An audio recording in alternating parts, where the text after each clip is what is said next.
Many years ago, Bill Bonstetter and his son Dave developed a revolutionary software system based on the DISC method, a way of describing human communication and classifying behavior, and the method that is used throughout this book. Sadly, Bill has since passed away, but David continues to run their company, TTI Success Insights, to this day. From its humble origins in rural Iowa, this method of behavior profiling has now been used by businesses and corporations all around the world. It all began with one question. A simple, specific question. Could an agricultural salesperson sell more seed simply by looking at a farm? As a child growing up in rural Iowa, I watched my father apply the foundational principles of William Moulton, Marston's Emotions of Normal People. At the time, my father was focused on buyer profile blending, giving agricultural salespeople the knowledge of Marston's tools to better understand themselves and their farmer customers. I can still recall the earliest days, sitting at a knotty pine table over meals of hot pork tenderloins and roast corn, when my father was working through his observations. Pristine driveways and neat groves, definitely a blue. New and experimental livestock and buildings, you're looking at a red. Although we were close, our paths were incredibly different. My father, a true entrepreneur and red-yellow in every sense of the phrase, was driven to build consulting firms and agencies that helped salespeople refine their craft. I sought the collegiate path, attending university at the University of Iowa, leaning into my red-blue nature while studying accounting and computer science. I spent my free time in the computer lab, pouring my soul into programs through my fingertips. While I was studying, my father perfected his wizard-like ability to understand people. My father and I always remained close and spoke to each other most weeks, even though we were at different milestones in our lives. While I was studying at the University of Iowa, my father sat me down and asked me about contributing to his venture. He asked, "What if we could couple your ability to develop software with my ability to analyze human behavior?" I was ambitious, hungry for fun coding work, and proceeded to embark on the most exciting journey of my life. Together, we built a software system that would produce reports about human behavior. This was a multiplying factor.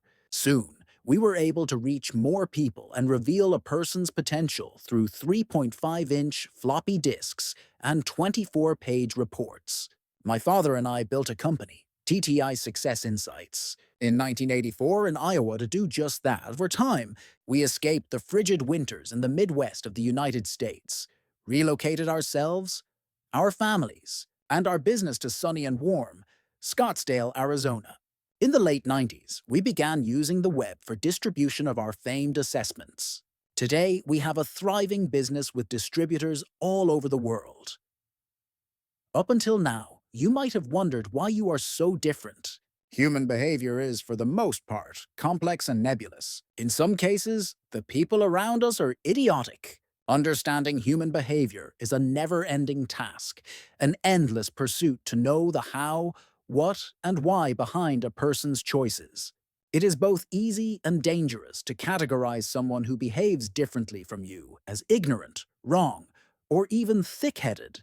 Today's world requires a more sophisticated understanding, where you value a person for his or her strengths and weaknesses. My father has since passed on, but the purpose we invoked to reveal human potential continues to live on. This book is written about the concepts my father applied in sales trainings and applies them to an even more complex situation, understanding the idiots who surround us all. As you read, I think you will understand the worth of a red, a yellow, a green, and a blue. I hope you will pull away some practical advice in communicating effectively with each type. But the most important lesson that you can walk away with is that the idiots who surround you are, in fact, not idiots at all. Instead, they are individuals worthy of respect, understanding, and being valued. Anyone can use the frameworks outlined in this book to get ahead in the game of life. And look at it this way. If you don't understand and use the principles, you'll continue to be surrounded by idiots. And nobody wants that. Said by David Bonstetter, Chief Executive Officer of TTI Success Insights. Introduction. The man who was surrounded by idiots. I was in high school when I first noticed that I got along better with certain people rather than others. It was easy to talk to some of my friends. In any conversation, we always found the right words, and everything just flowed smoothly. There were never any conflicts, and we liked one another. With other people, however, everything just went wrong. What I said fell on deaf ears, and I couldn't understand why.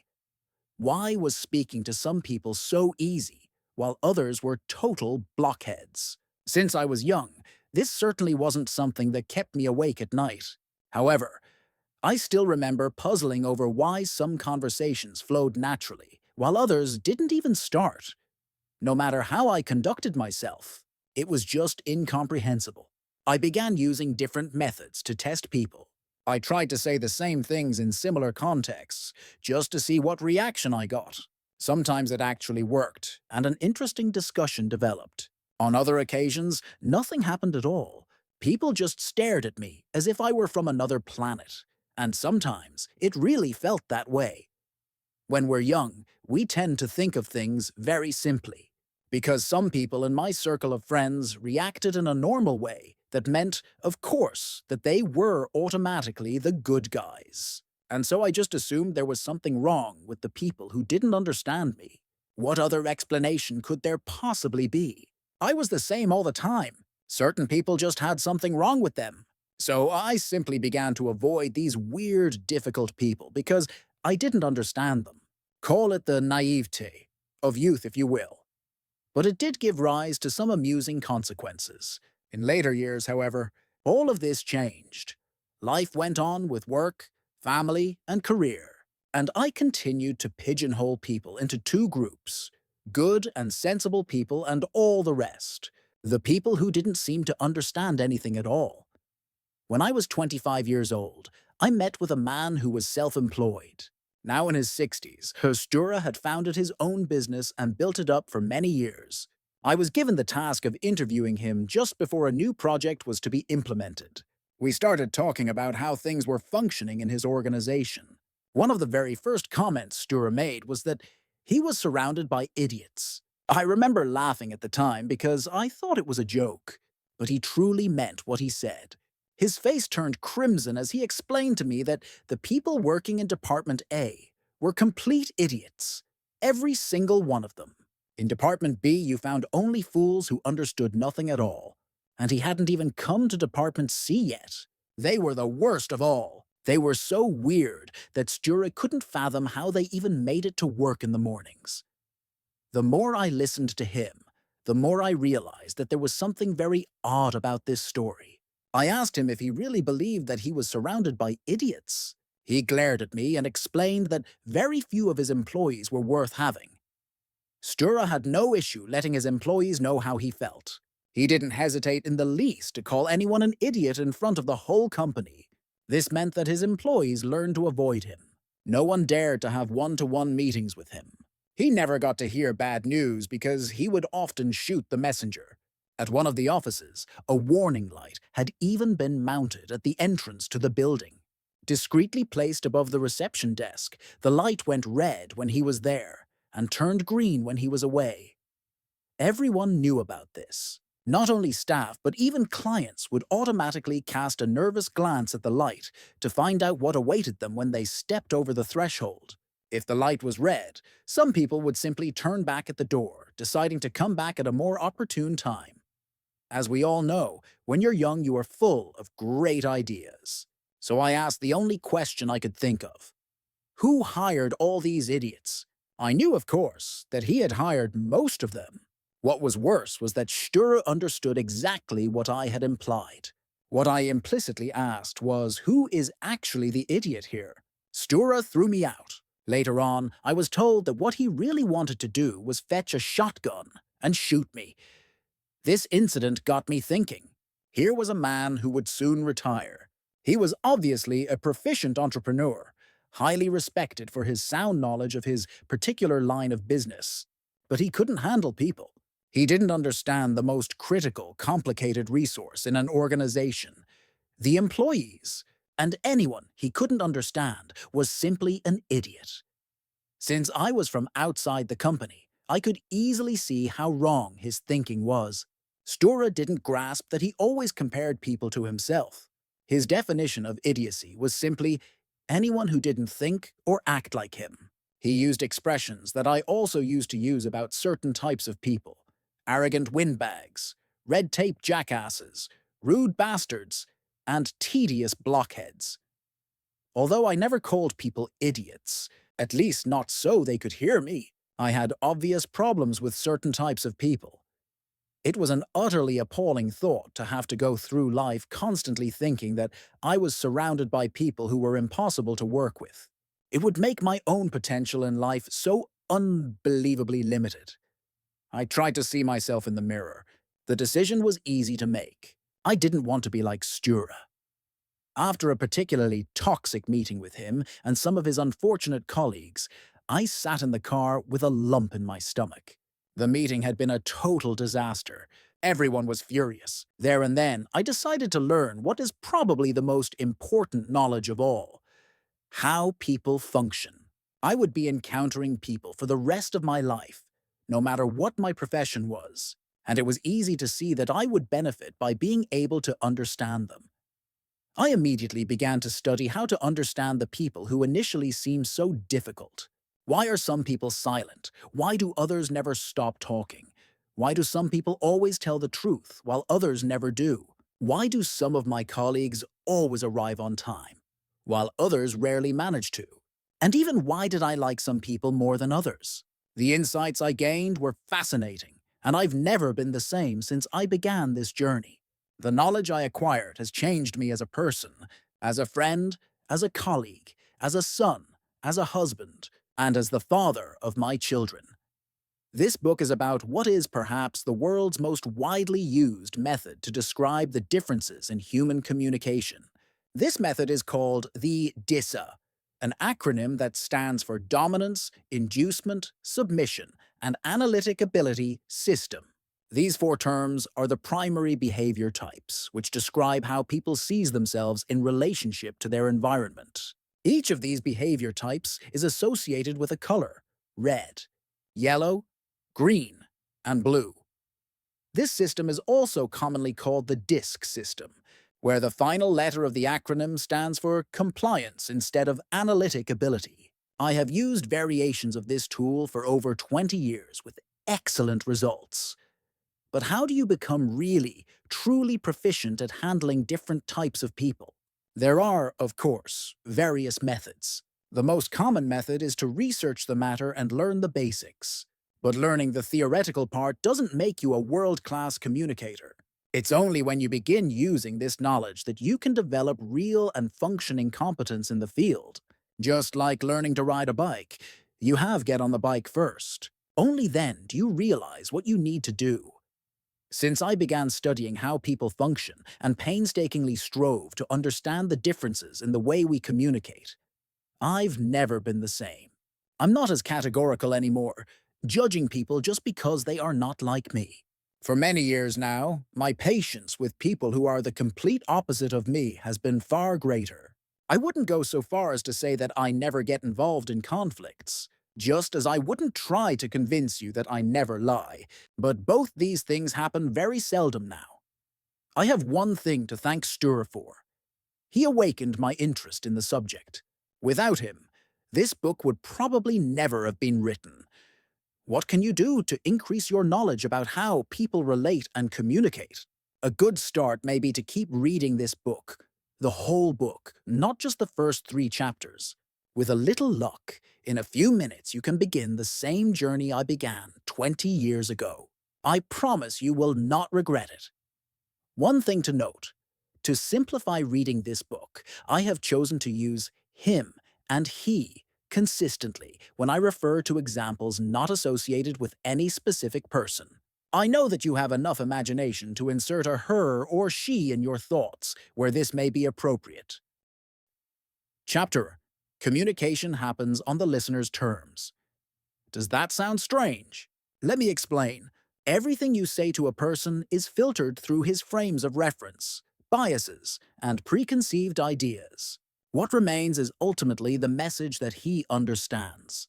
For many different reasons, he can interpret what you want to convey in a totally different way than you intended. What is actually understood will, naturally, vary depending on who you are speaking to, but it is very rare that the entire message gets through exactly as you conceived it in your mind. It may feel depressing, knowing that you have so little control over what your listener understands. No matter how much sense you would like to knock into the other person's head, there's not that much you can do about it. This is one of the many challenges of communication. You simply can't change how the listener functions. However, most people are aware of and sensitive to how they want to be treated. By adjusting yourself to how other people want to be treated, you become more effective in your communication. Why is this so important? You help other people understand you by creating a secure arena for communication on their terms. Then the listener can use his energy to understand rather than to consciously or unconsciously react to your manner of communicating. All of us need to develop our flexibility and so be able to vary our style of communication, adapting it when we speak to people who are different from us. Here we find another truth. No matter what method you choose to communicate with, as an individual, you will always be in the minority. No matter what kind of behavior you have, the majority of people around you will function differently from you. You can't just base your method of communication on your own preferences. Flexibility and the ability to interpret other people's needs is what characterizes a good communicator. Knowing and understanding another person's style of behavior and method of communication will result in more educated guesses about how a person may possibly react in various situations. This understanding will also dramatically increase your ability to get through to the person in question. No system is perfect. Let me be clear about one important point. This book doesn't claim to be totally comprehensive with respect to how we, as people, communicate with each other. No book can do that, because the number of signals we constantly transmit to those around us wouldn't fit into any book. Even if we could include body language, the differences between male and female dialogue, cultural differences, and all the other ways to define variations in communication. We wouldn't be able to write everything down. We could add psychological aspects, graphology, age, and astrology, and still not get a 100% complete picture. According to the American Journal of Business Education, July-August 2013, more than 50 million assessments have been made using the DISA tool. And yet, even with all this information, communication remains a fascinating and puzzling topic. People are not Excel spreadsheets. We can't calculate everything. We're way too intricate to be described in full. Even the youngest child is far more intricate than anything that could be conveyed in a book. However, we can avoid the most blatant blunders by understanding the basics of human communication. It's been going on for a while. We see what we do, but we do not see why we do what we do. Thus, we assess and appraise each other through what we see that we do. These words come from the psychoanalyst Carl Jung. Different behavior patterns are what creates dynamism in our lives.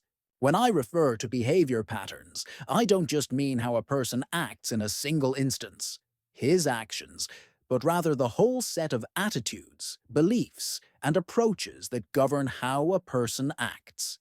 We can recognize ourselves in certain behavior patterns, but other forms of behavior we neither recognize nor understand. Besides, each of us acts differently in different situations, which can be a source of either joy or irritation for those around us.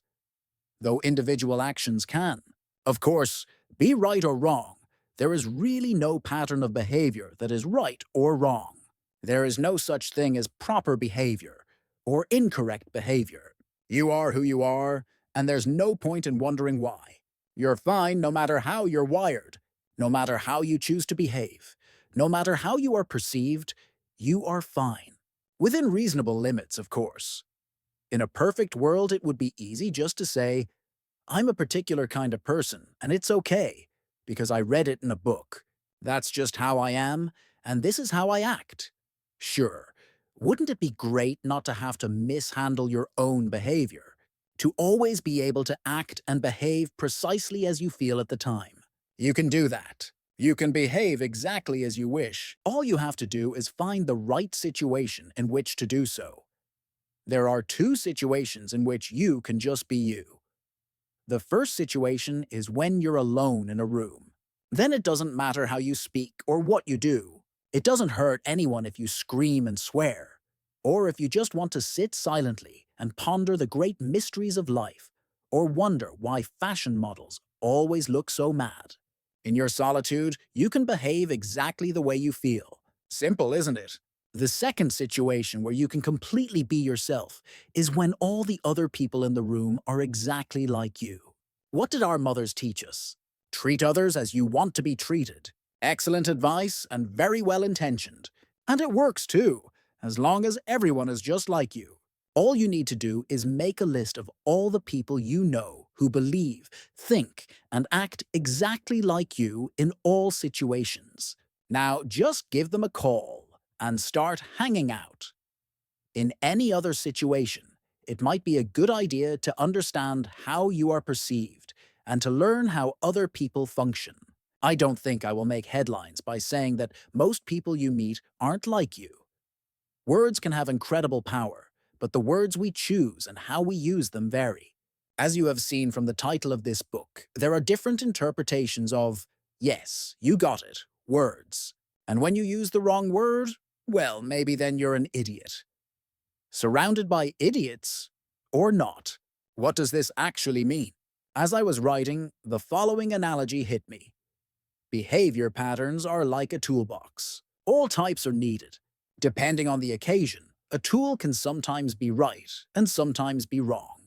A 30-pound sledgehammer is great for tearing down walls, but it's hardly the thing if you want to hang a picture in the foyer.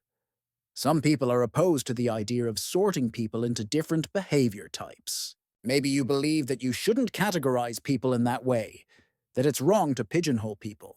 However, everyone does it, perhaps in another way than I do in this book, but we all register our differences nonetheless. The fact remains that we are different, and in my opinion, pointing that out can be something positive if you do it in the right way. Improperly used, every tool can be harmful. It's more about the person using it than the tool itself. This book is your introduction to human behavior and dialogue. The rest is up to you. Parts of what you are going to read I have gathered from TTI's Success Insights. I would like to take this opportunity to thank Sune Gelberg and Edouard Levique for so generously sharing both their experience and their training materials. No matter how strange it might seem, in theory, every kind of behavior is normal. Normal behavior is relatively predictable. Every person reacts in a habitual manner in similar situations. But it's impossible to predict every possible reaction before it happens. Is part of a pattern. We often react in consistent patterns. Therefore, we should respect one another's patterns and understand our own is changeable. We should learn to listen, act, speak openly, and reflect in order to do what is relevant right now. Everyone can adapt, can be observed. We should be able to observe and consider most forms of behavior without being amateur psychologists. Everyone can take note of the people around them, is understandable. We should be able to understand why people feel and do what they do. Right now, everyone can think about why, is unique. Despite the conditions that we have in common, each person's behavior is unique to him. Succeed in your own conditions. Is excusable. Dismiss personal jealousy and complaints. Learn to have tolerance and patience, both with yourself and with others. Chapter Why Are We the Way We Are? Where does our behavior come from? Why are people so different? Search me. Very briefly, it's a combination of heredity and environment. Even before we're born, the foundations for the behavior patterns we will exhibit in adulthood have been laid.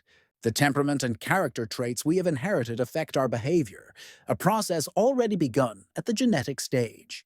Exactly how this works is still a bone of contention among scientists, but all are in agreement that it does come into play.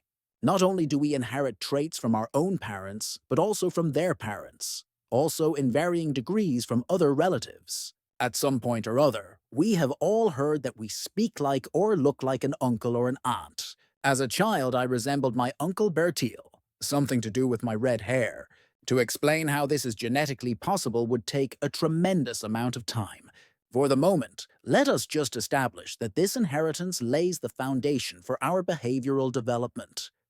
What happens once we are born? In most cases, children are born impulsive, adventurous, without any barriers whatsoever. A child does exactly what he wants. The child says, "No, I don't want to," or "Sure, I can." He is immersed in the thought that he can manage just about anything at all. This kind of spontaneous and sometimes uncontrolled behavior is, of course, not always what his parents wished for. Then, hey presto, what was once an original pattern of behavior begins to transform in the best worst-case scenario into a copy of someone else. How are children influenced? Children learn and develop in multiple ways, but the most common is by imitation. A child mimics what he sees around him, the parent of the same sex often becoming the model for imitation.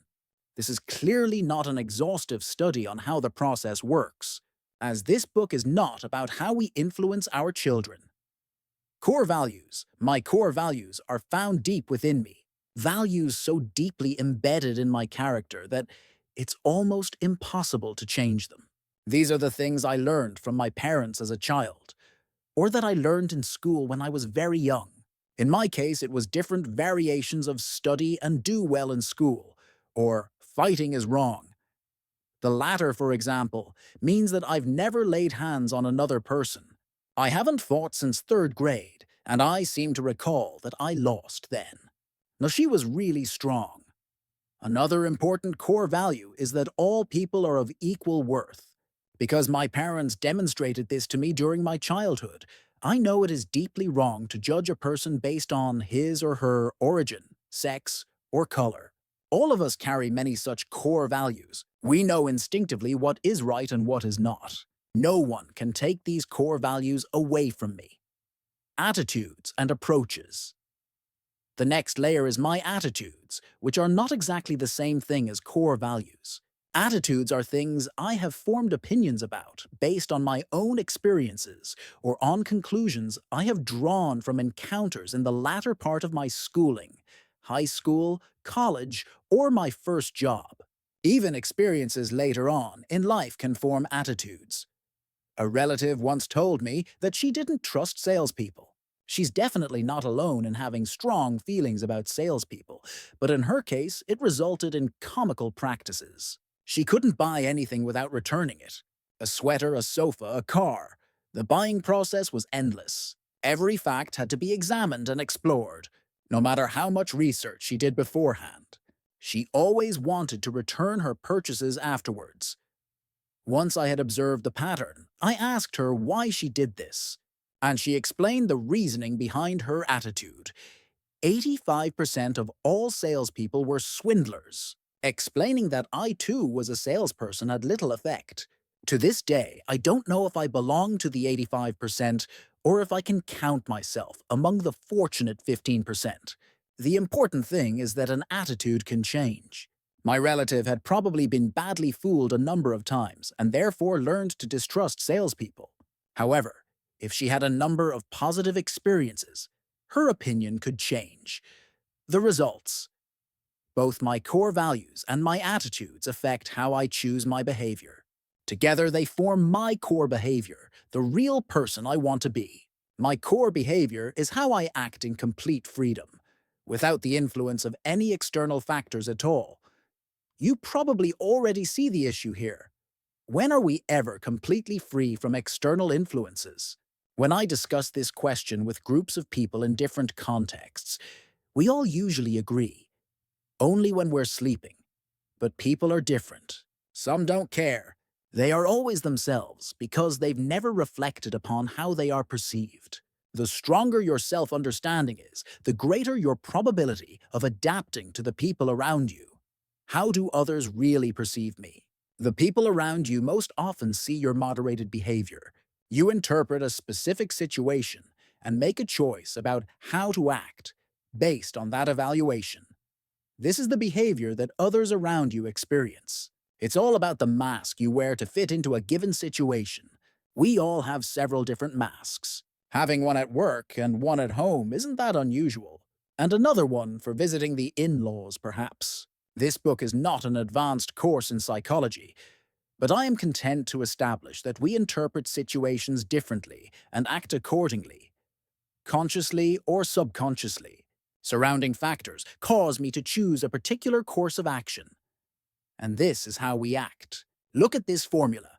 Behavior, Ranjori F, PXSF. Behavior is a function of personality and surrounding. Factors behavior is that which we can observe. Personality is what we try to figure out. Surrounding factors are things that we have an influence on. Conclusion. We continually affect one another in some form or other. The trick is to try to figure out what's there, under the surface. And this book is all about behavior. Chapter: An Introduction to the System. At the end of this book, you will find a description of the background to how the DISA system emerged.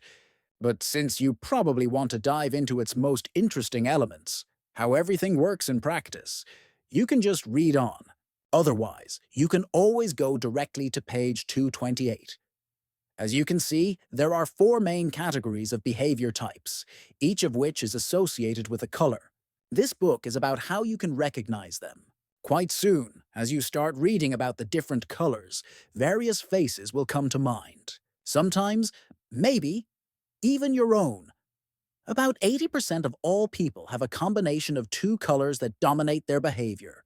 Approximately 5% have only 1 color that dominates behavior. The others are dominated by 3 colors. Throughout the book, I focus on the single colors individually because they are the fundamental components of a person's behavior. It's like a recipe. We need to understand all the ingredients before we bake the cake. Entirely green behavior, or green in combination with one other color, is the most common. The least common is entirely red behavior, or red behavior in combination with one other color. Many people you meet possess qualities that you sometimes wish you had. You may even feel jealous of these people. They easily master things that you struggle with. Maybe you'd like to be more decisive like reds, or maybe you wish it were easier for you to interact with strangers, like yellows. Possibly you wish that you didn't stress so much, that you could just take it easy, like greens do. And perhaps you wish that you could keep your schedule in better order, something that's natural for blues. Naturally, it works the other way as well. You are going to read things that will help you realize that you too boss others around a bit too much, just like reds tend to do. Or that you talk way too much, something that yellows do. It might be that you take things way too easy, not getting involved in anything. The green's weakness. Or you're always suspicious of everything, seeing risks everywhere, just like blues. Here you can learn to see your own pitfalls and how you can take appropriate measures to get around them. No matter what you learn about yourself and others, take notes, underline things, and engage with the material. Chapter: Red Behavior: How to Recognize a Real Alpha and Avoid Getting in His Way. What should we do? We'll do it my way. Now, this is the behavior type that Hippocrates in his theory of human temperament called choleric. Nowadays, you might call a red person bold, ambitious, driven, but also potentially hot-tempered, rash, or dominant. You quickly notice a red person because he doesn't make the slightest effort to conceal who he is. A red person is a dynamic and driven individual. He has goals in life that others may find difficult to even imagine. Since his goals are so highly ambitious, achieving them seems to be impossible. Reds strive forward, always pushing themselves harder, and they almost never give up. Their belief in their own ability is unsurpassed. They carry inside them the firm belief that they can achieve anything, if they just work hard enough. People who have lots of red in their behavior are task-oriented extroverts, and they enjoy challenges. They make quick decisions and are often comfortable taking the lead and taking risks. A common perception is that Reds are natural leaders. These are people who willingly take command and go to the fore. They are so driven that they will get through despite any obstacle in their path. Their disposition is ideal in competitive situations. It's not unusual for a CEO or a president to have lots of red in his behavior. This form of competition is present in everything Reds do. To say that they constantly want to challenge and compete is probably not entirely true, but if a chance of winning something arises, why not? The exact nature of the competition is unimportant. It's the competitive element that keeps Reds running on all cylinders. Pele, one of my former neighbors, liked competing so much that he developed entirely new interests just to compete. I like working in the garden, and so I spent quite some time doing so. Pell didn't like gardening, but when he had heard people commenting on my beautiful garden often enough, he finally had enough. He started one project after another, always with a single but very clear objective: to outdo me. He confounded his wife by digging new flower beds, planting a rainbow of unbelievably fabulous plants, and cultivating the lawn to golf course standard. The only thing I needed to do to keep him going was to merely suggest that I would purchase more plants. Then he would go to the local garden center quicker than you could say, "bad loser." You can also recognize Reds by other behavior patterns. Who talks the loudest? Reds. Who goes all out when explaining something? Reds. Who's always the first to answer a question? Reds again. Who, during an otherwise pleasant dinner, makes categorical comments on just about any topic? And who will judge an entire country based on something he saw on television? Reds. Something is always happening in the lives of red people. They can't sit still. Idle time is wasted time. Life is short. Better get going immediately. Do you recognize the type? Always on the go. So step aside. Let's get cracking. Tell me what you really think. Yes, for real. Reds have no problem being blunt. When asked a specific question, they often say exactly what they think, without any frills. They see no need to wrap things up in a bunch of empty phrases. When a thought pops into their heads, everyone knows it immediately. They have opinions on most things, and they trot their thoughts out quickly and efficiently. A common remark is that Reds are very honest because they dare to express their personal truths to people. They don't really understand what the fuss is all about. They've only said things as they are. If you need someone with extra energy, you may want to invite a Red into the team or project group. They fight tirelessly along when others have already given up. If they are determined to succeed, that is. A task that has become humdrum or meaningless could be totally ignored by a Red.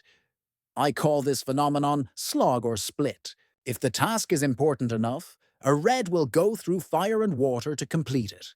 If he feels it has no purpose, into the trash it goes.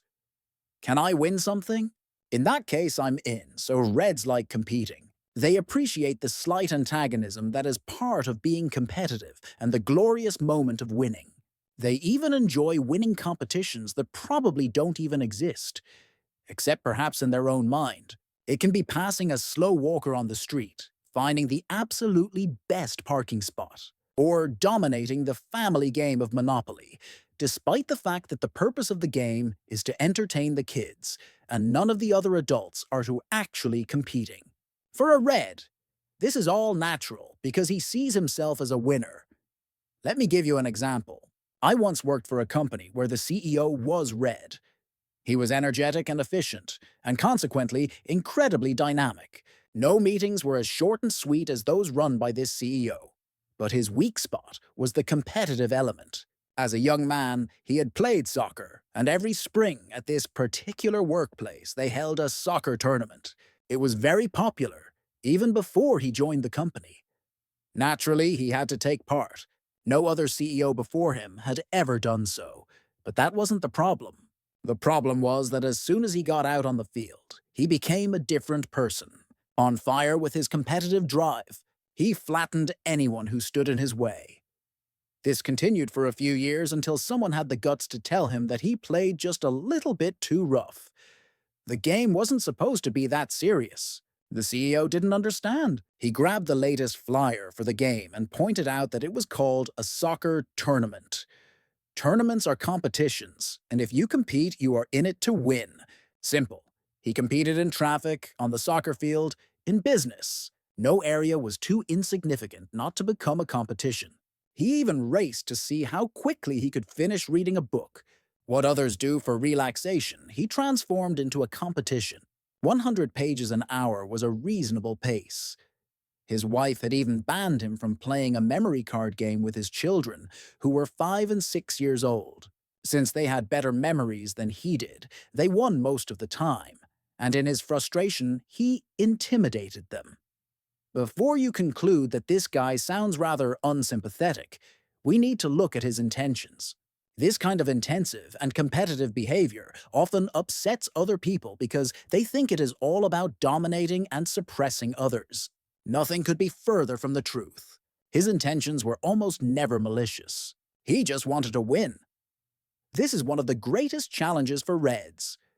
It's not uncommon that other people feel irritated or intimidated by them because they're such powerful personalities. Later on in this book, I will share some simple ways that you can deal with these individuals. Time is money.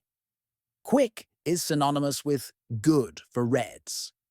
If you are in a meeting and suddenly notice that one of the other participants is devoting his time to something completely different, it may well be a Red who has lost interest. If you look closer, you will realize that his thoughts are elsewhere, on the next step in the process being discussed, for example. Because Reds are quick thinkers, they move on long, before everyone else. Few things annoy Reds more than sluggishness. If a meeting or a discussion drags on, he may interrupt and ask if it's really necessary to prolong the issue. We've already discussed this for 20 minutes. Get it together. It's only a few million in investments. How hard can it be? If you think about it, they're often right. When other people may find it difficult to make a decision, Reds are prepared to make quick decisions in order to keep things moving. With a Red on the team, nothing will be discussed ad infinitum. After all, it's always better to do something rather than nothing, right? The advantage is obvious. We're talking about people who never waste time on anything that doesn't move forward.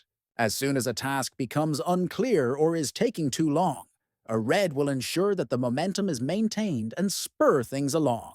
Chop chop, done in double time. About 15 years ago, I began working for a small consulting company with about a dozen employees. It was a polished organization with a great spirit of entrepreneurship and excellent momentum in business dealings. One of the reasons why they were so efficient was because the founder of the company was a Red. Nothing could move too quickly for Björn. No meeting took longer than was absolutely necessary. In my second or third week in the new job, I was sitting in a traffic jam when my cell phone rang. I looked at the display and saw that it was Björn. I answered the way I'd been instructed to when I started at the company, with a greeting, my name, and the company name. Impatiently, he interrupted me and spit out his question. "Were you looking for me?" "No," I replied, and took a deep breath, ready to say something else. "I didn't get the chance." "Okay," he said and hung up. 8 seconds. Unpleasant. Well, at the time, we didn't really know each other. However, I must admit that the whole episode had me worried a little. At least on that occasion, only 3 weeks at the company and the big chief himself calls, and sounding irritated. When we'd gotten to know each other, and I learned that Björn was Red, I asked him why he was so abrupt on the phone. Of course, he didn't even remember the call, but he said he was probably just trying to find out if I was looking for him. When he learned I wasn't, there was no further need to talk. Wasting time on polite, flowery phrases or drawn-out farewells wasn't for him. But at the same time, here was a person with the capacity to work far more than normal. Björn managed to do more in an average working day than most people. He still has an exceptional ability to make the most of any free time. If he has a gap of 5 minutes in his schedule, he manages to squeeze in an email, a phone call, and go through some meeting minutes. From the outside, this may seem like an unnecessary pursuit of efficiency, but a Red detests inactivity. Things must happen. Add to this a sense of constant urgency, and a great deal will get done. The sky's the limit. Or is it? For a red, a realistic budget is a budget for cowards. If we don't push ourselves to the breaking point, we haven't tried hard enough. Reds love difficult tasks, so their level of ambition is usually boundless. The ability to manage difficult situations and challenges is the defining attribute of red behavior. When a person with red traits sets his goals, several things happen. First, he wants to know how well a specific task under the most favorable conditions could be performed. If all 19 parameters were met and we all gave it a little extra effort, the results would be phenomenal. This means that anything below that impossible level of excellence is boring, because there's at least a remote possibility of that result being achieved. Nothing is impossible. The impossible just takes a little longer. More than likely, it was a red who came up with that expression.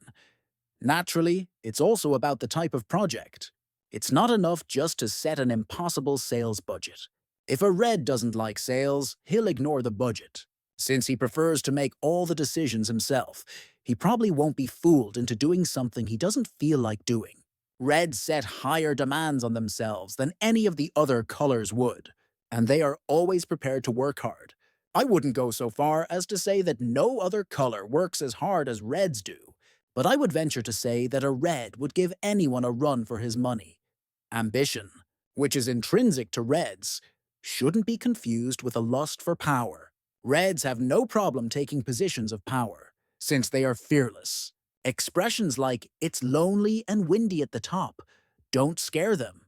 But for a red, power is not an end in itself. It does, however, come in handy for those who like to make their own decisions and avoid having to wait for others. A red can, in fact, be quite unassuming. It's true that he has a strong ego, but status and prestige don't have the same importance as with other colors. The reason is simple. A red usually doesn't care what others think. He's not here for their sake. He's here for his own. Let me tell you how things really are. A red gives everything he's got. When he has an opinion about something, or if he wants the rest of us to agree with him, he pulls out all the stops. Once, I was in a meeting with a large number of people who didn't know one another that well. It was a gathering of consultants who were meeting to discuss a potential collaboration. It was in the middle of a recession, and we were all concerned about the lack of direction. While we were waiting for the chairperson to arrive, we chatted a little about everything. At one end of the table sat Elizabeth, who had strong opinions about everything. In an unequivocal voice, she suddenly stated that the company was still expected to earn over $50 million a week despite the recession. About 15 consultants, all highly trained, reflective, and intelligent people, nodded in agreement. Just imagine, $50 million per week. While Elizabeth expanded on how the situation ought to be resolved in the consulting world, I began thinking about the figures a little bit. Not knowing where these figures came from, I remained silent. It could be true. It could also be far-fetched. I honestly didn't know. While waiting for the meeting to begin officially, I started calculating how much $50 million per week would be per year. I didn't have enough paper. After the meeting, I got the answer to my speculations. I was in a taxi on my way to my next meeting when the driver turned on the radio.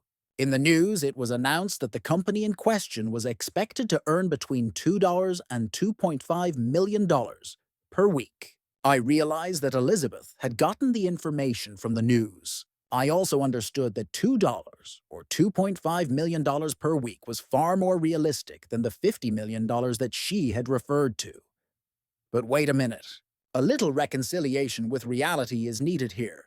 Why didn't anyone react? No one in the room lifted a finger or called her information into question. Why? Because she sounded so convincing. Her facial expression was definite.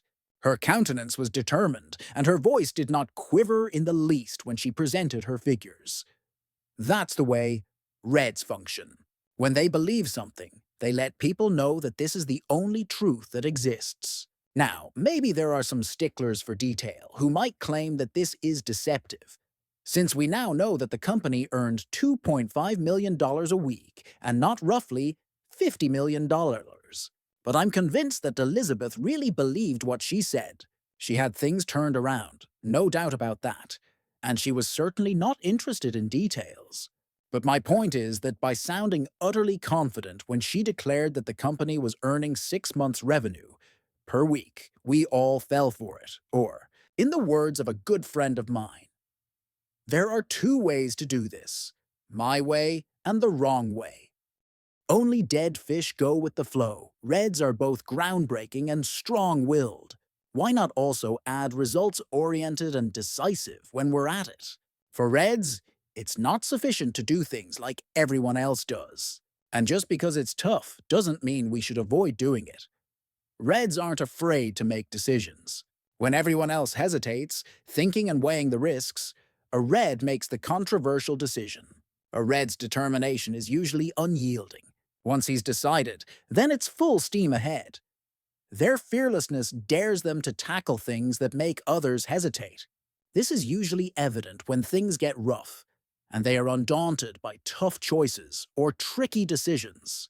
It is no coincidence that many entrepreneurs are Reds, setting up new businesses, especially if they are based on completely new business concepts, is, in our current economy, not for the faint of heart.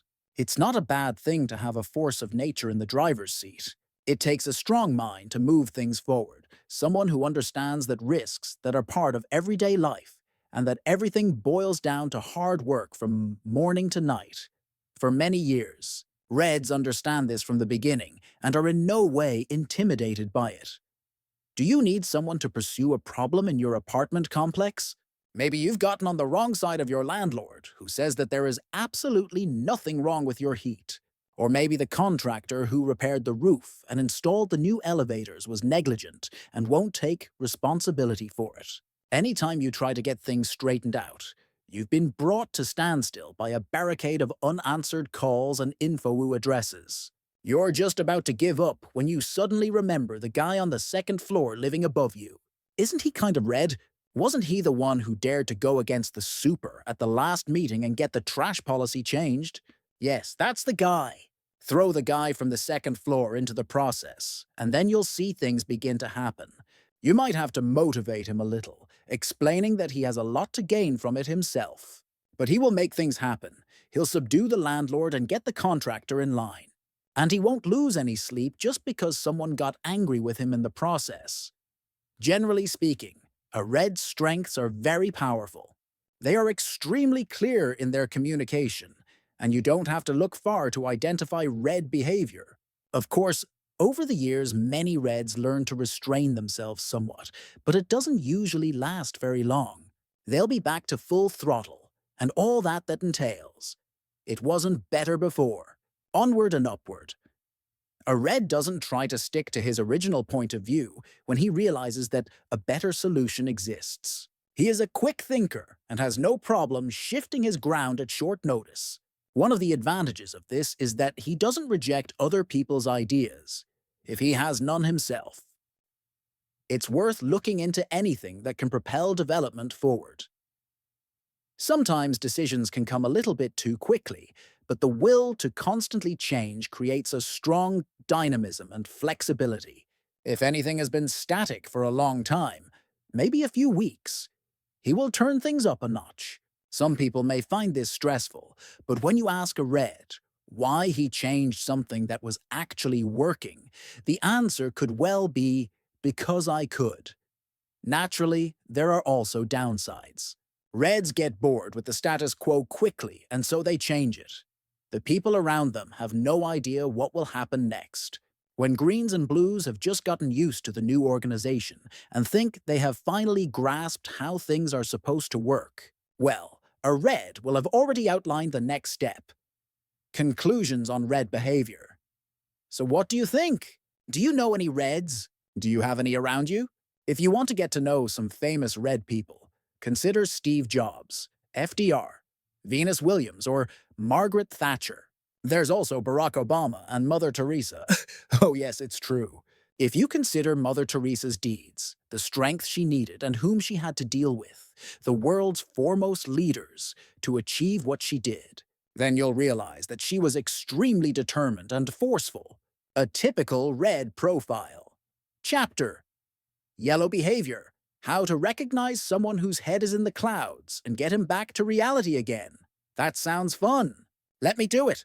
In the Hippocratic world, we have now come to the sanguine person. What other words can be used to describe him? Optimistic and cheerful. A person with a bright outlook on life. The thesaurus even suggests the epithet a man of possibilities.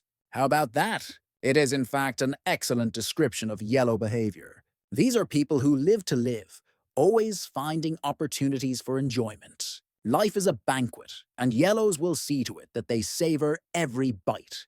They are driven by merriment and laughter. And why not? The sun is always shining somewhere. Do you know anyone who sees sunshine where others see dark clouds? Have you met anyone who can laugh even though he hasn't had any good news for months? Then you've met a yellow. Have you been at a party and wondered why everyone flocks around a particular person, man or woman?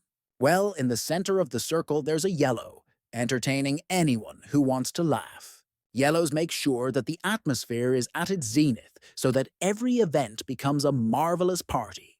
When something is no longer fun, they move on to another place where the atmosphere is better. Recognizing a yellow is easy. He's the one who's talking all the time. He's the one who gives answers rather than asking questions, often answering questions that no one has even asked. He answers a question by telling a story that may or may not have anything to do with the issue. But it really doesn't matter, because he will put you in a cheerful mood.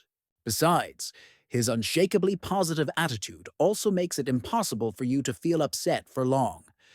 I would even go so far as to argue that yellows are more popular than other colors. How can I say that? Look for yourself. They entertain, put people in a good mood, and fun things always happen around them. They know how to capture everyone's attention and how to keep it. They make us feel important. They are just nice to be around. They are also very typically touchy-feely people. Like reds, yellows are very willing to make quick decisions, but they can rarely explain why using rational reasoning. A more likely response would be, "It just felt right." And sure, gut feelings shouldn't be underestimated. Studies have shown that gut feelings are right more often than we think. But that's not the kind of gut feeling we're talking about here. Yellows often make decisions that are based on feelings simply because no thought was ever involved. I have a sister who is yellow.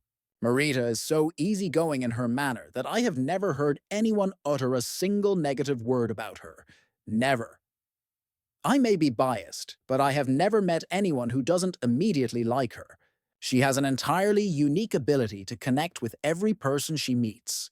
Marita always has something entertaining to say. However, some of these things are so peculiar that I sometimes have to ask her what she was thinking when she said them. With a burst of laughter, she usually replies, "Thinking? I wasn't." In many ways, it's liberating when I visit her and her husband, Leif. Their almost incomprehensible ability to see bright spots in everything around them is so delightful that it frees my own easygoing disposition. I am never as happy and exhilarated as when I visit them.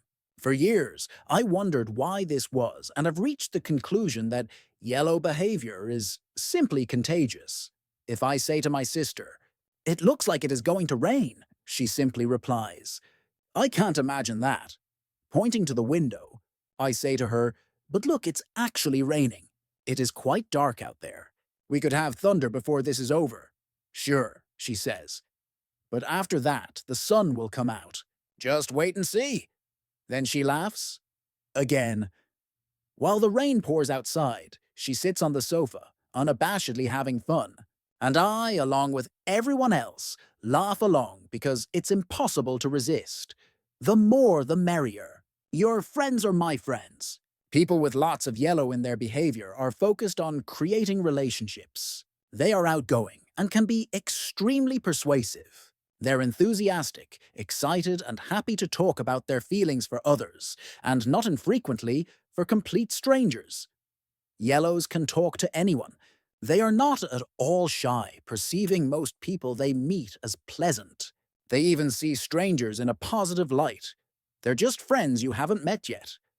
Many people notice that yellows are always smiling and laughing. That's undoubtedly one of a yellow's strengths. Their optimism is invincible. Comments about how everything is going to hell are often met by remarks about, "What a beautiful view we have." Just like reds, yellows have lots of energy. They find most things interesting, and yellow individuals are the most curious people you'll ever meet. Everything new is enjoyable, and a great deal of yellow energy is spent finding new ways of doing things. Who gets the most holiday cards, do you think? Yellows? Most contacts in their cell phone? That's right, yellows. Most friends on Facebook? You're getting the idea. Yellows. They have friends absolutely everywhere, and they are excellent at keeping in touch with everyone in order to keep up to date. Yellows want to know what's going on. They want to be where it's all happening, and they will make sure to be at every party. Isn't it amazing? I just love it to bits. If there is anything that characterizes yellow behavior, it's unlimited optimism and enthusiasm. Few things can keep their good mood away for long. The yellow's entire being is concentrated on one thing, finding opportunities and solutions. In his day, Hippocrates called yellows the sanguine ones.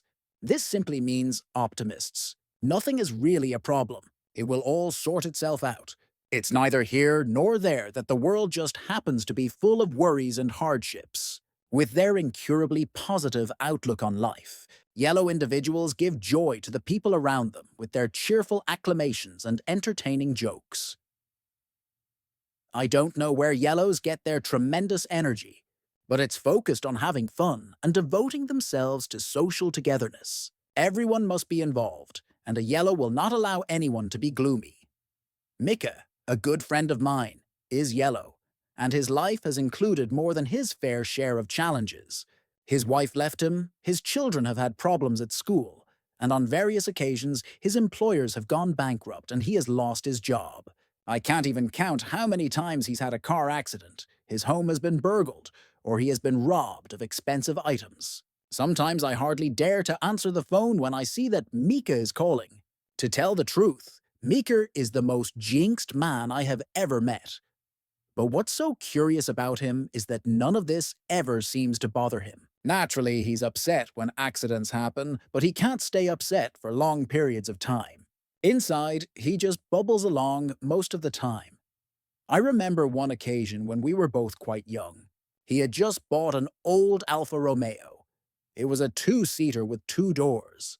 Painfully rusty, it was nothing short of a miracle that it even held together. Mika had the car for about a week when he hit a lamppost and couldn't get out on the driver's side. When I heard about the accident, I was worried and called to see if he was okay. His answer? It was fine. I just got out the other door. The optimistic consultant strikes again. Since yellow individuals are so positive and cheerful, they spread joy and warmth to those around them. With their uncontrollable optimism, they demolish all opposition quite effectively. Who can be upset when there's someone pointing out the good things all the time? How could anyone fail to be inspired by a person who refuses to see half-empty glasses? Who always sees the positive? One of my customers is a sales director for a pharmaceutical company. Marianne worked her way up in the company via what we call the long route. Her managers and coworkers all agree that she's been so successful simply due to one thing: her amazing ability to inspire those around her. On a number of occasions, I've watched her conduct sales meetings. I consider myself a decent motivator, but when Marianne gets going, you just have to take your hat off to her. Within a couple of minutes, the room is so inspired, if she were to ask the sellers to jump out the window, they'd do it. Even though they are on the 5th floor, she makes everything sound so simple. It's a great idea to jump out the window. We can do this. Let's jump. And the group jumps after her. With her optimism and bright outlook on life, she is phenomenal at getting people to achieve great feats, just by closing their eyes to anything negative. With sheer inspiration, she can inflate people's confidence to incredible levels. I once saw her dealing with an irate customer who felt mistreated by her organization. Not a situation most people dream about. It turned out it wasn't a problem for Marianne. By just smiling steadfastly at the customer and refusing to listen to his negative comments, she moved him from an angry face to a gentle smile, and finally, to boisterous laughter. How could that happen? I don't think that even she could explain the underlying process. It simply came naturally to her. What happens if we turn everything upside down? You won't find anyone more resourceful than a yellow. If there is anything yellows have an aptitude for, it's seeing solutions where others do not. Yellows have the unique ability to twist and turn things. To put it simply, they turn everything upside down and think outside the box. Call it what you want, but their thinking doesn't always follow any set pattern. They move quickly. The yellow's intellect is very fast, which means that it can be difficult to keep up. Sometimes they can even find it difficult to explain their wild ideas. A good friend of mine likes to work on his home. Everything relating to interior design and garden design fascinates him. I suspect that Robin would secretly rather work in design on a full-time basis instead of his actual job. I've seen this for myself, but I've also heard from his wife how he goes about things. He walks around the garden, and she starts counting backwards from 10. On 7, Robin says, "Honey, I have an idea." There are a few reasons for Robin's creativity. It's easy for him to think in images. He can simply see things in front of him long before they even exist. And he has courage. He's not afraid to try new things, or to talk about them. Usually his mouth works parallel to his mind as he discovers these ideas. I've worked with a yellow who couldn't even cross the street without coming up with a few really thought-provoking business ideas just by looking around. How does this work? I don't really know. For a long time, we asked him to write down his proposals. You'll learn more about how a yellow would react to that kind of structure when we start talking about weaknesses. Yellows are also helped by the fact that they rarely have any limitations. A yellow dares to go beyond the usual conventions when he's in a creative mode. Normally, of course, structure and hierarchy in a business are a kind of limitation, but yellows are rarely concerned about such things. In fact, they often don't seem to know that such limitations are there. Need help with new suggestions or ideas? Hunt out the most yellow person you know. Are you stuck in the same way of thinking? Do you need a new perspective on an old problem? Speak to a yellow. You might not be able to use whatever idea scheme they come up with. In fact, realism isn't a factor for a yellow, but one thing can lead to another, and then all of a sudden you have something that works. Selling snow to a penguin. With all their energy and optimism, yellows are very persuasive. It's easy for them to get carried away, seeing opportunities and solutions where others might only see a dead end. It's often said that there is a difference between convincing and persuading, and many yellows cross these boundaries. But what they say sounds so good. With the help of language, they really are masters at winning over people to their side. Regarding language, as I describe in the chapter on body language, page 106, most yellows have a rich and varied way of gesticulating, so that they can convince you not just with their words, but with their entire bodies. But it's not just energy and will. Yellows have a unique way of expressing themselves that sways their listeners. They often use vivid and colorful imagery when they speak, which appeals to all 5 senses and creates an impression that is felt by the whole body. Without even knowing it, many yellows are skilled rhetoricians. They know instinctively that their ethos, the bearer of the message, is just as important as the message itself. Therefore, they are mindful of getting through to you as an individual, usually by being friendly and shaking your hand, making small personal comments, making you feel important. Many politicians are phenomenal at this. Think of Bill Clinton, for instance. He has the kind of charisma that is naturally present in many yellows.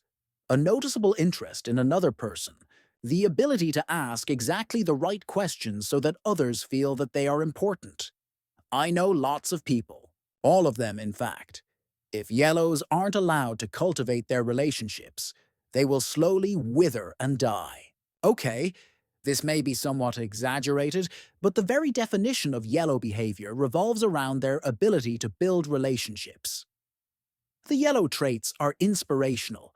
They inspire those around them, and the best way to achieve this is through building relationships. A yellow knows that by far the most important factor in business, for example, is relationships. If your customer doesn't feel positively about you, it will be difficult to make any headway. Yellows know everyone. They have more acquaintances than everyone else. They like everyone. A yellow doesn't need to know a person very well before calling him his friend. Anyone who doesn't actively dislike them, they consider to be a pal. Remember that when reds ask what is going to be done, yellows want to know immediately who will do it. This question is crucial for yellows. If the team or group does not function smoothly, a yellow will not feel well. He needs functioning relationships for him to come into his own. Conclusions on yellow behavior. What do you think? Have you ever met a real yellow? Famous people who exhibit clear yellow traits include Oprah Winfrey, Robin Williams, Ellen DeGeneres, and, to take some fictional examples, Pippin from The Lord of the Rings and Han Solo from Star Wars. Chapter 6: Green Behavior. Why change is so difficult and how to get around it. How are we going to do this? It's not urgent, right? The green person is the most common.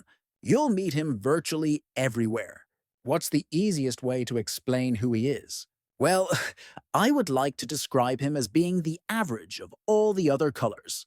Please don't interpret that as something negative. Keep in mind what this truly implies. While reds are stressed performance seekers, yellows are creative bon vivant guys, and blues are perfectionist knights of Excel spreadsheets. See pages 13 and 14. Greens are the most balanced. They counterbalance the other more extreme behavioral traits in an elegant way. Hippocrates called them phlegmatic people. The Aztecs called them earth people. Calm, leisurely, and easygoing are some words that could also describe them. It's just a matter of stating the facts. Not everyone can or should be extreme. Otherwise, we would never get anything done. If everyone were a driven leader, there would be no one left to be led. If everyone were an enthusiastic entertainer, there would be no one to amuse. And if everyone were a detail-oriented perfectionist, there wouldn't be anything to keep in order. This means that greens don't stick out in the same way as others do, and they often lend serenity to a situation. Where reds and yellows start off in top gear, greens are significantly calmer. And where blues get caught up in details, greens try to feel their way to what is right. If you have a friend who is green, he'll never forget your birthday. He won't begrudge you your successes, and he won't try to take the spotlight off you by reeling off his own stories. He won't try to outdo you, and he will never pester you with new and drastic demands. Nor will he see you as a competitor if you were ever placed in that situation. He won't take command unless he has been told to do so. And he won't. Just a minute, please. You might be thinking. That's just a lot of things he doesn't do. So what does he do? You can't ignore the fact that greens are more passive than others. They're not as driven as reds, not as resourceful as yellows, and not as orderly as blues. This describes most of the population. For this very reason, they are easy to deal with. They let you be yourself. They don't demand much, and they never kick up a fuss unnecessarily. Children with green features are usually described as being little angels. They eat when they're supposed to. They sleep when they're supposed to. They do their homework when they're supposed to. But it's not just that. Greens will not offend people if they can avoid it. They'd rather not offend anyone at all, and they won't talk back if the boss makes a strange decision. At least not to his face, that is. During the coffee break, it may be somewhat different, but more on that later. They usually strive to fit in, which makes them more balanced people. They're ideal for calming down confused yellows, for example, and they're excellent at warming up blues, who, on occasion, can indeed be a tad too cold. We often hang out with a family, where the husband is yellow and loves to horse around and take center stage. He comes up with amusing games and is more than happy to answer any questions himself. Everyone else is his audience, and he never steps out of the spotlight. His wife is green, calm, composed, and as laid back as can be. When he jumps around and frolics, these are middle-aged people. She sits quietly on the sofa and smiles. She's just as entertained as everyone else by his antics. When I ask her if she ever gets tired of her comical husband, she sometimes replies quietly, "But he's having so much fun." This is a typical green trait. They are very tolerant towards other people's more singular behavior. Is the picture becoming clearer? Greens are the people you might not think about. Most of us, that is. Some simple basics. Green people are kindness personified. You can expect a helping hand whenever you need it. They are pronounced relational people who will do everything within their power to save your relationship. And they will invest lifelong. They will keep track of when your birthday is, when your partner's birthday is, when your children's birthdays are, etc. It wouldn't surprise me if they even know when your cat first saw the light of day. It's often said that greens are the best listeners. And this is true. A green will always be more interested in you than in himself. And if perchance he should be interested in himself, he would never dream of showing it. You often find greens in the public sector where they help others, with no concern for personal gain. They are also pronounced team players. The team, the group, the family always comes before the individual, and I would even say that societies consisting of greens will always take care of the sick and the weak. They will not leave a friend in need. You can call them at any time. They always offer a shoulder to cry on. Change isn't their greatest strength, even though change isn't completely foreign to them. If you can simply justify the change and give him enough time, even a green will be prepared to try new things. But a green will remind you that you always know what you have, but you never know what you might end up with. The grass is not automatically greener on the other side, so to speak. The best pal in the world, as I've already said, these are naturally friendly people. When they tell you that they sincerely care about how you're doing, you can trust that they lie awake, sleepless for your sake. Just like yellows, greens are relationship people, and their interest in others is genuine and authentic. If you ask a group of people if anyone is prepared to lend a hand and no one steps up to help, a green will jump in and shout, "Choose me!" Why? Because he didn't want to leave you in the lurch. He knows that if you don't get any help, you'll feel bad. And even though he can be passive, he's always prepared to help a friend. I still remember a young woman I worked with at a consulting firm years ago. Admittedly, Maya was certainly blue as well, but above all, she was green. Her problem was obvious. When someone asked for help, she always said yes. Every time. It was difficult to find her desk due to her workload, but she organized everything in the end. We could always rely on her assistance, handling all the things the rest of us had simply forgotten about. She had a warm and friendly smile, so we asked her to work in reception and have the first contact with new clients. She never failed to serve coffee, fix the cushions, or keep track of how long clients had been waiting. Maya never forgot anyone's birthday or anniversary, or their wives or children's for that matter. She frequently sent short emails to all of us stressed-out consultants, reminding us that we had families who also needed to be looked after. Sure, we could take care of our own lives, but in her kindness and thoughtfulness, Maya went out of her way to help. It was natural for her, and whenever we asked her to take it easy and take care of herself for a change, she almost felt offended. She wanted to take care of us. It simply made her feel good. Of course, there were limits, and Maya constantly ran the risk of someone taking advantage of her huge heart. But when properly balanced, this selflessness is a beautiful quality. Greens do this naturally. When having coffee, it's quite normal for you to ask the people with you if they would like a refill. When other colors would likely take their empty cups to the coffee maker, greens would simply fetch the coffee carafe and refill everyone's cup. A green wants to stay on good terms with everyone, so he'll even help people he doesn't really like that much. Otherwise, there might be some kind of hullabaloo. He thinks well of most people and is confident in others' abilities. Sometimes he does this so intensely that it ends badly. But normally, that's the fault of the other person, not the green himself. He is so good-hearted that now and then others can take advantage of him. Lasse, a good friend of mine, is a truly genuine friend. It makes no difference how much he has to do. If anyone needs a helping hand, Lasse is there, ready to support him. Sometimes, in Lasse's eagerness to help with other people's work, he even forgets to do his own. On weekends, he drives his own and others' children everywhere they want to go. He helps people move.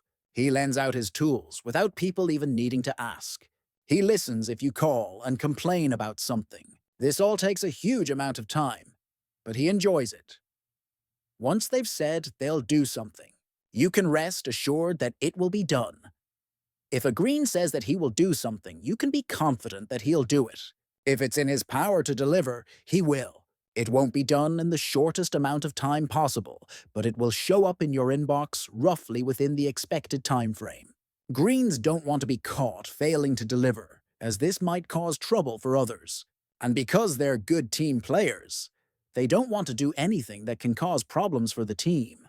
Team comes before self, the team being the company, crew, football team, or family.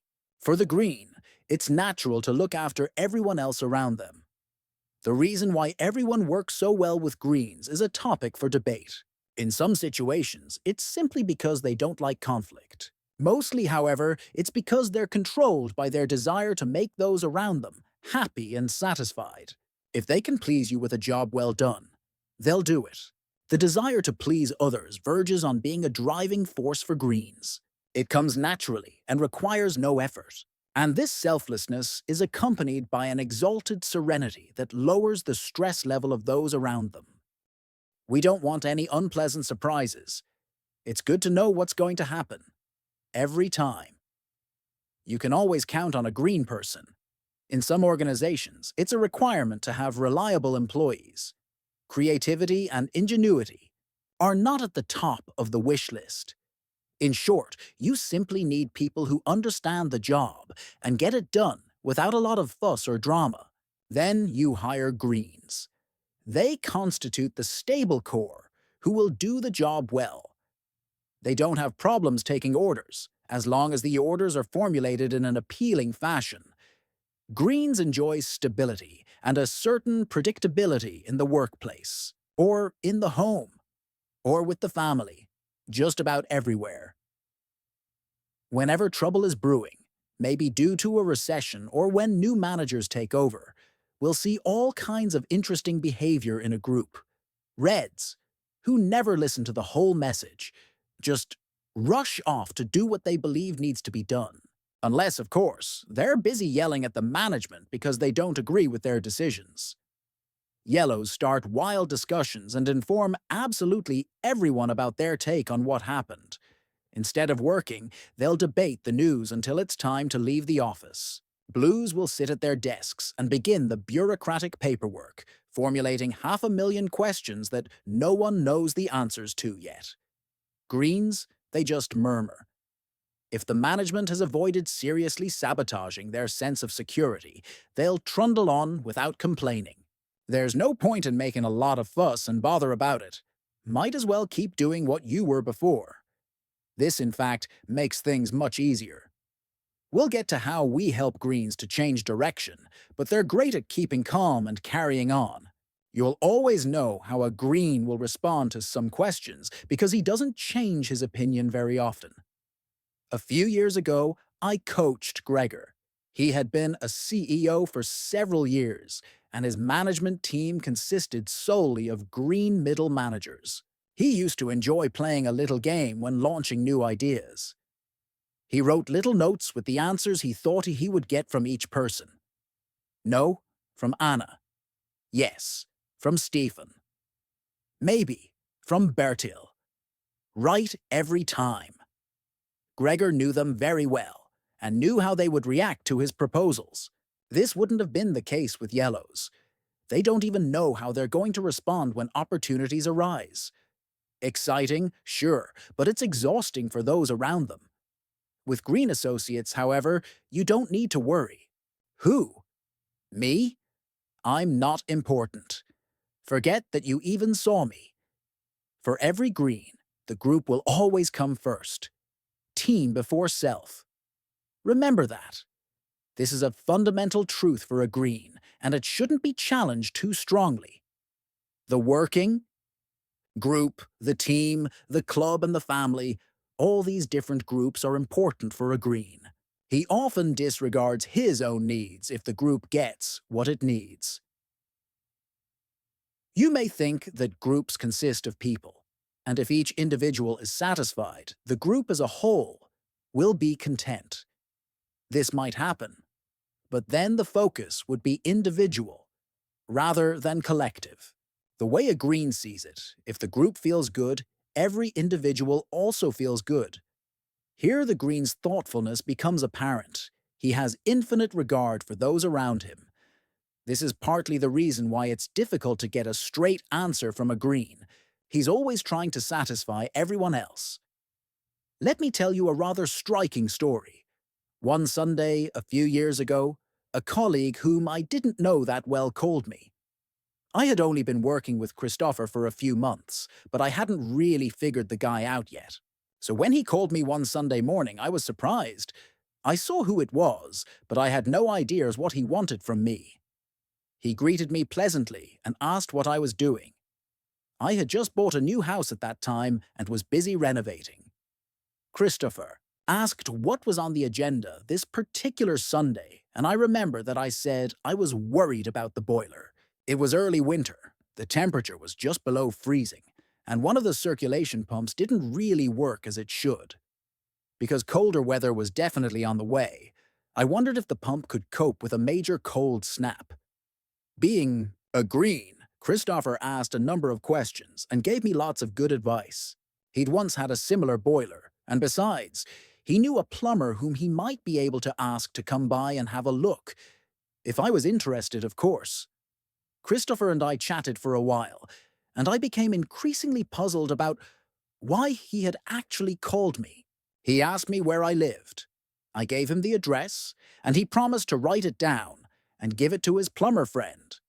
Then, as a kind of by the way, he asked me if I had any plans to go into town that day.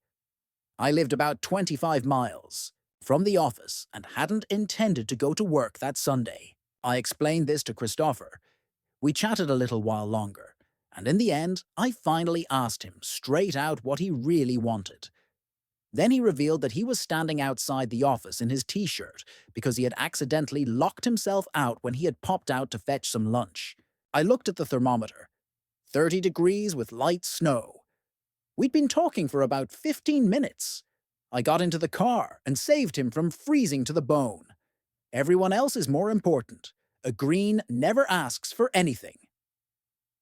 I know exactly what you mean. They say greens are introverts. That is, that they're active in their inner world. This means that they don't talk just for the sake of talking. When you are quieter than those around you, it's natural that you listen. And greens will listen. They are interested in you and your ideas. Unlike reds, who only listen when there is something to be gained from it, or yellows, who usually don't listen at all, although they will normally deny this fact, greens hear what you're actually saying. They have a genuine ear for human problems. They might not offer any suggestions or solutions, but they understand what you've told them. Don't assume that means that they agree with you, but they are good listeners. So far, you have probably tried to puzzle all the pieces together. Where do the different colors fit in? What kind of job would be best for each of them? These are good questions, even if there are no simple answers. One observation that often arises when I work with these issues in different organizations is that reds, and yellows in particular, must be good at retail and selling. This is true for sure. But greens are often overlooked. We always teach salespeople to talk less and listen more, something greens already do quite naturally. Helena was a seller I coached a few years ago. She was green and very gentle in her ways. Most people didn't understand how she survived in that daunting industry. But I have a theory. She once told me about a time when she met a tough chief executive everyone had tremendous respect for. No one in the entire company had managed to sell anything to him, but after a little coaching from me, Helena was determined to have a go. So she arranged a meeting. They ran into each other in the parking lot at the restaurant where they were to meet for lunch. The stern executive cruised into the lot in a vintage car from the late 60s. Beautiful, shiny, and obviously very special. Helena said the only thing she could think of. "Wow, do you like cars?" asked the executive, before they had even greeted each other. Helena nodded. Then he told her about the car, how much he had spent to restore it. The paintwork and alloys, the engine. He showed her what it looked like under the hood. Helena nodded and murmured approval, and hoped he wouldn't ask her any questions since she couldn't tell the difference between a Ford and a Chevrolet. But she didn't interrupt, she just listened. After that, it was easy. They sat down and he asked to see the sales agreement. How did she do it? By doing nothing at all except for one thing: listening. He signed before the food was even served. Conclusions on green behavior. Okay, do you have any greens in your family? Highly likely. Mr. Rogers, Gandhi, Michelle Obama, and Jimmy Carter are some well-known people with elements of green. And, yes, Jesus. There's a guy who knew how to help others. Chapter: Blue Behavior. In pursuit of perfection. Why are we doing this? What's the science behind it? The last of the four colors is an interesting fellow. You've probably met him. He doesn't make a fuss about himself, but he does keep tabs on what is happening around him. While a green will just go with the flow, a blue has all the right answers. In the background, he analyzes, classifies, evaluates, assesses. You know you've met a blue if you visit someone's home and everything is organized in a particular way. Clear labels and names on each hook so that the children will know exactly where to hang up their jackets. Dinner menus, divided into 6-week intervals to ensure a balanced diet, stuck on the refrigerator door. If you look at his tools, you'll find that everything has its own spot and nothing is out of place. Why? A blue DIY guy always puts things back where they belong. He is also a pessimist. Sorry, a realist. He sees errors and he sees risks. He's the melancholic who closes the circle of behavior. Reserved, analytical, and detail-oriented are some words you might associate with a blue. Excuse me, but that's not quite accurate. We all have a friend like that. Think about it. You're sitting in a restaurant with your friends. You're discussing cats, football, or space rockets. Someone throws out a random comment. It may be your red friend who claims that the Patriots have been to the Super Bowl 11 times. It can be the yellow who cheerfully claims that as a child, he lived. In the same block as Will Smith in West Philly, your blue buddy clears his throat and in a gentle voice says that the Patriots have actually only been to the Super Bowl 10 times, with their first appearance after the 1985 season, and 8 times since 2001. And that Will Smith actually grew up in Winfield, which is well north of the block in question and a half-hour walk from the lovely Centennial Arboretum. In addition, without blinking an eye, the good friend adds, "It's interesting to note that in the Super Bowl pre-game coin toss of the past 51 games, the outcome has been tails 27 times and heads 24 times. And based on past statistics, the winner of the coin toss is slightly less likely to win the game overall." You just have to give up, boys. This guy simply knows everything. He doesn't make a big deal about it, but his way of presenting facts makes it difficult for you to call them into question. He knows where he found the info and can go fetch the book to prove it. That's the way it is with blues. They know how things stand before they open their mouth. They've Googled, read the owner's manual, and checked the dictionary, and afterwards they present a report in full. But an important thing to note: if the question doesn't come up, it's unlikely that your blue buddy will say anything on the subject. He has no need to tell everyone about what he knows. Of course, a blue doesn't know everything. No one can, but you can usually bank on the fact that what he says is correct. Did you notice anything about the art above? Of course you did. This time I listed the different characteristics in alphabetical order, something a blue would certainly appreciate. However, I might get in trouble because I don't discuss each and every one of these characteristics individually on the subsequent pages. To all blue individuals who are reading, this who have probably jotted down a little note in the margin to go to my website to look for possible explanations for this blunder. I just want to say that I didn't mean to cause any strife. It's not a big deal. I was just doing my job. How can a know-it-all be unassuming? It's impressively modest to avoid making a fuss, even if you know everything. It's rare that a wholly blue person would feel the need to stand on the rooftops or to toot his own horn in order to make it clear to the world who the real expert is. It's usually sufficient that you, the blue, are clear about who knows best. There are downsides to this modesty. More than once I've stood in the middle of a crowd of people as we all tried to puzzle through a problem together.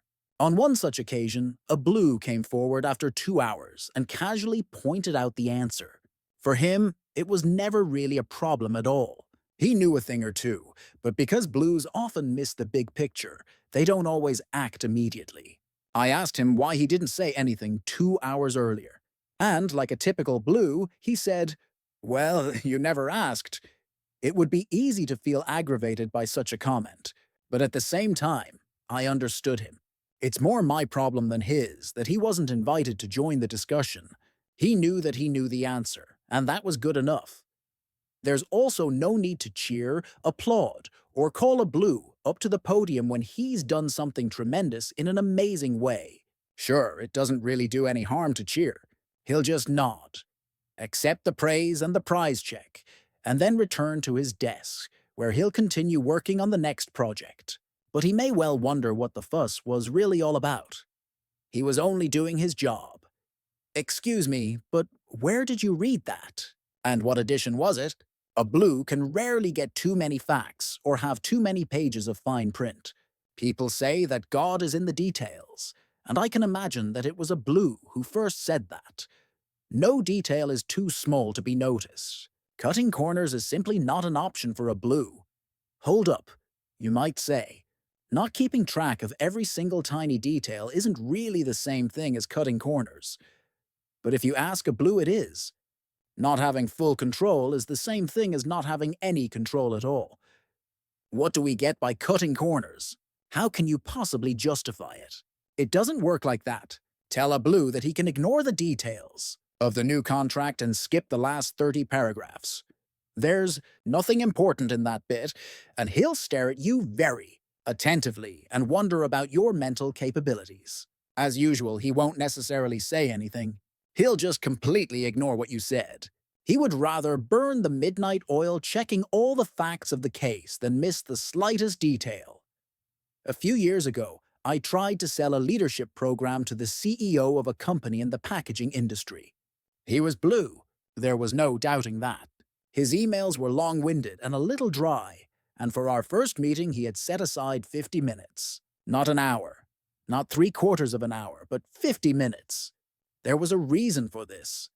After the meeting, he would have lunch, and the dining room was 8 minutes away. Plus a visit to the gents for about 2 minutes. A 50-minute meeting would get him there right in time. The first time we met, he deposited me in a specific chair by a specific corner at the visitor's desk. He didn't ask if I had any difficulty getting there, which I did. The address was totally impossible. He offered neither coffee nor tea. He didn't smile when he greeted me. He examined my business card very carefully. After going through the company's needs, I explained that I would go back to my office to put a quote together. Once back at my desk, I brooded about how I should go about it. Normally, my proposals were 10 to 12 pages long, but I knew that wouldn't be sufficient in this case. Instead, I put my nose to the grindstone and wrote over 35 pages. I mailed a hard copy of the quote to him, since for a blue, the written and printed word means much more than the spoken. Or digital. After a week or so, I followed the whole thing up with a phone call. They were interesting ideas, the CEO said, but he was ready to go further. Could he now get the full quote? What he actually said was, "Is there any more material?" I remember scratching my head. In my opinion, I had described the program rather well in the proposal. Each stage had an agenda, a clear goal, and a defined purpose. I'd given some background information, references, and citations. As a seller, you can't give up, so I was back at it, adding every detail I could think of. The second time, I put together at least 85 pages, each item broken down into 2-hour intervals, even more background, sample exercises, analysis tools, templates, the works. Details on a level that would have made a yellow throw-up. Pleased with myself, I sent over the whole caboodle. It took several weeks before I heard from the CEO. I asked if he was ready to make a decision, and he asked, "Is there more material?" Well, this time he wanted to come to my office. For 90 minutes, we sat on the same side of the table in the conference room at my office and went through the table of contents in the proposal. He had drawn up the general terms and conditions, read the fine print on legal paper, and each section was full of questions and notes. Afterwards, he said with a totally expressionless face that it was the best meeting he had been at for a long time. But what he really wondered was, is there any more material?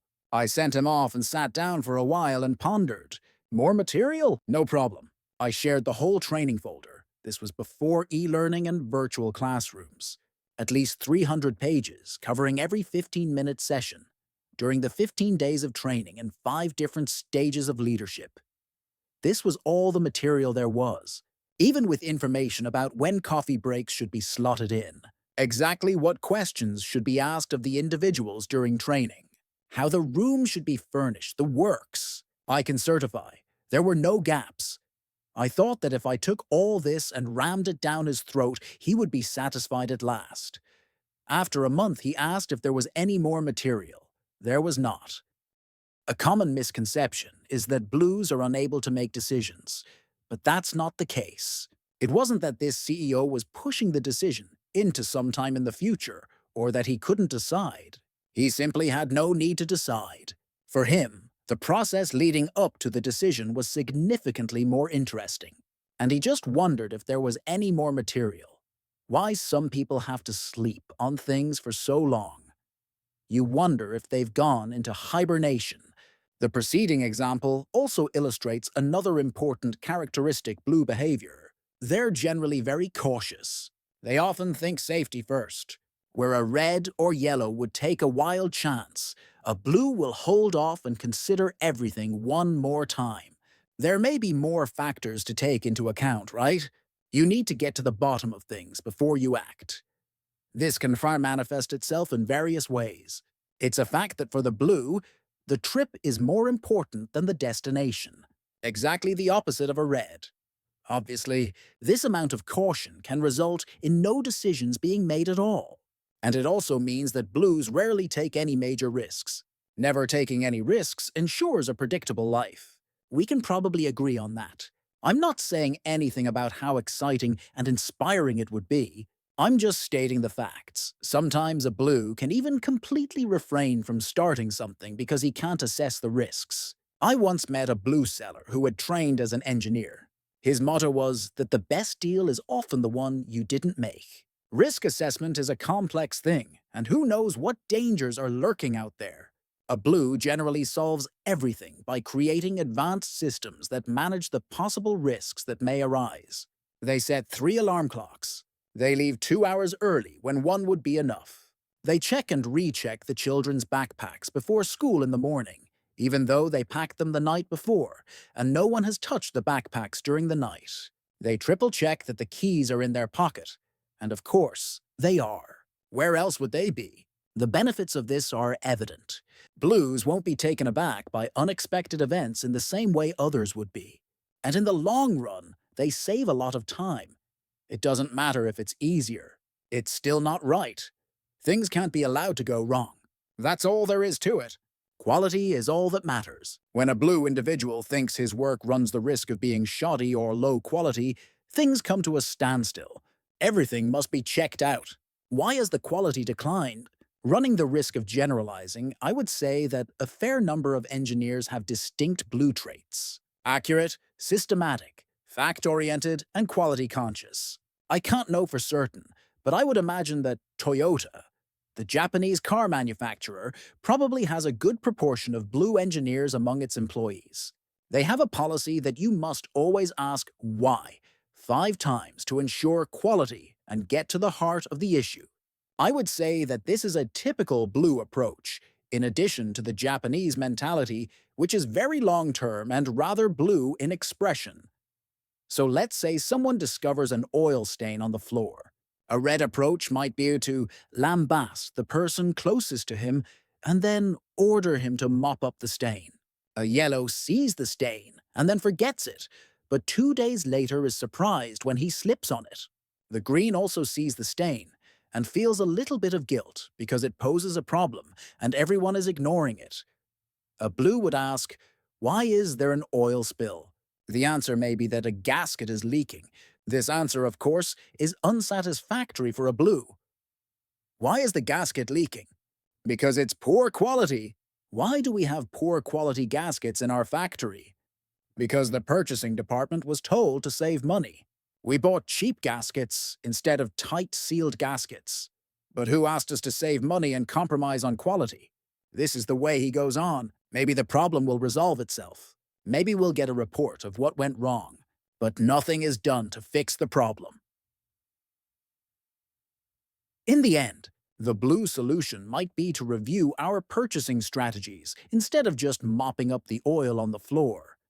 My point is this: a blue is prepared to dive deep to get everything exactly 100% correct. Blues argue that if they're going to do something, they must do it correctly, and vice versa. If a task isn't worth being done properly, then it's not worth doing at all. Furthermore, because blues usually find it difficult to lie, they will always point out the defects they uncover, even defects that may reflect poorly on them. I clearly remember discussions my parents had when I was a child. We moved from time to time, and usually our house had to be sold, with everything that entailed. Dad, the engineer, would of course do all the work himself, and he managed the viewings personally. My mum was always upset that he began each viewing by pointing out all the flaws and shortcomings of the house. It leaked here and there, and some paint had flaked off behind the sofa. "Why are you telling them that?" my mother wondered. "Because this and that is wrong," Dad replied. "Sure, but do you have to tell that to the prospective buyers? Now they may never want to buy the house." He didn't understand the problem. As a very honorable and honest person, he couldn't hide the faults he knew were there. He could live with the fact that we rarely made a huge profit on those deals. He'd been honest about the house, because that's how it should be done. If the trail doesn't match the map, there's something wrong with the trail. Logical and rational thinking is critical to a blue. Out with all the feelings, as much as possible, and in with logic. Of course, blues can't turn off their feelings completely. No one can, but they like to say they use rational arguments when making decisions. They value logical thinking highly, but they can very easily become depressed when things don't go their way. And depression has nothing to do with logic and everything to do with feelings. Few people can repeat the same task an infinite number of times in exactly the same way like blues can. They have a unique ability to precisely follow instructions to the letter without questioning, provided they understood and approved of it in the beginning. How do they do this without getting bored or careless? Well, it's logical. If a particular method works, why change it? While a yellow or red would find new ways of doing something simply because they were bored, a blue repeats the same thing time and time again. Consider how a blue would put together a piece of furniture from IKEA. If there's a manual, then of course you have to read it thoroughly before you start. Reds, confident that they can easily do this, start screwing and putting together the various parts without even looking to see what's in the rest of the box. Yellows tear up everything, exclaiming that it's going to be great fun to get the furniture in place. They live in the future and can already see a clear picture of the new cabinet on the right wall of the bedroom with grandma's tablecloth and a lovely vase of tulips on it. They put each part together a little bit haphazardly, without much effort. They'll screw in a few screws where it looks logical, only to skip to another part of the cabinet. A green DIY guy leans the enormous box against the wall and has a coffee break. There really isn't a hurry. What does a blue do?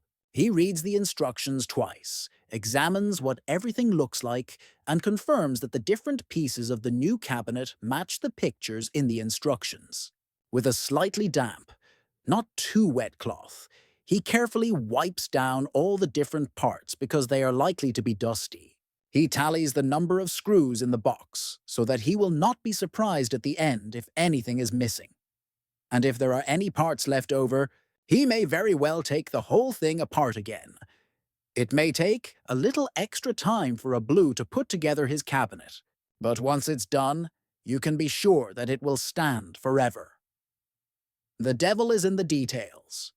A few years ago, I wanted to renovate the patio in my yard. Because I like working with my hands, in contrast to just talking each day, I thought I would do the job myself, or at least part of it. My dad, well over 70 at the time, was going to help out because he knew that I was pressed for time. Easier said than done. To provide a sturdy foundation, we were going to lay down gravel. Dad arrived a few moments before the dump truck with all the gravel. He had his own wheelbarrow with him, specially designed to maneuver gravel, and a special shovel that he always used for similar purposes. He didn't understand why I was standing there with my regular shovel. Everyone knew that you had to use special shovels for things like this. The truck came and dropped a hefty pile of gravel in the driveway. I imagined a few days of shoveling before me, and to be honest, it made me feel a little tired. But I was still ready to take on the challenge. My old dad, he picked up a bit of gravel between his fingers, smelled it, felt it, and assessed its quality.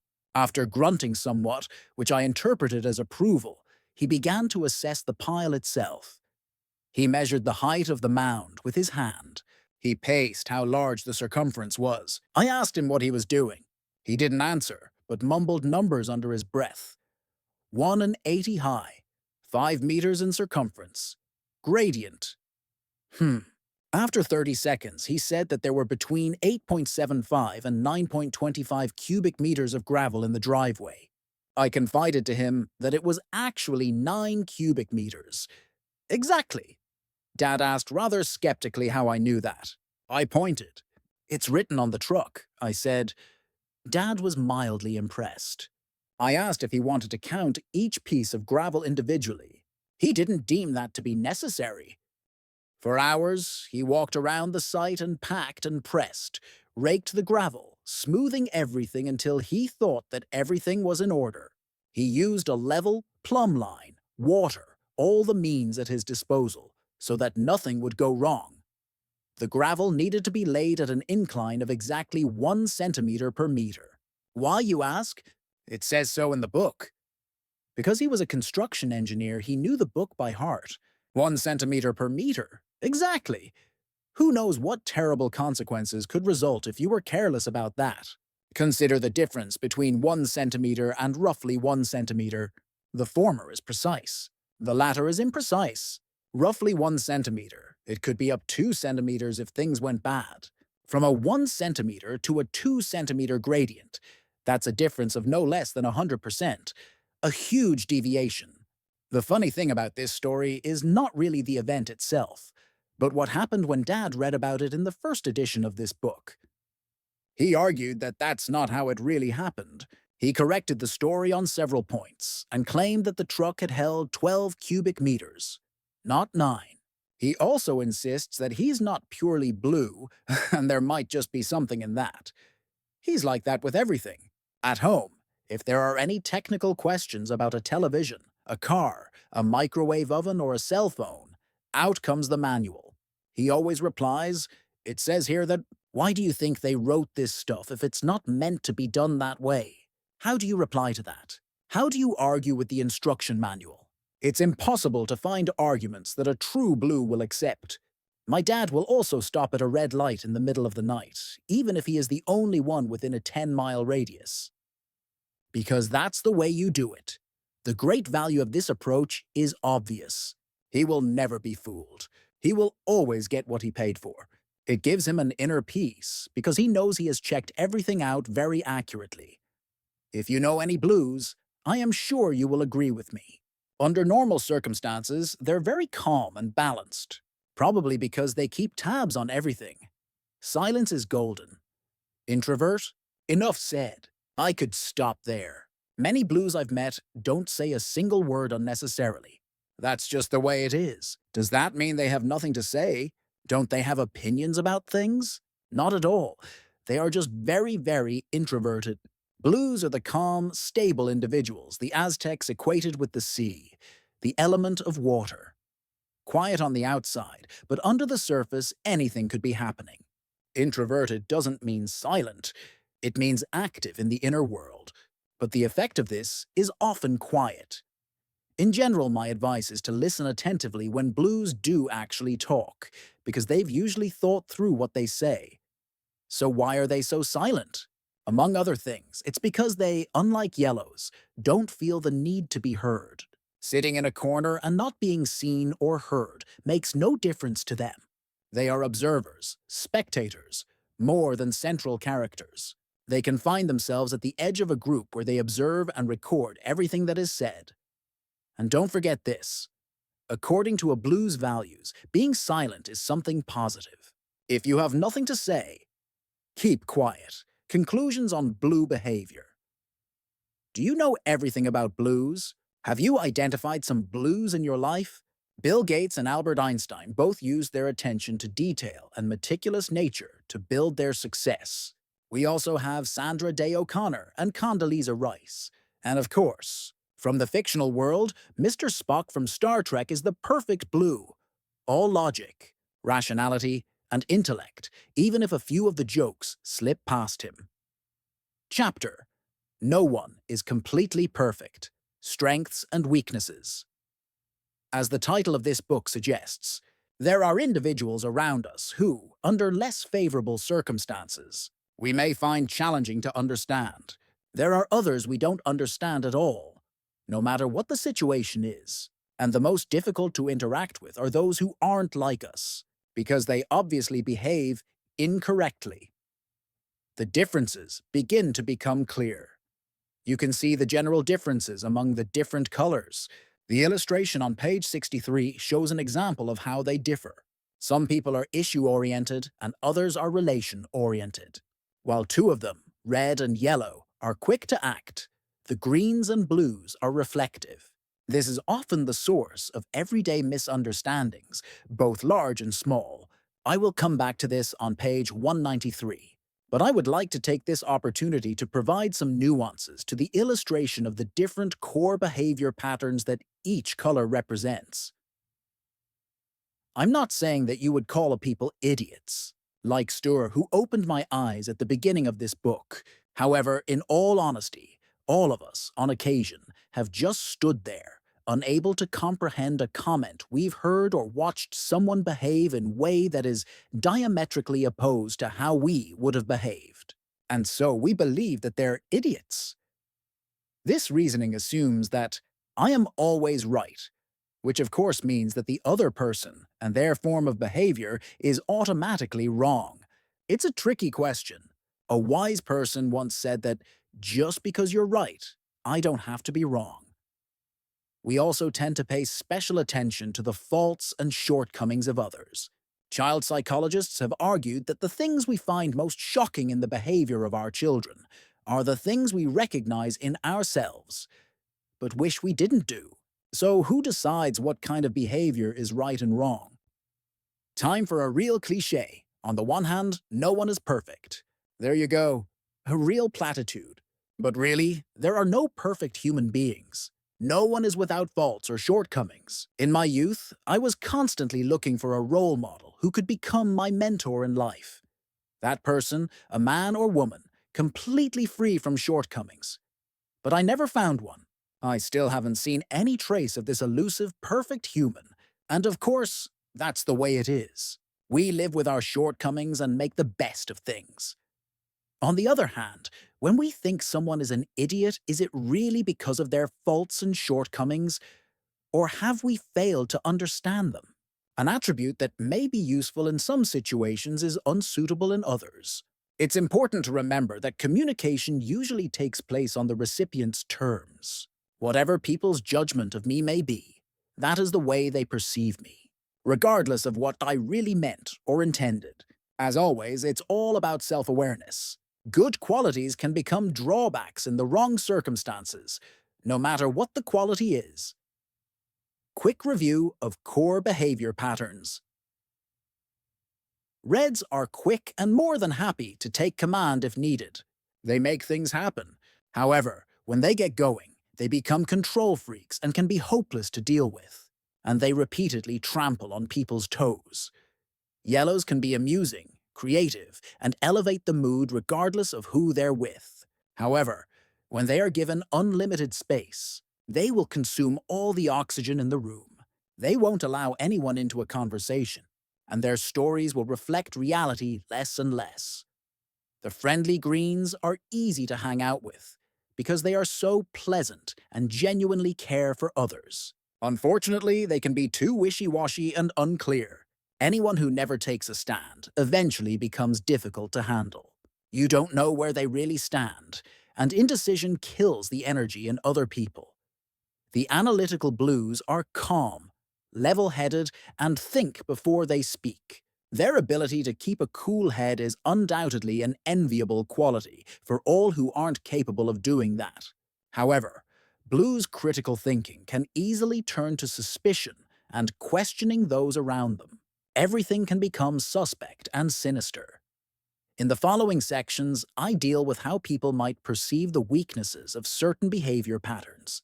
Naturally, this is a sensitive area and can be easily misunderstood. When I coach individuals, this is usually where things can get messy. So as you read on, be aware that much is in the eye of the beholder. Who is right and who is wrong? The behavior patterns I am talking about are described as other people may perceive them, even if the intention of the person who just made a fool of himself might have been completely different. One thing I know for sure regarding the different colors is that each color evaluates themselves in different ways. Reds and yellows tend to inflate their strengths and believe that they have no weaknesses. They have powerful egos, and a great part of their success can probably be attributed to the fact that they don't get bogged down in faults and shortcomings, but instead look for opportunities and good news. Clearly, this can't be maintained over time. Conversely, greens and blues usually exaggerate their weaknesses and in certain cases even ignore their strengths. The consequences are clear. When you give positive feedback to a green or a blue, they sometimes appear to be immune to it and change the subject to something that went seriously wrong. Obviously, this is highly unproductive. Well, are we ready to go? How red people are perceived. If you ask other people about reds, you might get a different picture from the one the red gives of himself. What a surprise! My own private research shows that reds are surrounded by more idiots than the rest of us. Many people will agree with what you have read up to now about reds, but I have also heard other comments. Usually they express this when the red is not in the room, because they are afraid of his fiery temper. You've heard him say that he wants to hear the truth. Over the years, he's bellowed into our ears. Say what you think, but as soon as you do, you find yourself in the middle of a heated discussion with an angry red. This means that what you are going to read now will often be completely new for many reds. Not many of us have ever been able to make these points to a red before. It takes way too much energy.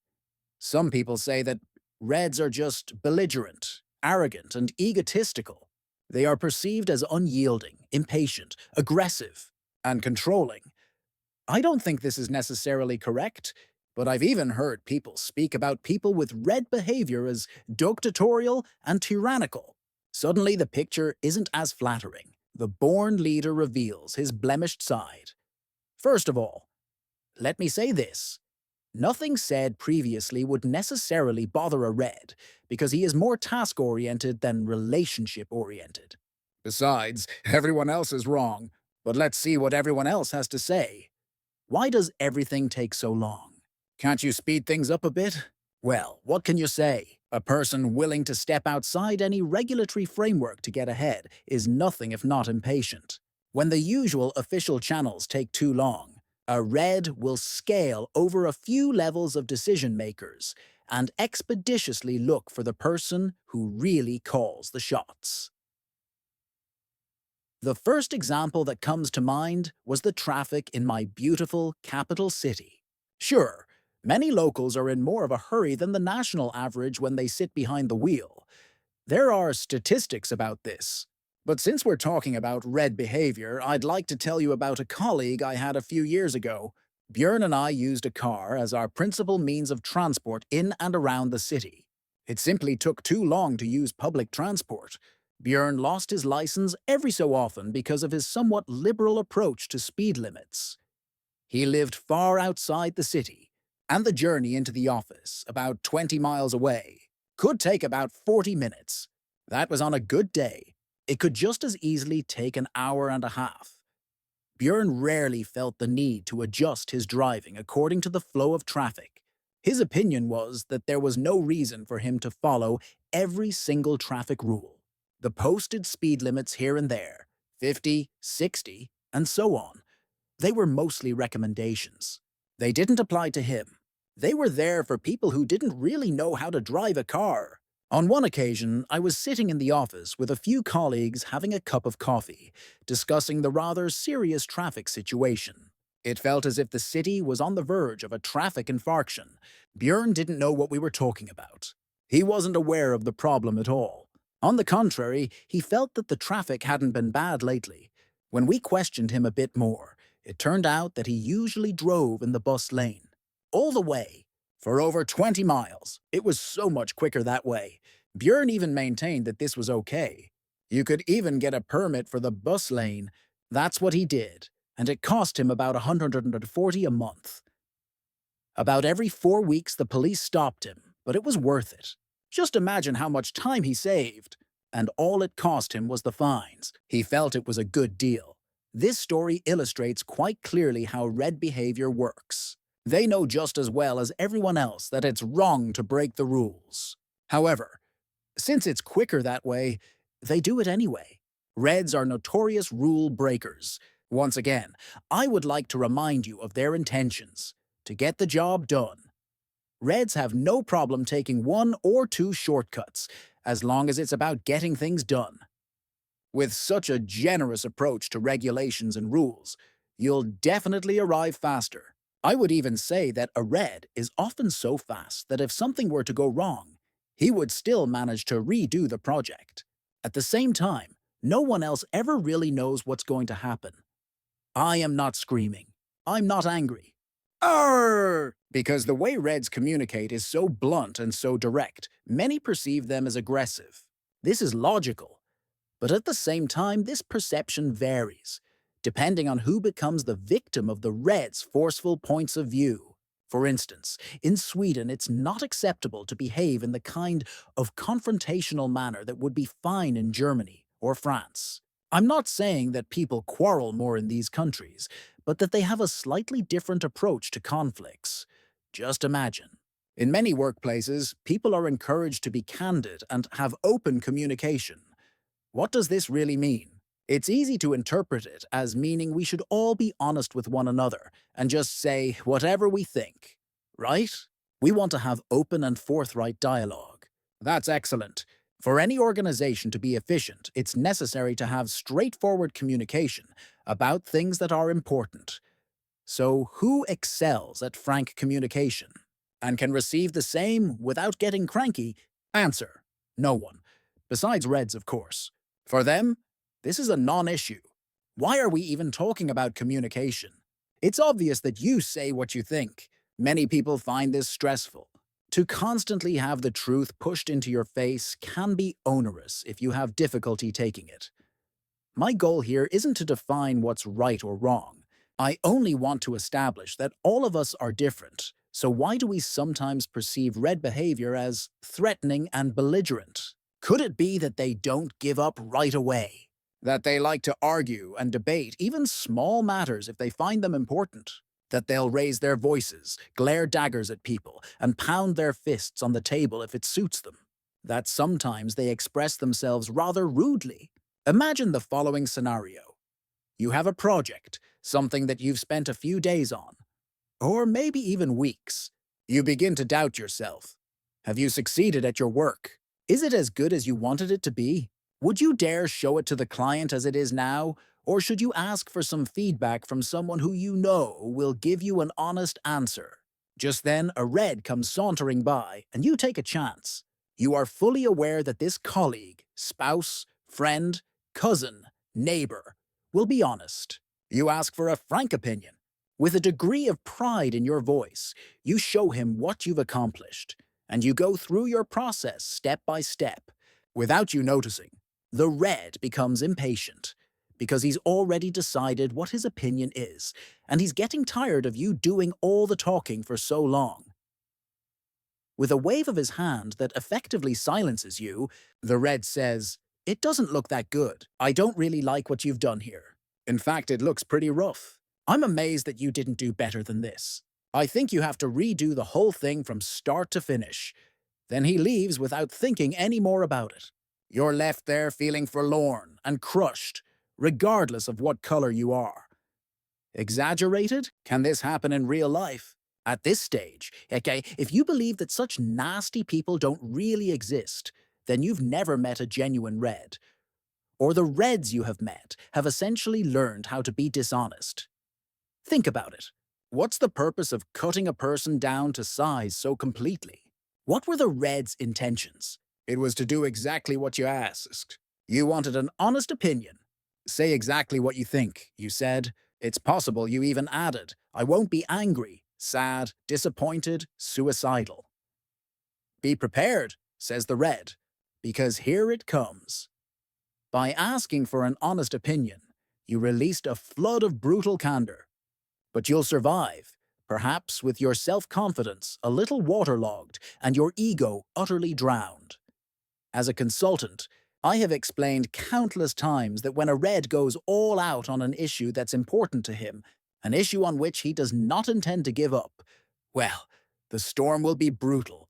If you're afraid of conflict, then you shouldn't put yourself in that situation. A red has no problem with conflict. Reds don't consciously create conflict, but a refreshing quarrel every now and then can be a good thing, don't you think? It's just another way to communicate. A little tip.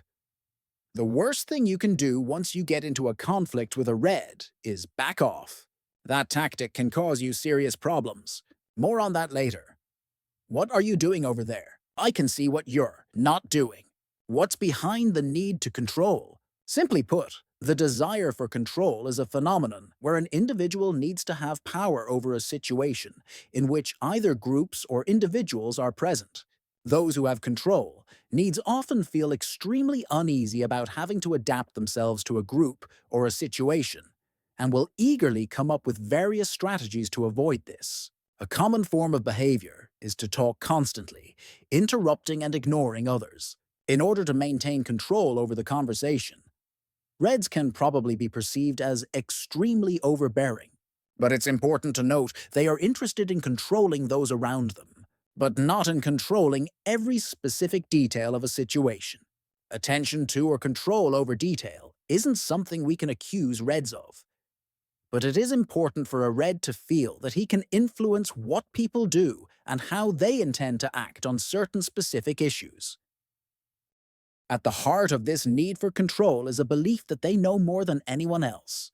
And because a red feels he knows best, he will keep tabs on everyone around him to ensure that they all do the right thing. The advantage for a red is that he gets everything done his way. The disadvantage is obvious. Everyone else feels controlled. Some people think it's a good thing when someone else makes the decisions and holds the baton, but others feel limited and just want to escape. Many years ago, I worked for a company in which one of the middle managers was quite red. She was also a bit blue. See the section on blue behavior. When she delegated tasks to the employees, the effect was quite amusing. She usually had no problem relinquishing certain things. She was even good at delegating enjoyable tasks, something many executives can find difficult. However, since she was red, she was very quick in thought and action. In practice, this meant that she hung around after she had delegated a specific task, and if the task wasn't done immediately, she would simply go and do it herself. When the employee in question got to that item on his to-do list, he often discovered that it had already been done. Note: The deadline hadn't been reached yet. Because this middle manager was red-blue, she did a much better job than what the employee would have had he been given the chance. Red means fast. Blue means high quality in implementation. Unfortunately, criticism of the employee's sluggishness was not slow in coming. As the blue part of this manager was precise with the details and the red part gave criticism very readily, she was perceived as quite rigid. Which brings us on to the next section. I try to care about you, but it would help if you were a little more interesting. Have you ever met a person completely without feelings? No, I thought so. Once again, reds are not typical relational people. Nothing wrong with that, as long as the person you are communicating with has the same focus as you. But if a red speaks to a pronounced relational person, like a yellow or a green, he can be perceived as very cold-hearted or inhuman. Let me illustrate this with an example from my own personal experience. I had a colleague whom I always appreciated very much. Notice that I start with the positives, to avoid ruffling feathers. Very Swedish of me, and still have great respect for as a professional, but also as a good friend. Okay, it's the infamous Björn again. A few years ago, we were having a tough period in the company. Fall had been a difficult and strenuous time. Long days, late nights, and frequent weekend work. We had worn ourselves out, we had worn one another out, and we had worn out our respective families. We were on our knees. We really deserved a quiet and restful holiday season. For the company holiday party, we went to a Japanese restaurant. We had taken our shoes off and were sitting on cushions, each holding a glass of sake in his hands. In typical Swedish fashion, we looked at the menus while at the same time keeping an eye on what the others were thinking of ordering. Of course, most of us didn't want to order something that no one else chose, except for Björn. He glanced quickly through the menu and declared what he had in mind. He was ready now, and quickly grew weary of those of us who hadn't decided yet. Needing something to do, he started a conversation. At the time, my daughter had just changed schools, and Björn was inquisitive. How did everything go with the new school? How's the little lassie doing? Pleasantly surprised by his concern for my daughter, I started to tell him. After about 20 seconds, I noted that Björn's eyes began to wander. He looked around the restaurant with a facial expression that said, "Why is he telling me this?" He looked at me with a smile I interpreted as, "You know me. You know how I function. I don't actually want to talk any more about that." And he quickly began talking about something completely different. Ordinarily, I should have been a little bit offended, maybe even insulted. How can anyone be so insensitive? Especially when the other person is talking about something that he himself inquired about. Does this mean that Björn is cold-hearted or that he cares nothing for other people? Not at all. He cares just as much as anyone else. But when he realized that everything was fine with my daughter, he simply lost interest. In usual fashion, he announced that the channel of communication was closed. Instead of sitting there, hemming and hawing, pretending to be interested in more or less meaningless details, he said exactly what he felt. Remember that we're talking about interpretations and perceptions here. The intention behind a particular behavior is one thing. How we as recipients perceive it is another. Personally, I just wanted to laugh the whole thing off because I knew Björn very well. I knew that he would never dream of hurting anyone deliberately. When he tramples on people's toes from time to time, it's never intentional. It just happens. In reality, he is one of the warmest and most generous people I have ever met. It's just that you have to know him to understand this. What would have been the correct answer to Bjorn's question about my daughter? Great, it would have been enough. It takes strength to be alone, and I'm the strongest of you all.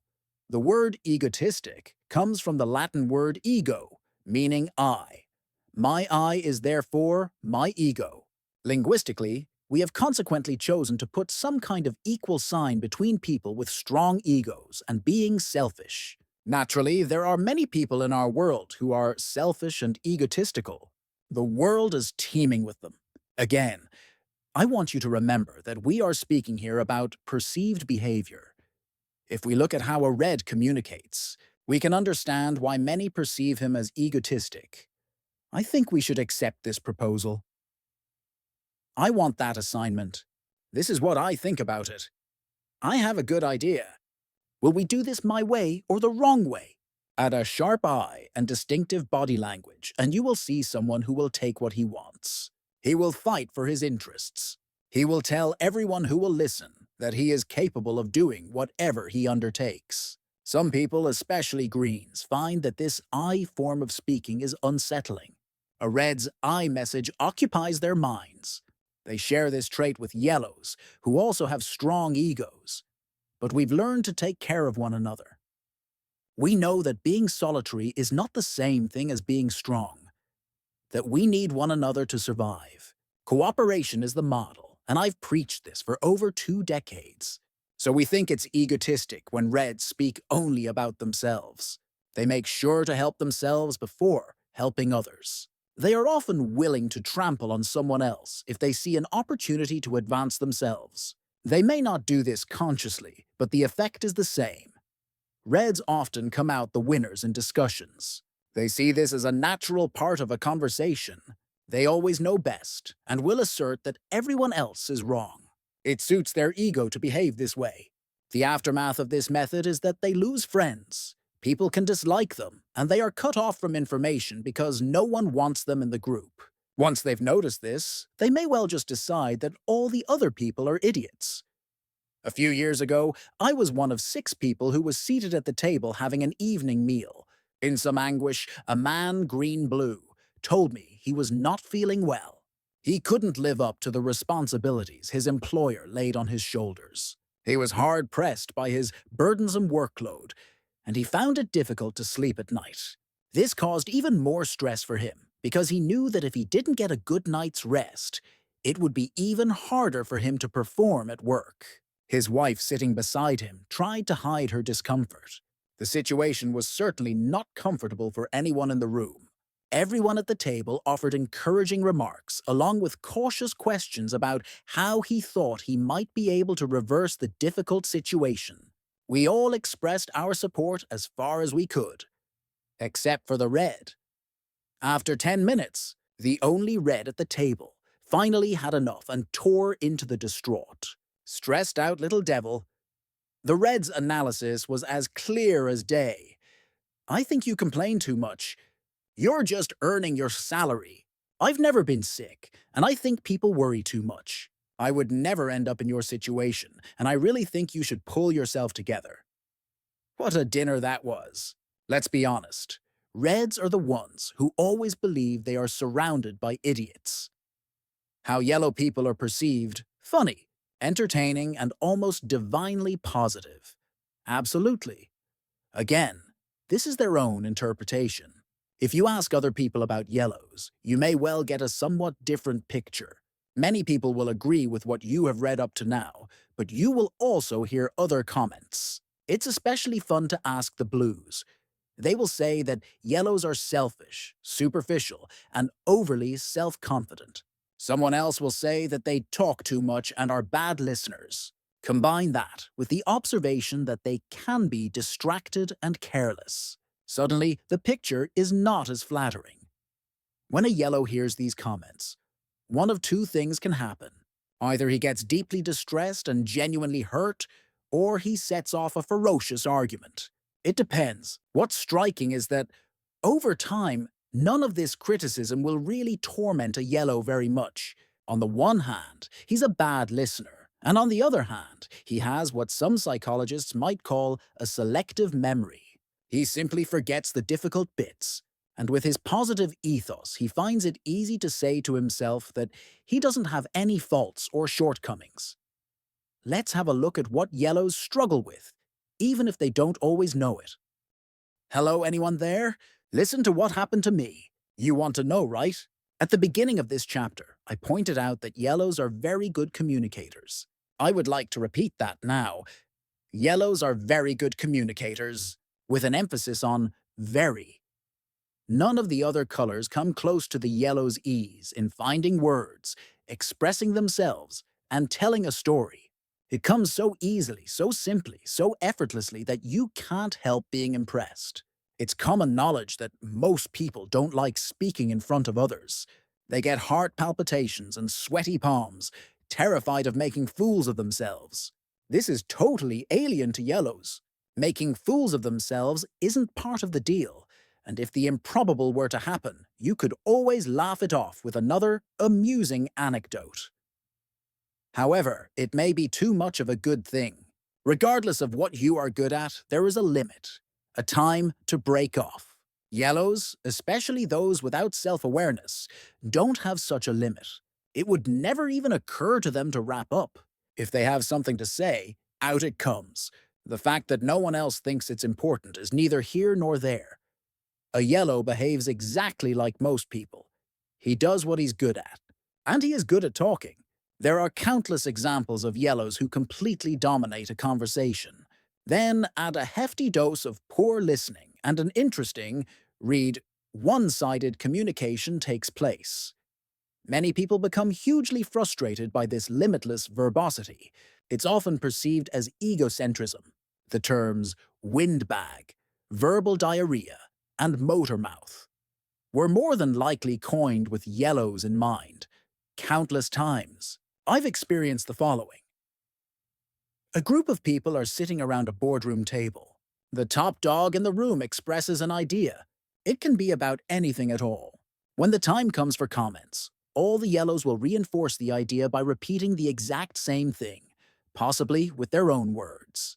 I would like to say to the women reading this that I am aware of the fact that this is more male behavior than female. Why do they do that? Well, first, it's important to signal when you are in agreement, and second, they can say it so much better. A few years ago, I was with a management team studying group dynamics. I had just purchased a cell phone with a stopwatch. Using this, I could time who had spoken in the group, and for how long. In the room were the CEO and his 7 closest associates. Peter, the sales manager, was really yellow, and he had only had 1 point of the 19 on the agenda. Take a good look at the ratio 1 point to 19. This represents around 5.3% of the agenda. The CEO opened the meeting, but pretty soon a clear pattern emerged. Peter had opinions about every single item on the agenda. I used my stopwatch and was fascinated by what I saw. He spoke 69% of the time. Yes, it's true. 31% went to the other 7, including the CEO himself. You're yellow? You may have already charged on ahead in this book, because you possibly recognized yourself and thought that this was a very unfair example. Everyone else is wondering how that's even possible. How can one person dominate the conversation so fully? It's possible because yellows have no problems delivering opinions, views, and advice, regardless of whether they know anything about the subject or not. A yellow has a generous approach to his own ability. When an idea pops up in his head, he simply opens his mouth. People say that for reds, thought and action are the same thing. For yellows, I would suggest the idea that thought and speech are interrelated. What yellows share is often completely unprocessed material that just tumbles out of the big opening on their faces. Sure, it might be well thought out, but it's usually not. What's most deceptive is that, almost without exception, it sounds very good. Yellows know a thing or two about presenting an idea so that it always sounds fantastic. If you're unfamiliar with this particular person, you may very well take everything he says as true. A serious mistake. Very often, a yellow is both entertaining and inspiring, and as I said, they can inspire people to new ideas. But should you get into a conversation with a yellow, you need to be observant so that when he catches his breath, you can quickly insert a comment, or simply close the meeting. I know it looks messy, but there's a method to the madness. A yellow would hardly admit that he's careless, but he has no natural way to keep track of things. He finds working in a structured way boring. Then you have to fit the mold and follow the template. If there is anything that yellows avoid, it's feeling controlled by fixed systems. The solution is to keep everything in your head, which doesn't work. It's not possible to remember everything, so inevitably the yellow forgets, and those around him think he's careless.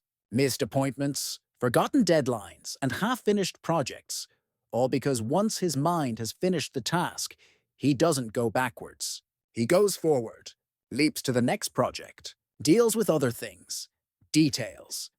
To complete a project, you usually need to be precise about details.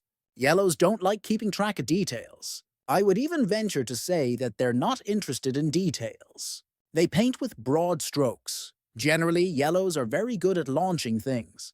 They're resourceful, and with boundless creativity at their disposal, they can kick off various kinds of projects. But they're not as good at finishing things. Finishing anything 100% requires an ability to concentrate that a yellow rarely possesses. He gets tired and moves on.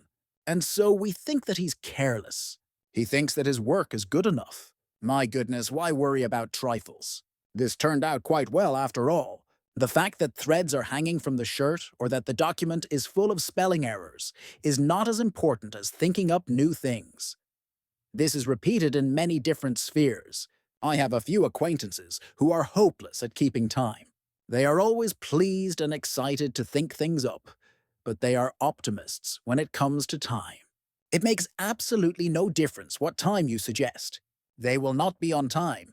7 o'clock, 7:30, or 8. It's unimportant. They're late regardless. And when they talk about it, they haggle down their late arrival from 45 minutes to a little over 15 minutes. After a while, they actually believe it themselves. But it doesn't matter.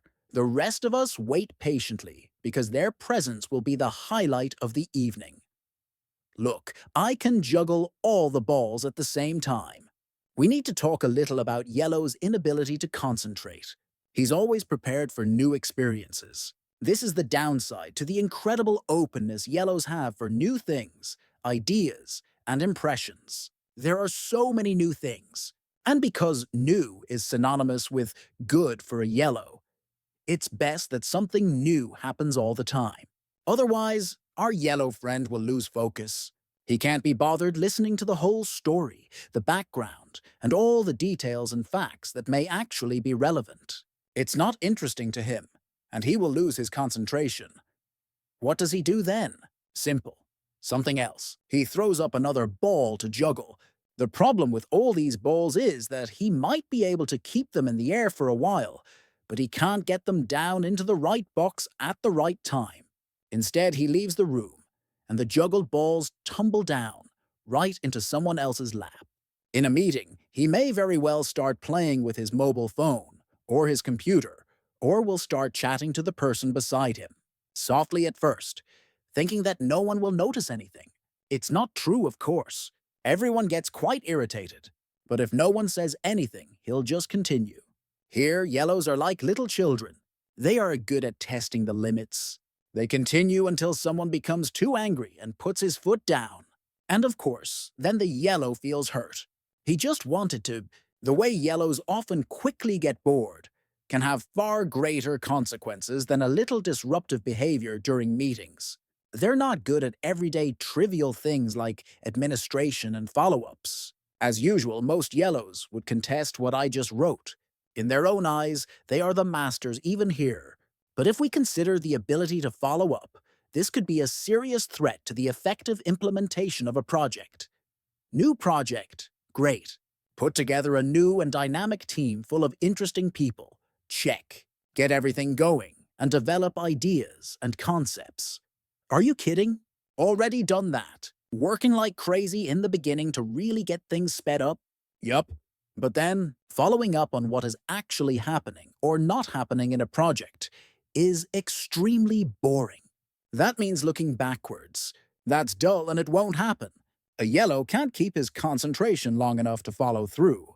He would rather persuade himself that it's important to have confidence in people and just trust that the project gets done. A funny example happened once when I coached sales reps at a large commercial TV channel. I sat with a female seller, a clever young woman who made big business deals. We had identified some weaknesses in her behavior, profile, after she had struggled to convince me that even bad traits could be quite good, and now started to make a plan for how she would proceed in her personal development. It began to fall apart on the first point. When would she begin? She couldn't start that day because it was already past 3 in the afternoon, and tomorrow was full of meetings. It had to be next week. But she was away then, maybe the week after that. She would check her calendar and see. She had lost the match before she had even begun. Me! Me! Me! Yellows aren't necessarily more selfish than others, but they always seem to be. Why? Mostly because of their dialogue, since they primarily talk about themselves. And when other people are not sufficiently interesting and exciting, a yellow will interrupt and guide the topic towards something far more interesting, not infrequently himself. Remember a seller I encountered during a conference with a pharmaceutical company a few years ago. Gustav exhibited all of the less successful aspects of yellow behavior, and the problem was that he was completely unaware of it. He very rarely spoke about anything but himself and the things he had done, and he behaved as if he were the one who was leading the conference and not me. I have my methods to deal with those boys, but it's amusing to study them for a while before I adjust their behavior with a few choice words during the first break. A few examples. Every time I put a question to the group, Gustav answered. His quick answers would have indicated engagement if it had not been for the fact that he was often actually spewing nonsense. He simply said the things that popped into his head. He couldn't keep his thoughts in his own head, and everything just tumbled out. When I directed my attention to one of Gustav's colleagues instead of him, he simply leaned into my field of vision and continued talking. When I began directing questions to specific people in the room, simply calling them by name, Gustav answered anyway. Pretty impressive, right? He would speak for a while and then ask Sven. That's what you were going to say, right, Sven? Sven just shook his head. He was used to this. Gustav continued like that the whole morning before I could rein in him. He just charged in whenever there was a gap or a few seconds silence. He never allowed anyone to speak, and everything he said was to be taken as gospel truth. He dominated the room without even thinking about the other 19 people. The funny thing was that everyone was aware of what was going on, but no one had the energy to stand up to Gustav. They just stared at me with slight desperation in their eyes, hoping that I had some way of silencing him. During lunch, he proclaimed far and wide so that everyone heard it, that he thought the conference was going very well. By that point, the majority of the group hated the very sound of his voice. They could barely put up with him. To save them from their suffering, I had to have a quick feedback intervention with him during the coffee break, something you'll learn more about when I discuss giving feedback. You never told me that. I would remember. If a yellow is anything, it's a bad listener. They're really miserable at it in point of fact. Many yellows I have met say that they are very good listeners, and of course supplied entertaining examples of this undeniable fact. But maybe it could be their memory that was at fault. Basically, they believe that they listen very well. But somewhere along the way to the brain's storage shelves, whatever they heard simply gets lost. Poof! No, it's not about memory. It's about how a yellow is often uninterested in what others say because he knows he could say it so much better himself. He doesn't stay focused. He begins thinking about other things, begins doing other things. He does not want to listen. He wants to talk. They're also quite childish in that they only like doing things that are enjoyable. If a statement or a story or just a normal conversation is boring, then they close their ears. Of course, there's a remedy. Take a course in entertaining rhetoric. Then you may be able to keep your yellow friends, partners, or colleagues' attention. If you can present your message in a more amusing way, he'll at least remain seated a bit longer. Rhetoric isn't the art of talking, but rather the art of getting others to listen. If you have a good friend, whom at this stage you have identified as yellow, you know exactly what I'm talking about. In mid-sentence, he opens his mouth and starts talking about something completely different. Bad memory? No, you are simply being tedious. But truly, add a bad memory into the equation, and we really are in trouble. Many truly successful people in society are often better listeners than the general average. They don't willingly talk as much as they listen. They already know what they know, and to learn more they simply have to hush up and hear what others are saying. It's a way to absorb new knowledge. This is something yellows need to understand better if they're not to be perceived as completely hopeless or just stagnant in their personal development. They must, for example, listen to the message I have presented in this last section. If they refuse to take it in, just because it is a difficult and possibly a boring message, they'll never learn anything. How green people are perceived. So what do others, other colors, think about greens? The picture is ambivalent. Besides the fact that they are considered pleasant, friendly, and caring, there are other opinions. A person who, out of fear of conflict, says yes but means no. How do you handle him? How do you know what he really thinks? Reds and yellows especially have problems with what I call the silent resistance, remaining silent rather than speaking out. Certain greens, however, tend to tell the truth behind the back of the person concerned. Therefore, others can perceive a green as dishonest, even though their intention is only to avoid conflict. In general, greens always expect the worst and therefore tend to lie low. Then we have the green's inability to change. When a green understands the need for change but still says no thanks, that leads those closest to him to think that he is afraid of change, stubborn, unconcerned, and indifferent. As usual, we are talking about perceptions.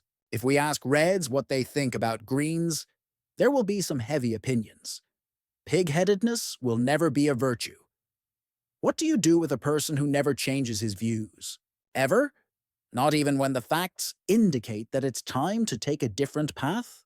How do you handle someone whose resolve to continue on the present course has completely taken over? The difference between greens and blues is that while a blue holds out for more facts about an issue, greens expect everything to simply blow over, since they refuse to change their minds. They've made a decision about something and will not concede.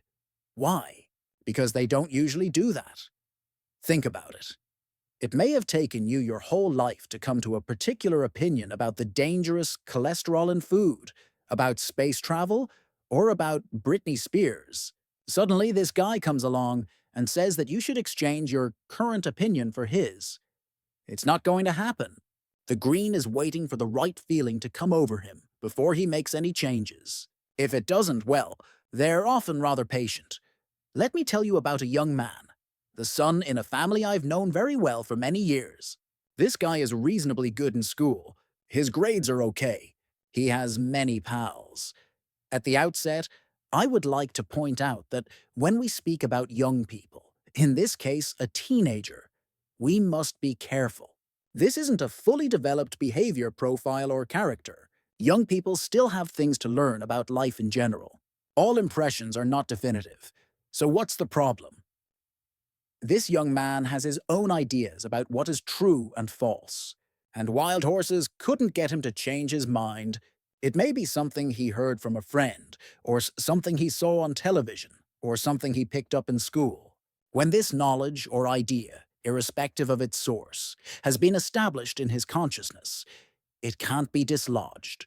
It makes no difference how often his parents point out the facts, or how tough they are when they present the evidence. His point of view is clear. It doesn't even matter if they point out the danger in this or that way of thinking. He persists in his belief. Think about it. You supply all the available facts, and the guy says that he understands. He agrees that it sounds logical. Other people could feasibly do it that way, with good results. But still, he's not prepared to change his point of view. Some people would call this pig-headedness. What's the reason for this? Excellent question. It may be a result of where he first got the information. If a friend says that you can earn just as much money collecting trash as a newly qualified doctor can earn, it doesn't really matter if it's true or not. If the same friend suggests that you can't be arrested for drunk driving if you drive your car after drinking 3 beers, then this becomes the truth, even if we, with all the facts at our disposal, know that this is simply not the case. If this guy is told that he'll get a terrific job if he just works a little harder at mathematics, it becomes true. If he got this info from his best mate, it simply has to be true. If a green trusts in a particular individual, that individual's word becomes law. This makes it easy to exploit greens because they can be a little naive and gullible. And unfortunately, certain people take advantage of this fact. Sometimes this obstinacy becomes a strength, no doubt about that. But when those around them perceive it as pure pig-headedness, it can create problems. Why bother? Nothing is worth caring about. Since Greens rarely make the first move and almost always allow others to step up first, you can easily get the impression that a Green is not especially interested or engaged. And often that's the case. He is more passive than he is active, and this has an impact on his behavior. Not much is going on there. And what does it really matter? If you stay at home, nothing can really go wrong then, right? What Greens fail to see is that most other people want to do things. They assume that everyone thinks as they do and stays on the sofa. They are satisfied with doing nothing. Anything that upsets this standpoint becomes a threat. The result? Even more passivity. On one occasion, I heard a red-yellow boss describe his employees as uninspired and uninterested in their work. It tormented him because no matter how hard he tried to entice and insist, they never left the starting block. He presented numerous ideas, some of which were very interesting. But nothing happened. It can be like that with Greens. They recognize a good idea as quickly as anyone else.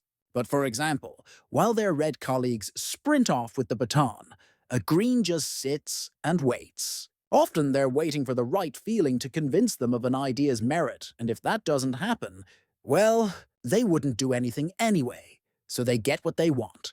Why not just wait and see if the urge to act goes away? This particular boss called in his employees and asked them how they viewed the business. He was worried about the evident lack of discernible commitment. A couple of the men, who were lower middle age, said straight out that they couldn't think of anything that was worth getting involved in. The boss became extremely frustrated. He tried everything, but got virtually no reaction. This can also happen in a marriage. There are stereotypes for everything, like that some women might be drawn to the strong, silent type, for example. Nothing wrong with that. But after they're married and she realizes that this is all that he is, strong and silent, she may not be as happy. And when she makes plans, and he says he doesn't care, she gets frustrated. And so she makes even bigger plans. And he clutches the armrests on his favorite recliner even harder. This is the paradox. The bigger the plans, the less likely it is that a Green will commit. All he wants is peace and quiet. Here's an example. I've been writing fiction for 20 years and really hope to become a published author one day. Everyone in the family knew this. Not that I made a huge deal out of it, but I didn't hide my ambitions either. One Green close to me understood how important it was for me to succeed. I have repeatedly spoken about my dream, explaining how it would make me feel if I succeeded as an author of fiction. Yet this Green never asked how my writing was going. Maybe a comment every 5 years that I shouldn't take things so seriously, or I will only be disappointed. And when I said things like, "This year it will happen. Now is the time, damn it. I've got to work harder to succeed," the response was, "Wow, that's a lot of work." Lots of work is a Green's greatest enemy, just because that's exactly what it is. Work. They live in a mindset that everything should be easy. This form of indifference and lack of commitment can kill the enthusiasm of even the most inspired person. I had to learn to rely on others to find the energy to struggle on with my writing. But a Green doesn't understand this. He doesn't want people to be too involved, because it's just bothersome. Instead, let's just sit here and do nothing. What's thought in secret is said in secret. Greens are reluctant to take a position on sensitive issues. They have just as many views and opinions as anyone else, but they don't like shouting them from the rooftops. The reason is simple. It can cause a fuss. The consequence of this tendency is a rather abstruse manner of expressing themselves. Instead of saying, "That's impossible," they may respond with something like, "It appears that there are a few challenges in delivering that." Sure, both statements mean the same thing. We won't manage to do it in time, but by using a less direct means of expression, you take fewer risks. If you take a clear stance on something, then you have to stand up for it. For a Green, it's better to be safe than sorry. By expressing himself ambiguously, he avoids taking responsibility for the matter in question. He doesn't have to risk his good name if he's uncertain.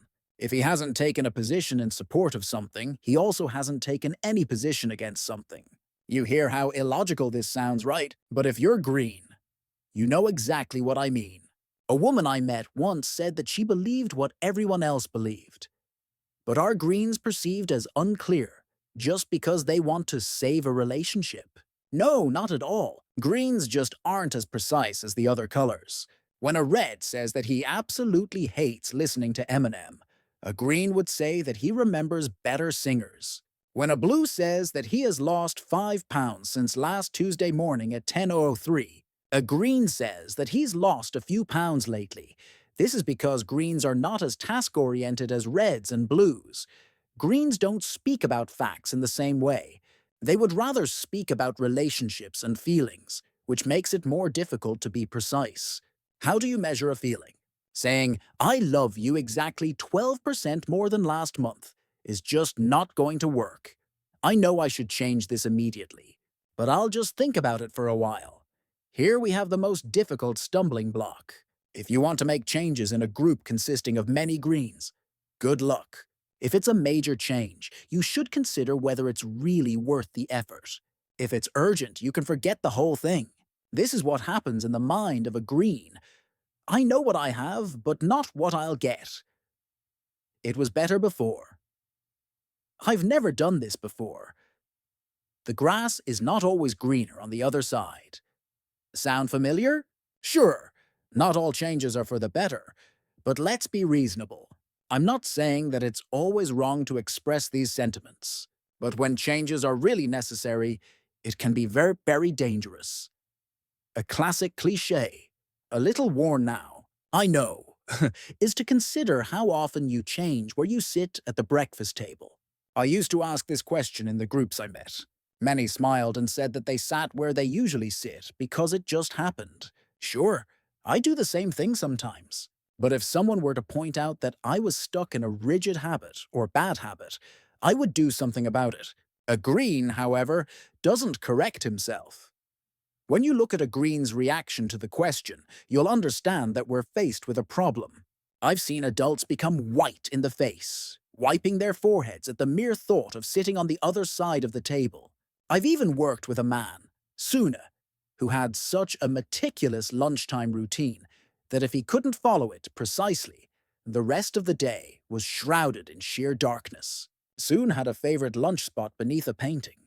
He sat there every day at lunchtime, week in, week out, month out, and year in. Always the same chair. If he came into the dining room and saw that his spot was occupied, he would stop short. If he saw this quickly enough, he'd turn towards his backup location, not as good, but still an acceptable spot, near a window. If he were forced to have his soup there, he would glare throughout the meal at whoever had nicked his spot. Of course, he never said anything. Instead, he just sulked the rest of the day. This is another thing Greens often do. Turn frustration inwards and feel awful so that everyone notices it. If Soon's backup spot was also occupied, he would just go back into the kitchen, the rest of his day ruined. Let me give you another example. My mother, departed but never forgotten, will never stop loving you.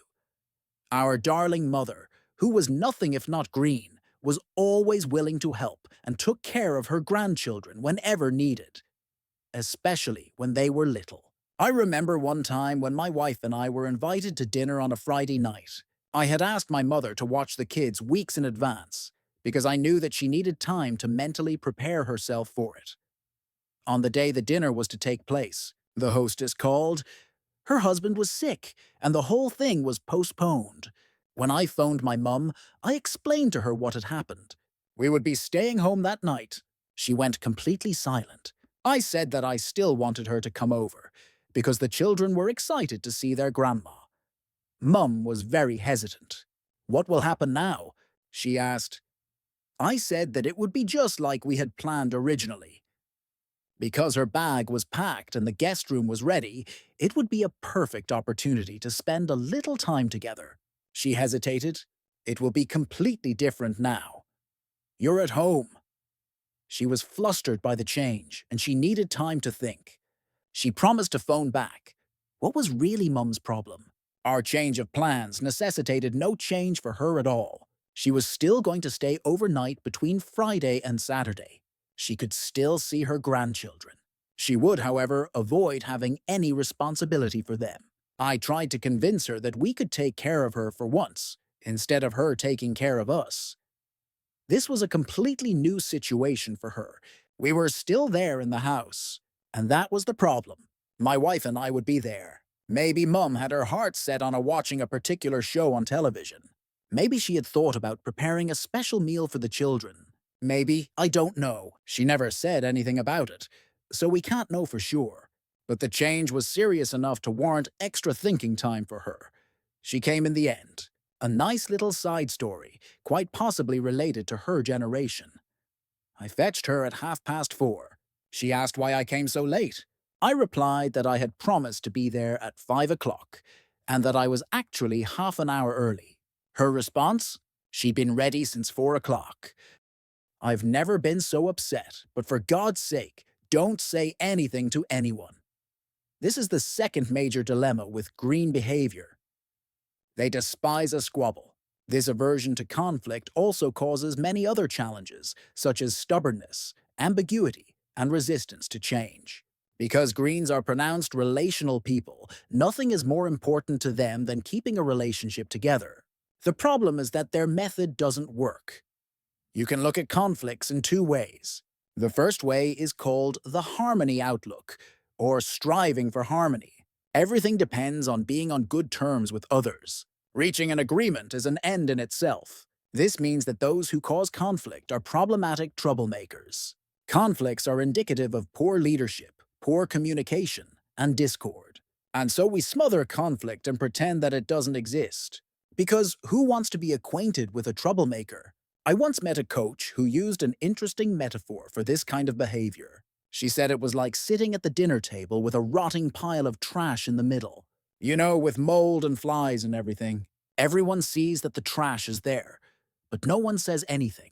You brush away the flies and pass the food across the liquefying banana peels without thinking anything about it. Maybe by the end, someone wonders if there even really is a pile of trash on the table at all. Finally, one of the dinner table guests says, "We have to do something about this." That person becomes an agitator because we now have to deal with this nasty mess of garbage. Couldn't she have just kept quiet? Nowadays, we know better. The aspiration of having everyone in agreement about everything all the time is an impossible utopia, not even worth trying to achieve. Someone will lift the lid off all that discord that was so effectively and hermetically sealed for such a long period of time. And what happens then? It stinks from a long way off. In the end, the harmony outlook inevitably leads to conflict. The second way, and the opposite to the first, is called the conflict outlook. It basically means that we accept that conflicts exist, that it's natural. No group exists where everyone is always in agreement about everything. The whole point of the conflict outlook is to deal with every little dissentient issue as soon as it shows its head. Reds, and also some yellows, do this naturally. When they see something that doesn't work, they say that it doesn't work. This means that problems can be resolved at an early stage, but you have to deal with the issue before it begins to stink. The conflict approach usually creates harmony, but a green will just turn a deaf ear. He'll do everything in his power to maintain that magical feeling that everyone is in agreement. It's nicer when everyone agrees, isn't it? Wouldn't the world be so much better if there were no conflicts? Consider a situation all of us have experienced at some point. We're in a meeting at work. There are maybe 10 people present in the room. Add or subtract from this so that you recognize the situation. Someone, the boss, or anyone at all, has just completed his presentation and now asks what everyone is thinking. Full of expectation, he looks around waiting for feedback. If there are any reds or yellows in the room, they will speak about their views on the proposal they've just seen. The reds will love it or loathe it. The yellows will speak about their own reflections on the proposal. One or two blues might have a few questions. What do the greens do? Absolutely nothing. They just lean back in their chairs and let themselves absorb the proposal. They say nothing at all unless asked a direct question. They look anxiously around, hoping that someone will say that this proposal is, in fact, an incomprehensible mess.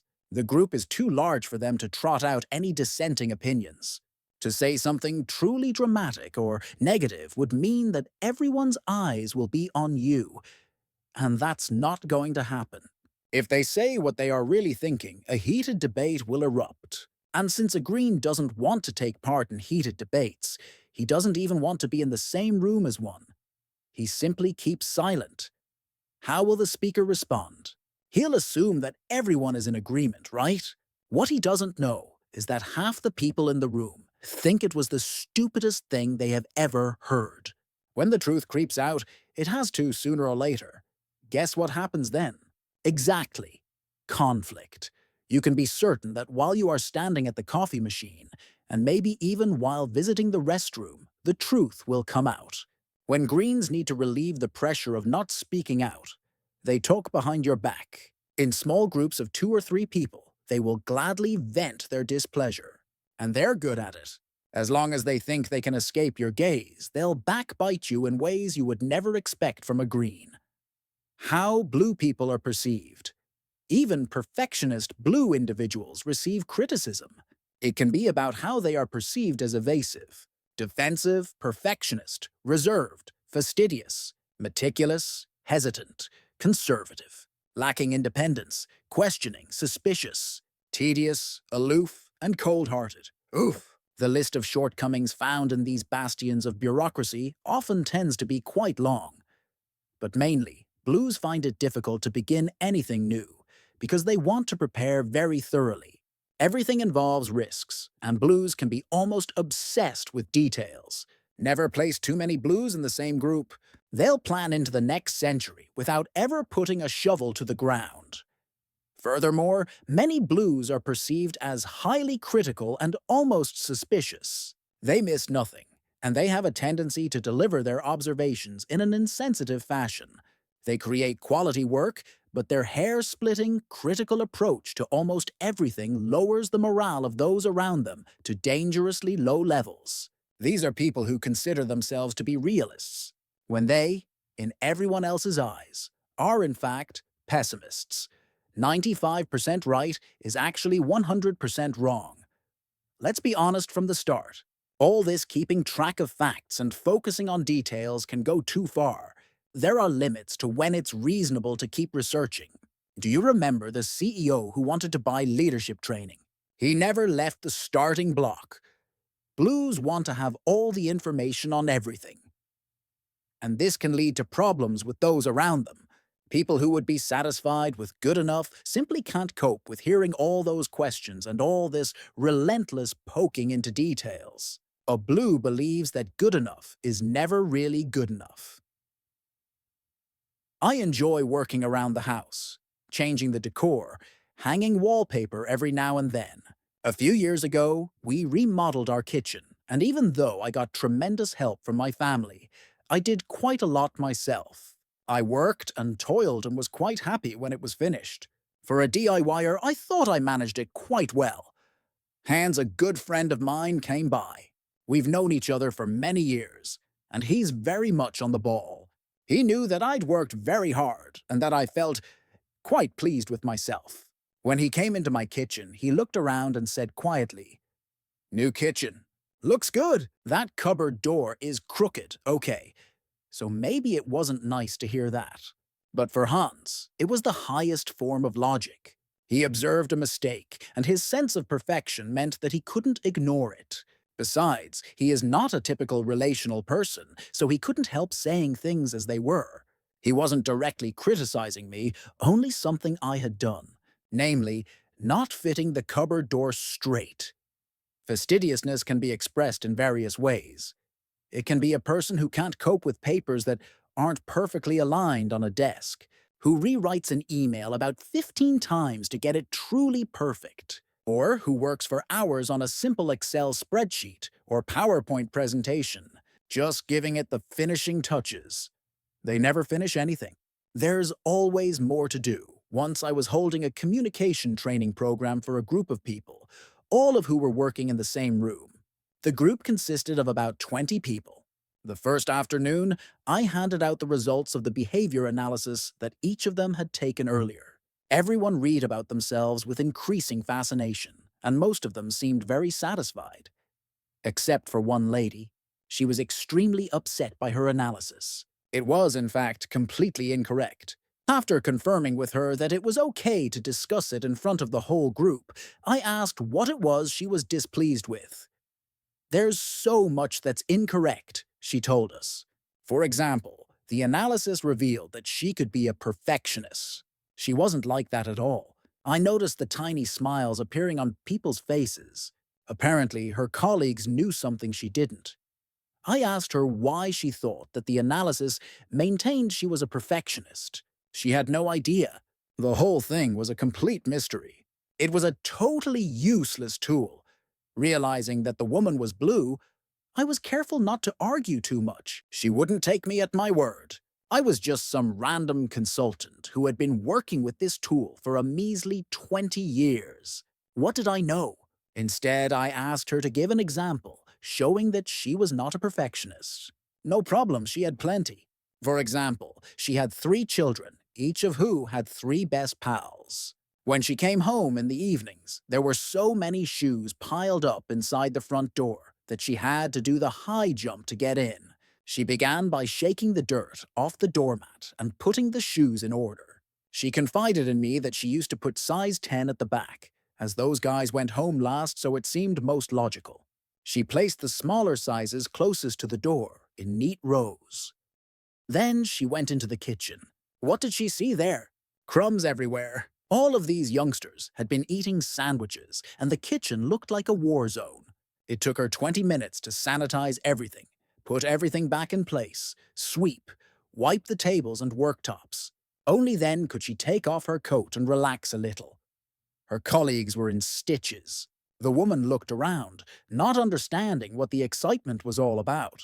That any of this could even be remotely obsessive was beyond her. Her house was so untidy, that was her point. The funny thing about this story is that a few years later, I met the same woman, but in a totally different context. She gave me a big hug and said that the analysis of her behavior was 100% correct. Stunned, I wondered how she arrived at that conclusion. It turned out that she had kept the behavior profile in her purse for a while. The analysis had a list of behaviors and qualities, and every time she found herself doing one, she ticked it off on the sheet. In the end, she had ticked all of them off. She liked the profile. An amazing tool on the whole. I don't really know you, so keep your distance. You've done it. I've done it. We've all done it. Gone up to a person who seems to be a decent fellow and started talking about this and that, thinking you're going to have a nice chat. After a while, you realize that you're the one doing all the talking. If you have yellow traits in your behavior, you may notice that there are strange pauses in the dialogue. If there really is a dialogue, you may notice that the other person fidgets a bit, signaling that he doesn't want to be part of this conversation. What's going on? We're just talking about the game yesterday, or about what the family did last summer, or where you intend to go on vacation. Do we have a problem, or what? Yes, in fact we do. Because this person doesn't willingly speak with strangers. Wait a minute, you may say. We've been working together for 3 months, and by now it should be perfectly okay to ask what his dog's name is. But this guy requires a lot of personal space, both physically and psychologically. He needs to know a person extremely well before opening up. Not like a red, who lets out with whatever he feels. Not like a yellow, who reveals his darkest secrets because he assumes that everyone is interested. Or like a green, who can be personal, but only in small groups and in a controlled environment. A blue doesn't need small talk. He can easily give the impression that he doesn't care about other people, because he doesn't cultivate any relationships. Sure, he cares, but his needs are on a different level than everyone else's. He likes being in his own company and with immediate family. The consequence is clear for those around him. They find him cold-hearted and distant. That personal bubble is obvious, and it can be very chilly, particularly for yellows and greens. And so they call their blue friend a bore. Blues can easily make us feel ill at ease. Why is he so cold and dismissive? Doesn't he care about me at all? Better safe than sorry. Think about it, preferably 3 times. A good family friend couldn't leave her house without first checking to see if her keys were really in her handbag, even though placing them there was the last thing she had done before going to the front door. Back in the 1980s, when I worked as a teller in the bank, I served people who had waited 30 minutes in line for just one single reason: to check that the balance printed on the ATM receipt really was correct. Much anticipation. The same computer.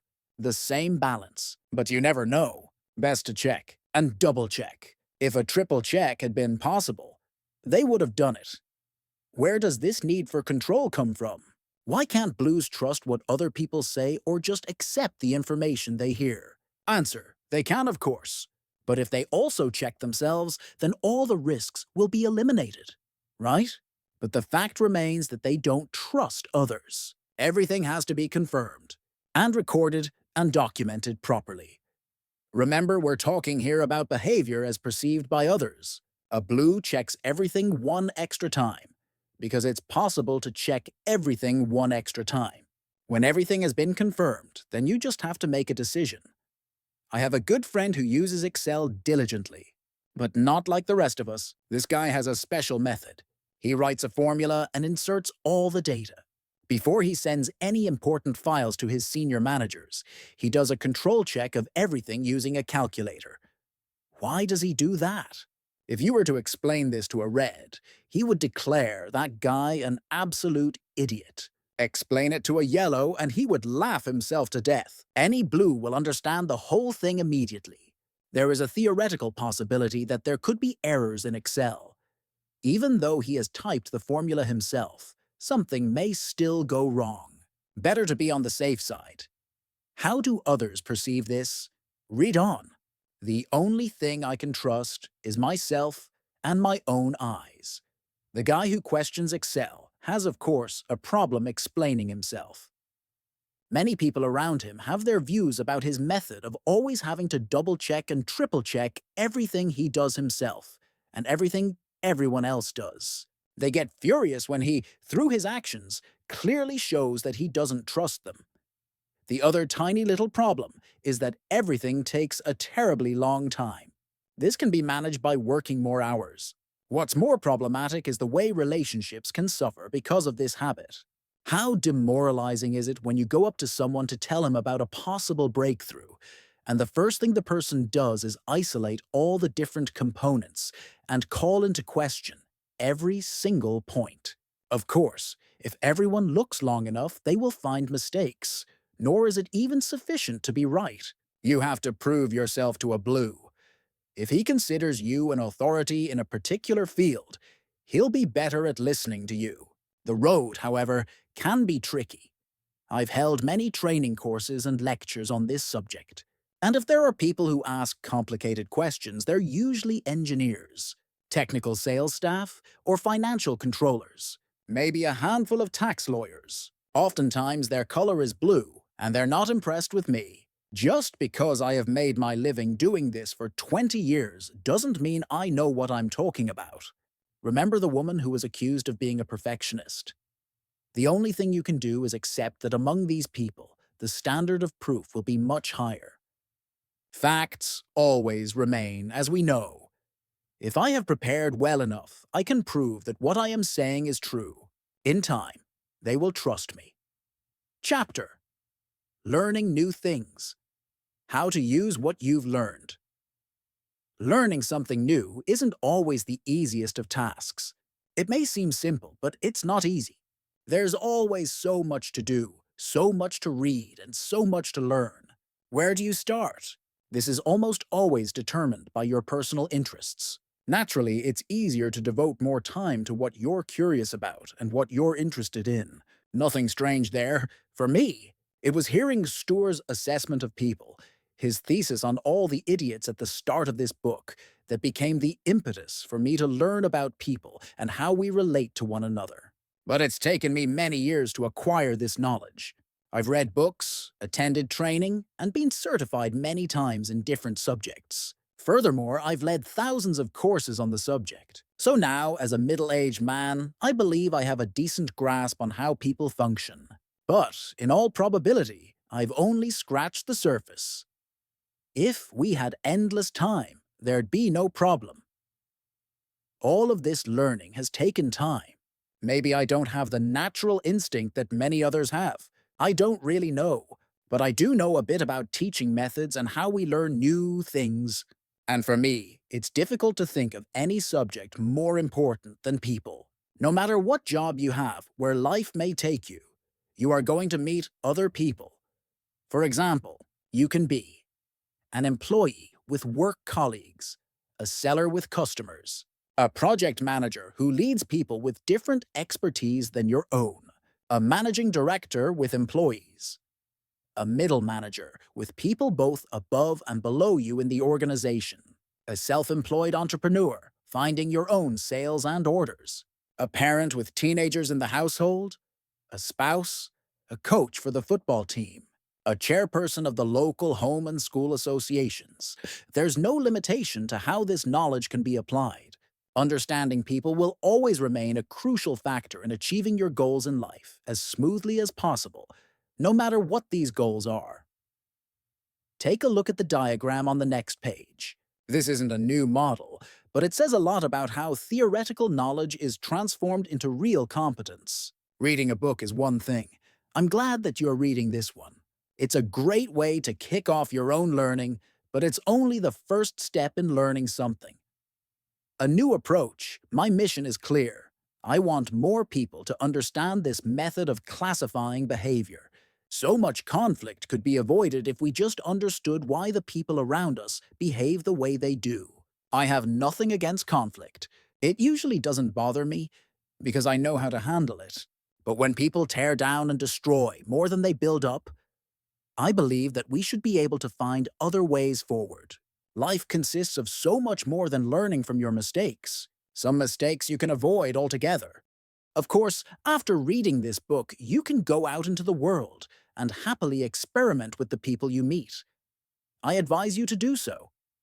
In the beginning, the challenge will be that you are going to guess incorrectly about people's personalities, and that may result in a certain degree of embarrassment. But as you become more fluent in the language of behavior, it will transform how you interact with the people around you. Chapter 10. Body Language. Why how you move matters. How do you really look? Introduction. Different colors exhibit different types of body language. In addition to all things you say and do, you project a certain type of body language to the people around you. People pick up on this body language and use it to interpret your mood. So let's take a closer look at how we move. Body language refers to all forms of nonverbal communication, conscious as well as unconscious. Differences in body language vary both between individuals and between different groups of people. Our body language also functions as a social and cultural marker, even if there are common biological foundations. The modern English language contains about 170,000 words, of which 5,000 are used regularly. In comparison, according to certain scholars, body language contains almost 700,000 signals. Yes, we can debate the exact numbers, but that's not the point. Just understand that there are an immense number of signals, more than we may be aware of. I'm not going to examine all these signals, but it's still interesting to see what the differences are between different behavior profiles. Just remember, our state of mind, situation, and whether we feel safe or unsafe can have a crucial influence on our body language. Posture. If on the one hand, you have a relaxed, natural but not slack posture, other people often get the impression that you are self-confidence. If, on the other hand, you have a shrunken posture, it can be interpreted as resignation and disappointment. If you have an erect, somewhat wooden posture, people can believe that this is a signal of dominance. In other words, you demand respect from those around you. However, it could also be an indication that you were trained at a military academy. Gaze. We use our eyes for many different things. Shifty eyes generally suggest that the person in question would rather be somewhere else.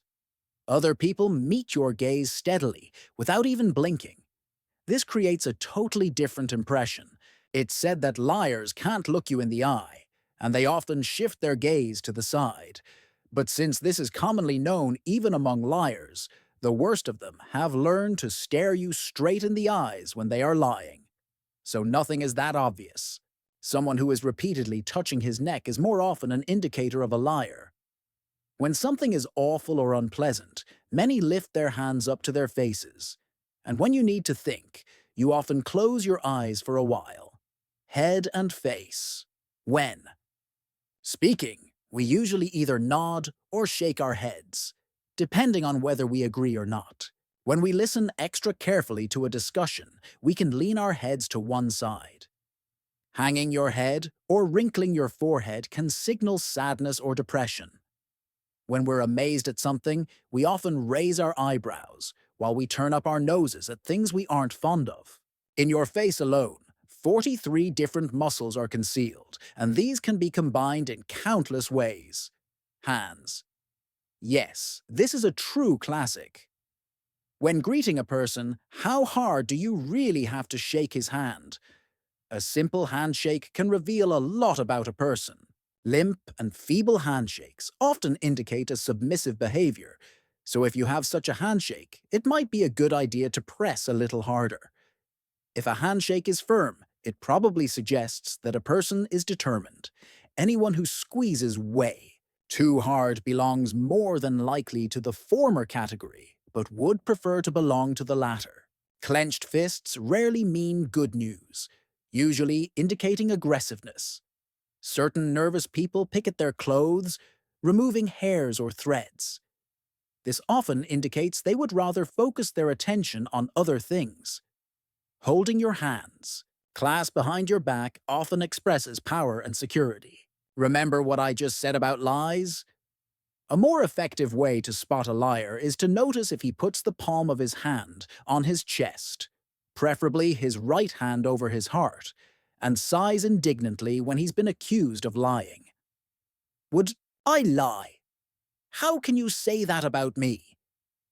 This gesture is intended to strengthen his honest intentions, but it immediately puts those around on their guard because it is so unnecessary and excessive. There's definitely something fishy going on there. Territory. It's very important that all people have their own personal space, as everyone needs an area that is his own. Among other things, this territory can be the distance you maintain from people when you're speaking to them. The personal zone is generally a few feet, and the social zone is 3 to 10 feet. When we speak about the personal zone, we mean the space when two people who know each other are communicating. The social zone refers to the space between strangers who are communicating. But this is very much dependent on the culture of the speakers. In the Nordic European region, for example, the personal zone is definitely larger than what someone from the Mediterranean would have. So what do we do about all this? How do the various forms of behavior differ from one another? It's obvious that some well-known facts about body language don't apply to every single person. Someone who is busily picking lint off his sleeve might be bored, or he might just be nervous. Another example is how people deal with uncertainty. A green who is unsure leans backwards. A red who is unsure leans forward as his way of dealing with this uncertainty is to try to dominate the conversation. On the following pages, I've listed further examples of the differences. Try observing people in real life to see if you can find any of the following forms of behavior. But remember, body language is very individual. Sure, there are the general expressions that apply throughout the entire world and among all people. A contemptuous stare, for example, looks similar in every country. But there are so many differences that you will have to study your fellow mortals to sharpen your ability. The following short sections are intended to serve as a simple guide. Red body language. Some basics to keep in mind about reds. They keep their distance from others. Have powerful handshakes. Lean forward aggressively. Use direct eye contact. Use controlling gestures. As I mentioned previously, Reds often have a clear and distinctive body language. You can usually recognize a Red from a distance. When you walk through large crowds, you'll see people swarming around, standing still, conversing with others, or just checking to see what all the fuss is about. Let's say that you're looking at a town square teeming with people. If you look really closely, you will see a person who is crossing the square at a brisk pace, completely disregarding the people standing in his way. With his gaze fixed on a point a bit in front of him, the Red speeds up and crosses the square without any problem. He does not give way, but makes others move aside. His steps are decisive and powerful. He expects the rest of us to get out of his way. The first time you meet a Red, he usually maintains a certain distance. His handshake won't be hearty, but it will be powerful. Expect that the Red, man or woman, will grip a little bit harder to show who is in charge. Some people consider this alpha male behavior, but it also occurs in women. A Red has a need to demonstrate that he is someone to be reckoned with. Forget over-exuberant smiles. His face can be downright grim, especially if you're attending a business meeting. But even in social settings, Reds maintain some reserve. A Red won't give you a big bear hug, as long as he is sober. Under the influence of alcohol, anything can happen. When things start getting tense, which usually happens rather quickly when Reds are involved, this guy will lean across the table and argue his case quite forcefully. Eye contact will be very direct, his gaze fixed on you. When it comes to yue, the language of power, Reds have their finger on the trigger right from the start. Be prepared for that.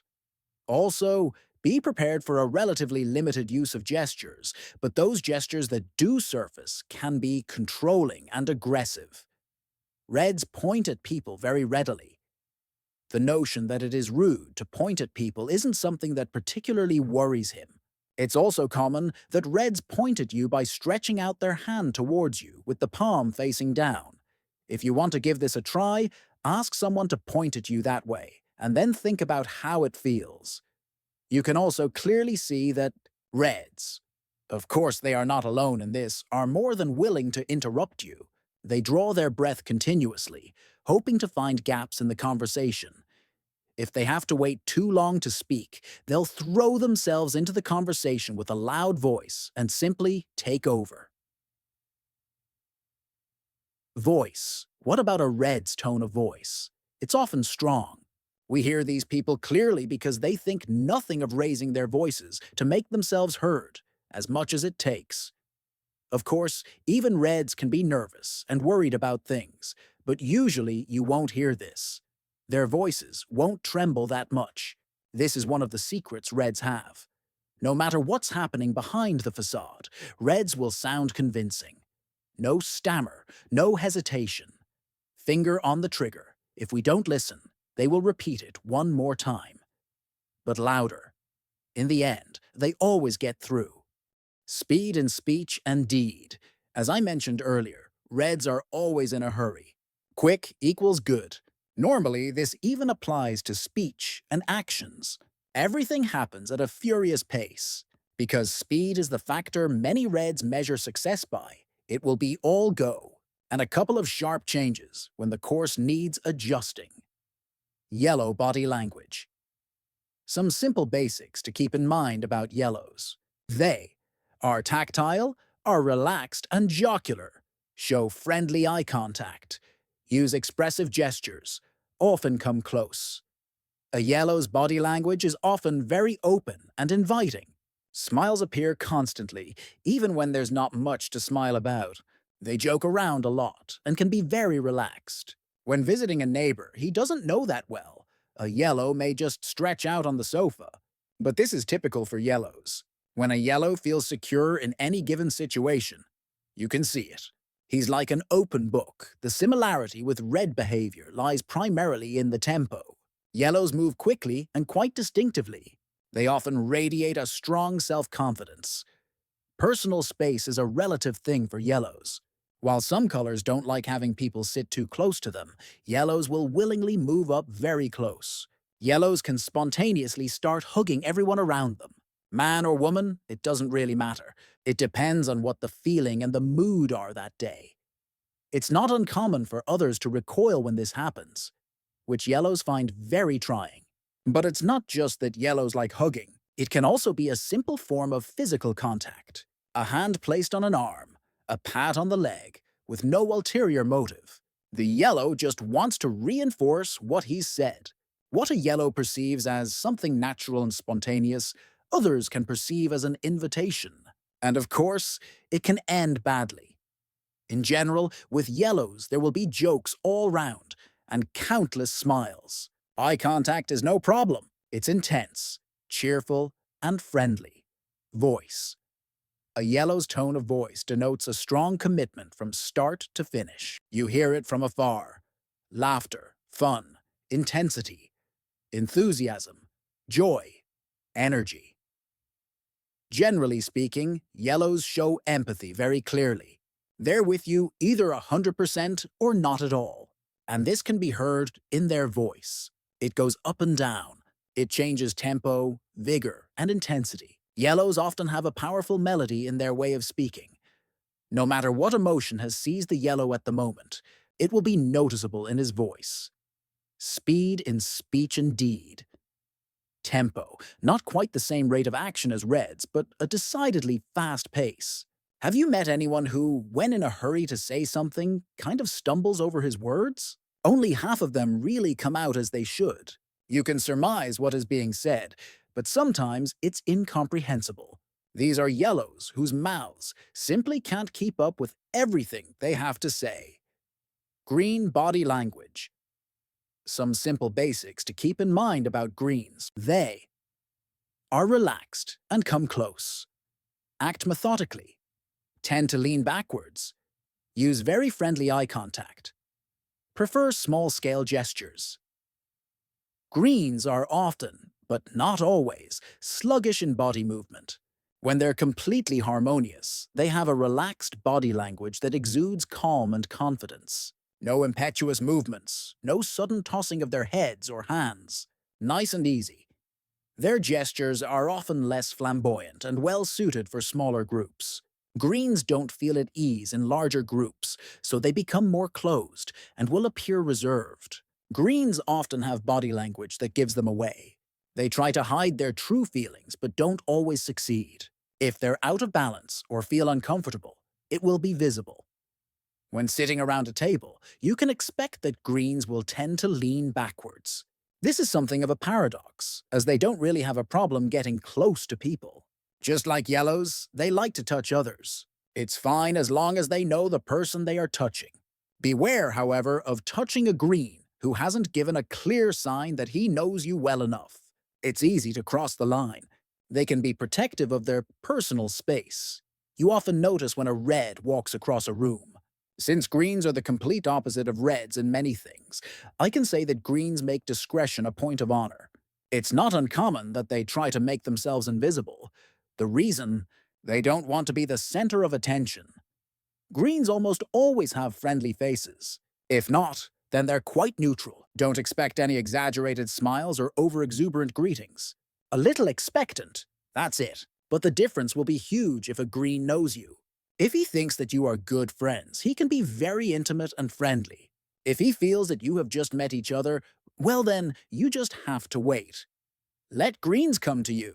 Do not force yourself on them.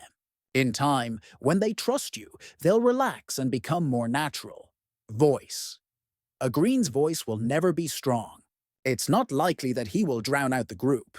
You'll have to make a little bit more effort. Even when greens speak in front of a larger group, they may do this if they don't have any choice. They'll speak as if there were only 3 of you sitting around the table. Sometimes it may appear that greens don't see the other 100 people in the room. The volume is generally low, and it can be difficult to hear what they say. But their voice will always be soft and radiate warmth. The pace will be slower, and the variation not at all like when a yellow speaks. Speed in speech and deed. Generally, Greens have a slower pace than reds and yellows, but not quite as slow as blues. Speed has no value in itself. If a heightened tempo risks destroying the cooperation in the group, greens will reduce the speed.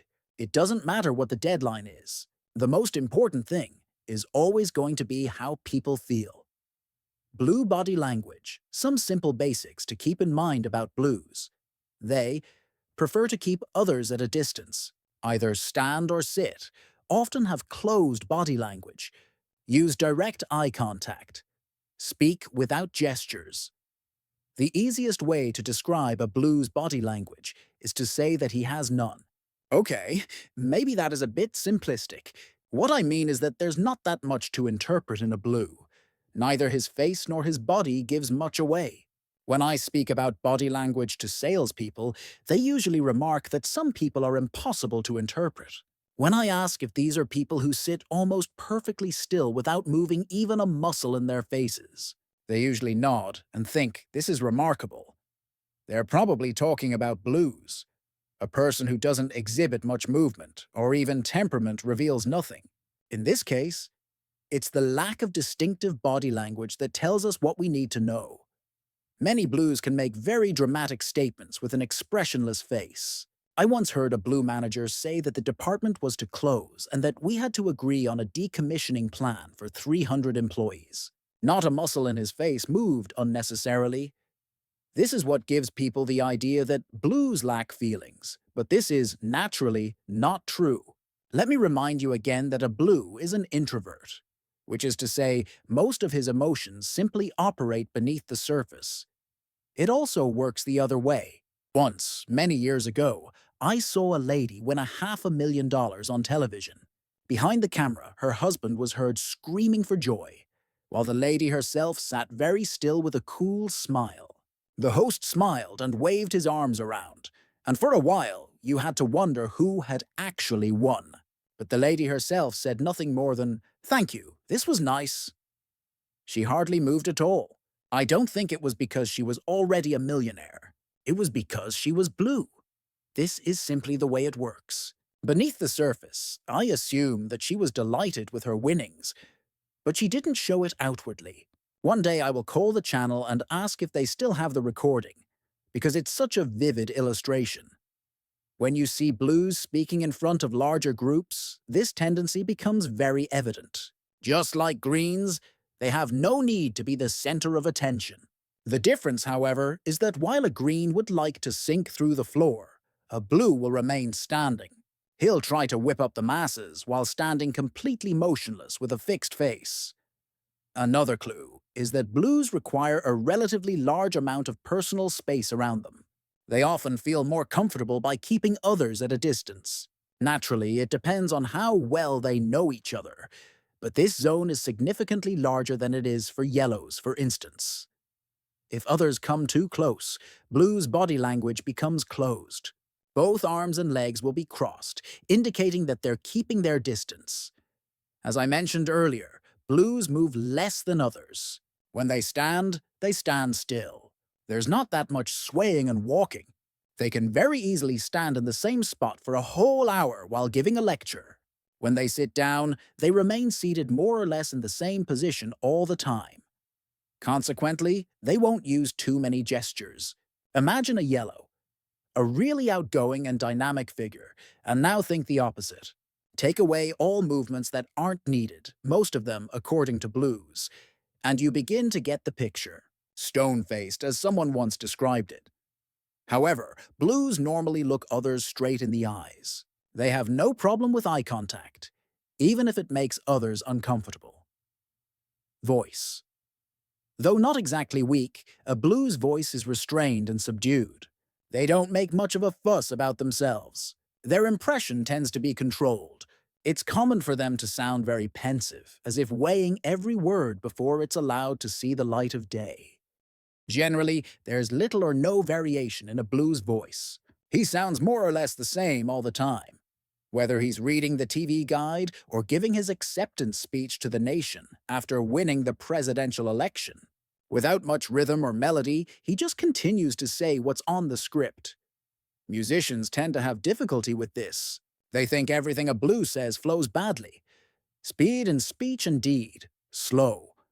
At least if we compare it to others. If we take a red or even a yellow, he'll speak at the speed of sound. A blue has a completely different pace. It will take as long as it takes. Speed is of no interest. Chapter 11.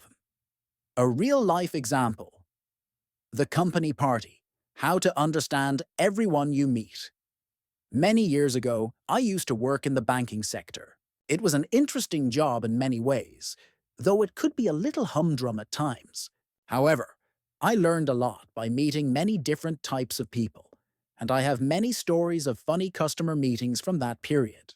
The most interesting insights, however, I gained behind the scenes. One of the more startling experiences was at a branch where I was working in the 1990s. A series of behavior stereotypes were working there. Some of them were obvious in their behavioral profiles. We had incredibly distinctive blues and equally obvious greens and yellows. And of course, a red boss. One spring, we'd been working incredibly hard. Many had been out sick, and we were under pressure from customers. People were tired, irritated, and touchy. We really needed some good news.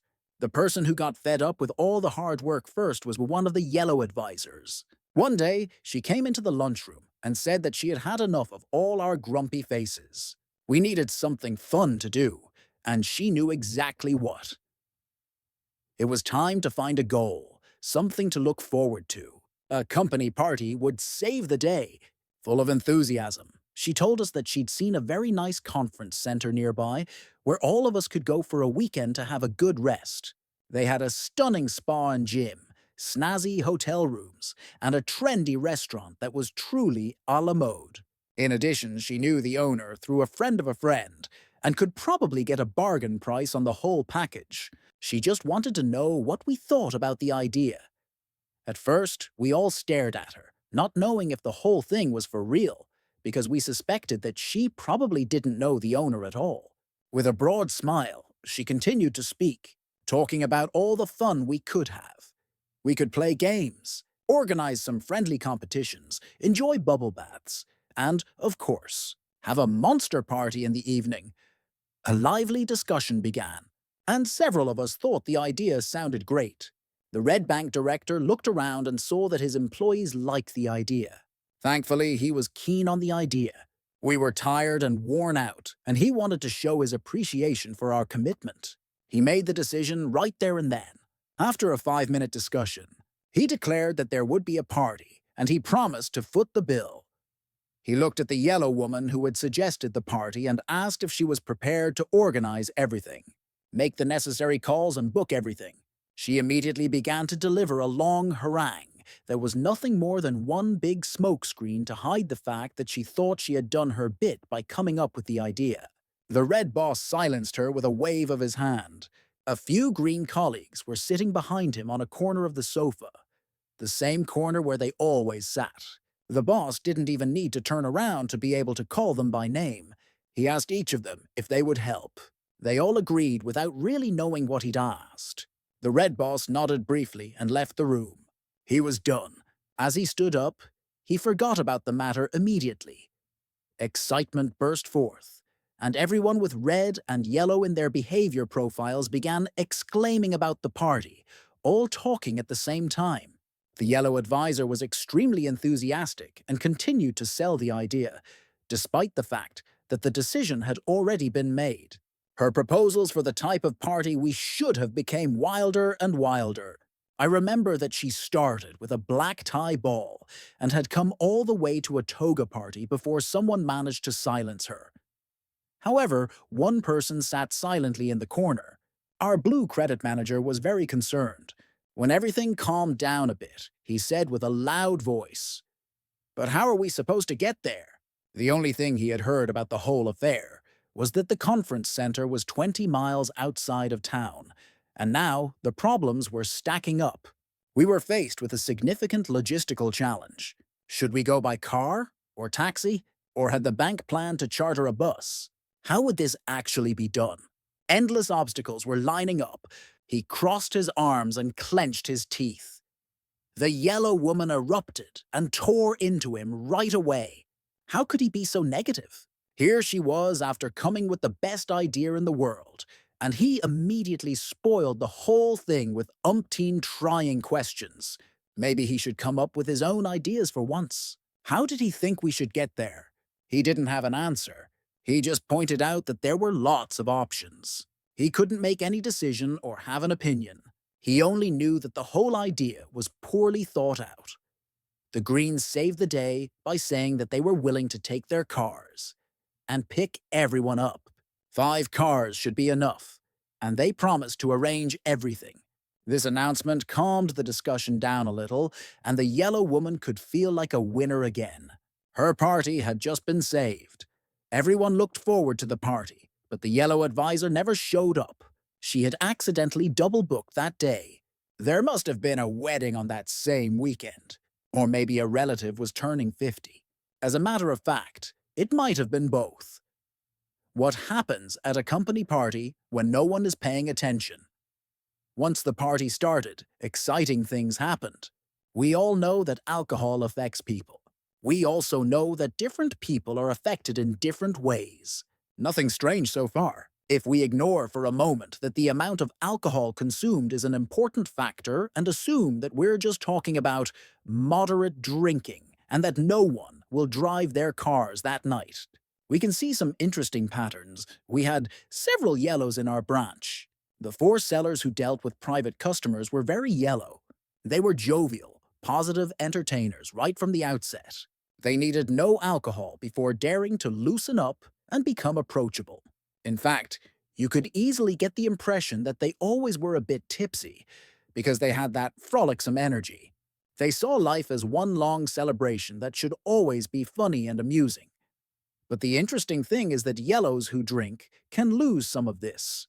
During the company party, I observed that 3 of the 4 yellow salespeople became more and more silent as the evening went on. As the intake of certain beverages increased and the atmosphere became more intense, they withdrew. I remember one of the guys sat down on the steps outside with a wine glass in his hand. I asked him what was the matter. He was moody and philosophical. What was the point of it all? Why did he go the extra mile? No one ever really thanked him for it. Perhaps the best thing to do was to resign. My cheerful colleague had been transformed into a brooding pessimist. Funnily enough, I found the blue credit manager inside the party venue dancing on the table while telling dirty jokes. Never before nor since have I heard such dirty jokes. When I asked his colleagues what he had been drinking, they shrugged their shoulders and said that he always behaved like that when he got started.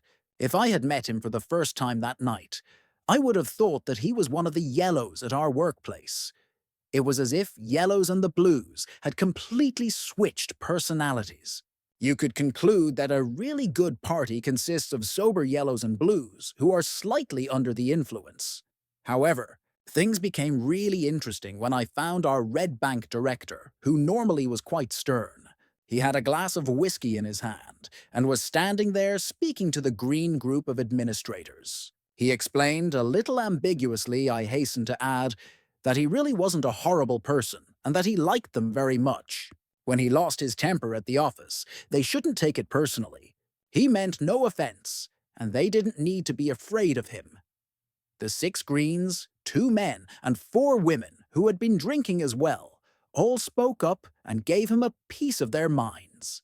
They were irritated by his behavior and explained that he was the worst boss they'd ever had. Each of them had been working in the office for at least 20 years, and when he was gone, they would still be there. And what did he think about that? They backed him into a corner and gave him a proper dressing down. The red boss fled the field and was the first to leave the party. Even the Reds and the Greens had changed behavior with each other in some strange way. I left the party with an extraordinary insight. Alcohol changes people. But exactly how they change is even more interesting. However, back in the office on Monday, everything was back to normal. The yellows told their latest jokes, and the blue guy did not say a word. The boss glowered at everyone, and the Greens just stared at the wall when he showed up. Order was restored. Again, I cannot prove this, so you simply have to do your own research. Challenge your pals late on a Friday night and you'll understand exactly what I mean. Just take it easy with the alcohol. Chapter 12. Adaptation. How to handle idiots, i.e., everyone who isn't like you. Now let's take a look at how we can adapt to one another in order to work together. A man once said, admittedly with an ironic smile on his face but still, that the test of intelligence is simple. If you agree with me, then you're intelligent. However, if you don't agree with me, then you are clearly and undoubtedly an idiot. I assume that you're intelligent enough to interpret this message correctly. But seriously, all of us have wondered why some people don't understand anything. As I said in the introduction, when I was young, I was often struck by the fact that people who appear to be very intelligent could at the same time be such complete idiots. They didn't see what I saw. Some people delicately say that such individuals lack the right intellectual elasticity. But that's only because they're too well bred to let the word idiot come out of their mouths. People are obviously different, so what do you do about it? How should we handle people who are different from us when they react and function in completely different ways? Can you take on various kinds of personalities in different situations? An interesting question. If it were possible to behave 100% like a chameleon, completely changing your behavior depending on whom you're with, would it be a good idea to try? It's natural for us to be who we are, to exhibit our own core behavior.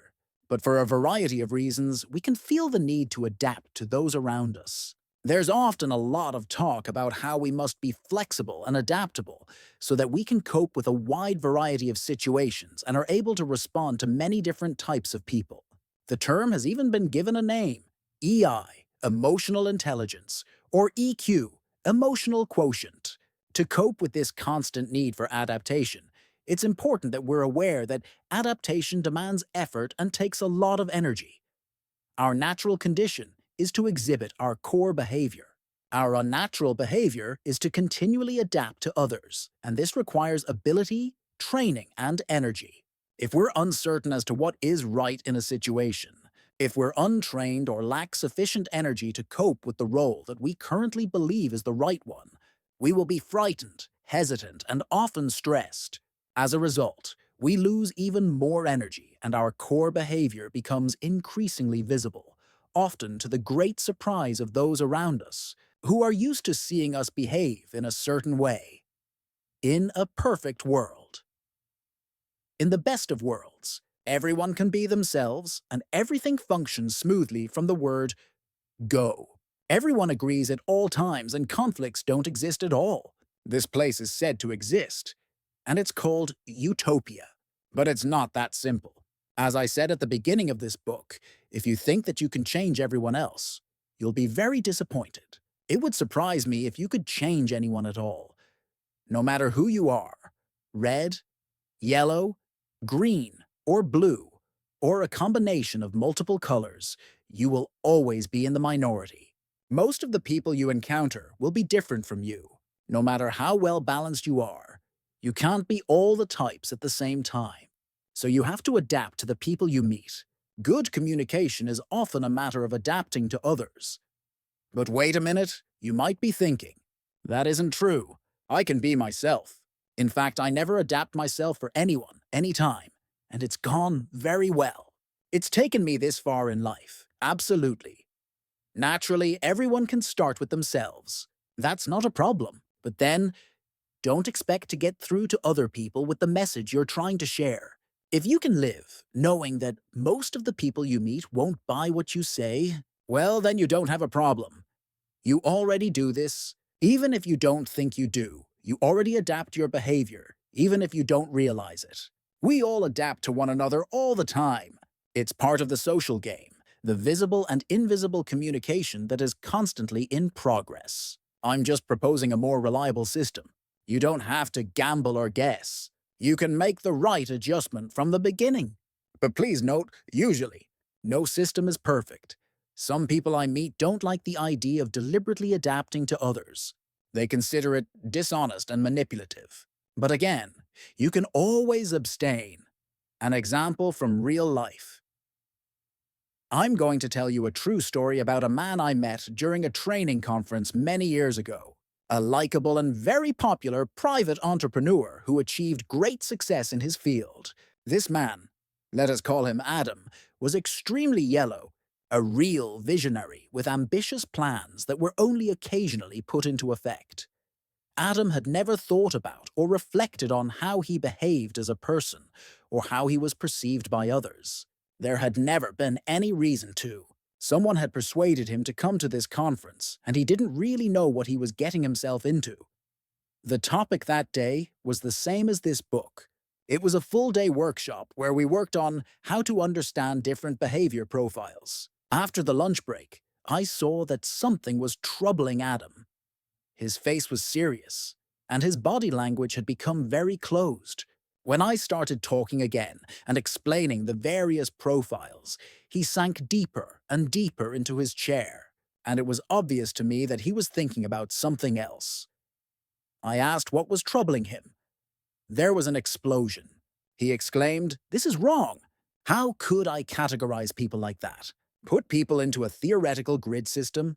It turned out that he didn't like the idea of adapting to other types of people, but not because he thought that everyone had to adapt to him.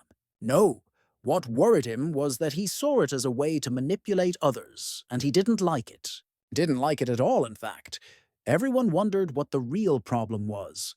Adam believed that you couldn't categorize people this way, that using a lot of models was just wrong. He thought that it was highly dangerous not to go on pure feeling.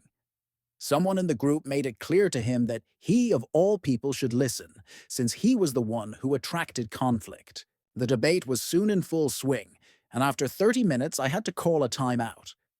I can understand Adam's concern, and I respect the fact that he raised the issue. What worried him was that it wouldn't work. If everyone adapted to one another, no one would be themselves any longer. In his way of thinking, that would be the greatest deception, not to be yourself. There's something in what he said. At the same time, of course, you can always choose how much or little you modulate your behavior. The more you learn about other people, the easier it becomes for you to make decisions. Join in the game or go your own way. The decision will always be yours.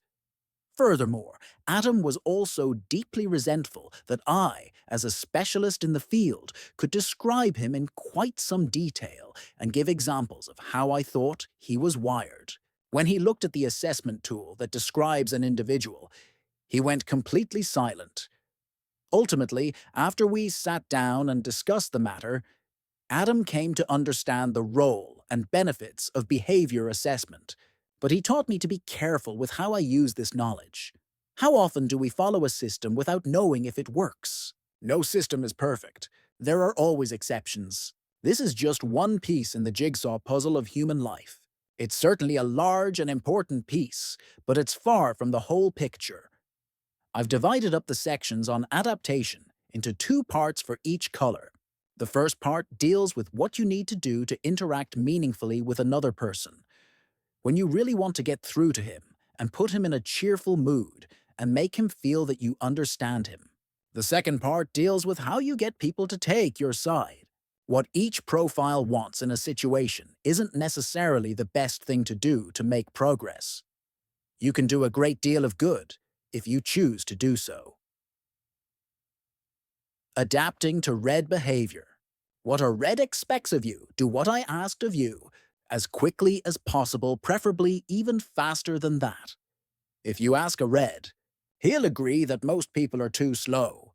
They speak too slowly, they have trouble coming to the point, and they work ineffectively. In a red's world, everything simply takes way too long. Remember what I told you about impatience in red behavior, about their constant pursuit of fast results. When other people turn things over in their minds from morning to night, it drives a red crazy. Thought and action are one. It has to be done quickly. If there's anything reds dislike, it's endless discussion. It makes them flip out. Conclusion. If you want to adapt to a red's tempo, hurry up, speak and act more quickly. Look at the clock often, because that's what a red does. If you can conclude a meeting in half the time, do it. If you have a red with you in the car, he won't be upset if you're a little bit over the speed limit.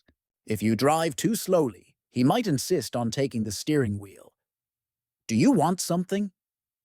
Speak up! As you now know, Reds are very much to the point, and they enjoy being with other people who also have the ability to tell them what they want, quickly. If you have a tendency to go around in circles before getting to the crux of the matter, you'll have difficulty getting through to a Red. He'll get tired if you waste your words without due cause. And he knows when he's dealing with a chatterbox, it's very common for people to provide some background to a problem before describing the problem itself, and maybe even some more background to the solution of the problem. Forget it. It won't work. Conclusion. If you want to have a Red's full attention, cut the small talk. It's vital that you're clear and straightforward. Determine the most essential point of your message and start there. Let's say that you're going to present the latest financial statement. Say what's written on the last line of the slide first. That's what a Red is sitting there waiting for anyway. Then you can get into the details. Don't use a single word unnecessarily, but make sure you've done your homework when it comes to the background. Questions may come up. If a Red senses that you're uncertain, you'll be grilled on the facts. Written materials should be concise and, above all, well laid out. No endless dissertations written by someone who loves the sound of his own voice. A single line jotted down on the back of the napkin will do the job. I couldn't care less what you did on vacation. Reds live in the present. Everything that happens is happening here and now. They have a unique ability to focus on what's on the current agenda. Thus, you need to stick to the topic when you speak to a Red. He has no problem with creativity or new ideas. This is always appreciated as long as it moves you forward. But when a Red feels that you've left the agenda altogether and are beginning to fiddle-faddle, then conflict isn't that far off. The most effective method for a Red is to establish what the problem is and then just get to work. Simple, isn't it? Conclusion. Stick to the topic. The easiest way is to prepare your case very precisely before going into a meeting with a Red. If, in the middle of an interesting discussion, another thought pops into your head, write it down and ask at the end of the meeting if it's okay to raise the issue. Otherwise, schedule a new meeting. If someone with lots of Red in his behavior asks what time it is, answer the question with the exact time. Don't say that there's plenty of time. He'll decide that himself. And again, don't forget to keep up the pace. For a Red, speed will be synonymous with efficiency. Now we're talking business. Never forget it. Being businesslike in business doesn't really sound like a novel idea. But think about it. If you're a seller, you've probably attended a number of training courses in sales, where you learned that you have to build up a relationship with the customer. Get to know him. Win him over to your side. This is good advice. Do it. Build relationships as much as you deem necessary. Just don't do it with Reds. For example, if you begin a meeting with a Red whom you've never met before, nothing could be worse than asking where he lives, where he spent his last vacation, or what he thought of the game last night. Nothing could be more irrelevant to him. He's not here to chat or make friends. He's there to do business. Deeply Red individuals become downright irritated and aggressive when they notice that someone is trying to be friends with them. A Red is not here to be your pal. He's only here for one reason: to do business. He might throw you out, figuratively speaking, if he perceives your attempts to be friendly as ingratiation or fawning. This isn't something he would dream of doing himself, so neither should you. And don't flatter a Red if you don't know him well. Just leave the compliments at home. Conclusion. Paradoxically, Reds are the easiest to sell to. If you want to do good business, the only thing you need to do is step into a Red's office, present your suggestions, and then ask about a deal. Skip the football game yesterday. Never mind that you saw him in the supermarket last week. He didn't see you anyway. When a Red trusts you and has decided that you're a decent person who can be advantageous to him, well, then he may very well start discussing cars, boats, or the latest politics. Play ball with him. But then, and only then, And don't be surprised if the meeting ends mid-sentence. When he's satisfied with his socializing, he concludes it instantly. It has nothing to do with you. He's just tired of conversation. You don't actually know. Then why am I wasting my time with you? It may sound like a contradiction, but a red would also like you to be determined and direct. Although he often demands that he make all the important decisions himself, he strongly dislikes dealing with vacillating people. Dancing the hesitation waltz does not instill trust. Comments like, "It's hard to say," "It depends," or "I don't really know what to say," just frustrate Reds. If you have an opinion, out with it. Reds judge you on how driven you are. You should listen to them, of course, but you must have an opinion of your own. Otherwise, you're weak, and that's not a quality that will win you any points. Keep in mind that we all like people in whom we can recognize ourselves. A red won't meet other reds every day, so when he actually does, he's pleasantly surprised. An equal, wonderful. I have met reds who have rubbed their hands gleefully before starting a heated debate. Conclusion. Deliver your opinion without blinking. In the end, you might have to concede, but never sell yourself short. A red can rattle and rumble, stamp on the floor, raise his voice, and shake his fist. Many people back off in the face of this behavior. It's not pleasant to be shouted at, is it? Well, the worst thing you can do is back away and let him walk all over you. If a red is permitted to walk over you, you lose something very important in his eyes. Respect. If he doesn't respect you, he'll eat you alive and walk over you again and again and again until you become completely and totally marginalized. You won't be someone to be reckoned with in the future. A complete doormat. The best thing you can do is place yourself in the center of the storm, telling him that he's wrong. When a red discovers that you won't give in, he will turn in an instant. If you know what you're talking about, that is, you can sleep when you're dead. If you have a boss who is red, he will work hard, maybe harder than anyone else you've ever met. He will have many irons in the fire at once, and he'll have complete control over everything that's happening. A red can live with the fact that everything won't be right the first time, but he will demand that you work hard. You should be diligent in everything. Feel free to put in overtime if you can. I urge you not to become a workaholic. Life has more to offer than work, but from the perspective of a red boss, this would be a first-class quality. He will hold you in high esteem if he sees your commitment in the form of hard work. Conclusion. Show that you work hard. You don't need to run into the Red's office every 5 minutes, informing him that last night you stayed at work until 11:30. He might not even be impressed. He might just ask you whether such a trifling little task like that warranted the time you spent on it. But you should report back regularly about what you have done and present, briefly, the result of your efforts. Be willing to take initiative. Offer suggestions that the Red didn't ask for. As usual, get ready for a fight, but he will like that you are driven. Please note the wording in the preceding sentence. It doesn't say that he'll like you because you are driven. It says, like that you are driven. A red boss may very well like you. That's sometimes the case. But don't expect lots of glowing and pleasant praise. How to behave. When you meet a red you, don't have to completely adapt to how reds want you to behave. That would be surrendering. There are several other things you need to keep an eye on in order to achieve the results you want. Because reds have their faults and failings, but often turn a blind eye to them. You can help to achieve a better result if you know how. Here are some points to keep in mind. Details. Boring. Essentially, reds dislike getting into details. It's boring and takes time. Thus, reds tend to be careless about small matters. You can accuse reds of many things, but meticulousness isn't typically one of them. For them, the destination will always be more important than the journey. So reds will do just about anything to achieve the desired results. Reds won't naturally stop to consider the small things or analyze their method. Conclusion. If you really want to help reds do better work, try to demonstrate the benefits of keeping an eye on the details. Explain that the results will be better and profits larger if they just consider a couple of small but crucial elements of the project. Be prepared for the huff and puff and a general unwillingness to act on your advice. But if you're good at arguing, your advice will be followed.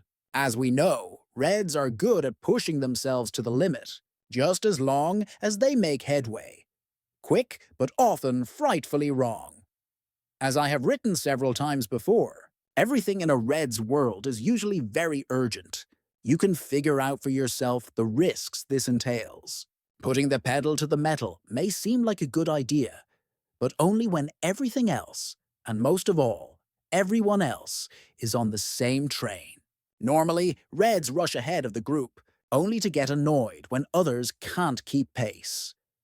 A Red needs someone who can get him to pause and realize that not everyone has grasped the situation as quickly as he has. He'll never be able to carry out all the phases of a project on his own, even if he believes he can and probably will attempt to. He still needs to have his team with him. You've probably heard the expression, quick and wrong. No one else has ever tried this? I have to have it. He'll like you because you're so exciting and so interesting and, above all, innovative. Equip yourself with lots of energy, because it can be challenging to keep up to date. But yellows will adore you.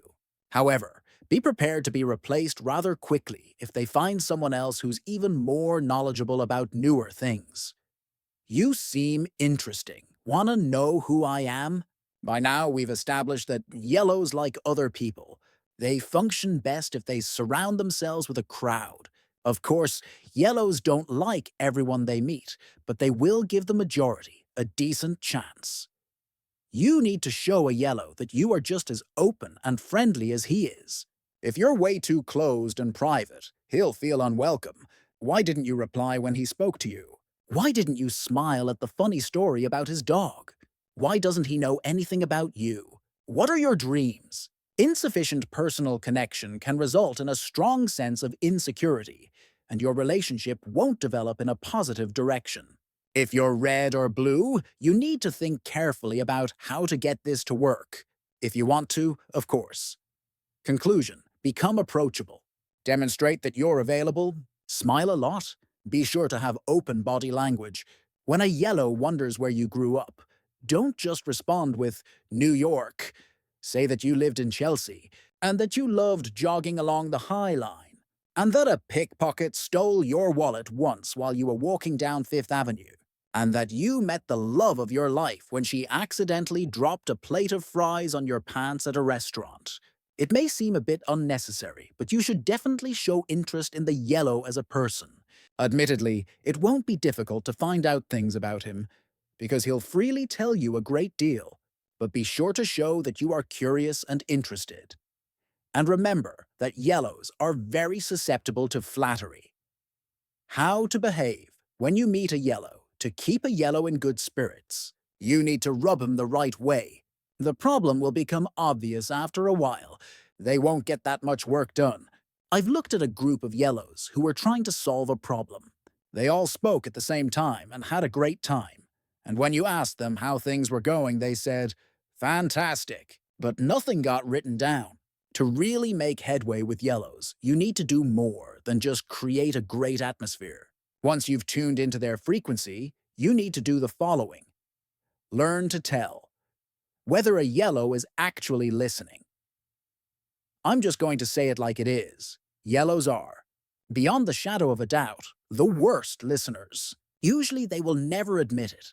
The very expression itself, awful listeners, is something negative, and they'll do anything to avoid negativity. Many yellows really see themselves as good listeners. Who knows where they got that idea? It's simply not true. Of course, there are yellows who listen when it suits them, or when they've already gotten what they wanted out of a conversation. But in most cases, forget about it. They don't want to listen. They want to talk. Yellows simply think that they can express everything far better than anyone else. The problem is that they neglect to listen to what anyone else is saying. Conclusion: when you're dealing with yellows, there are certain things you need to do. It doesn't matter if you're speaking to your partner about your summer vacation or to a colleague about an ongoing project. You need a plan of action. You need to have prepared yourself carefully. You have to know what your message is and exactly what response you need from them. You must persuade the yellow, happy person to answer your questions very concretely and hear him say, "Yes, I will be there at 4 just as I promised." Or, "Of course I'll notify the customer exactly what we have agreed to." But, be prepared to follow up if it's important, because the yellow didn't write down any of it. Unless you manage to persuade him to write it on his calendar, of course. That would be the best way. But in all other contexts, you should expect that what you've said has gone in one ear and out the other. Learn how to respond to "no problem, that won't take long at all." Yellows are optimists regarding time. That's just the way it is. Sure, your work can be done quickly, but rarely as quickly as a yellow thinks.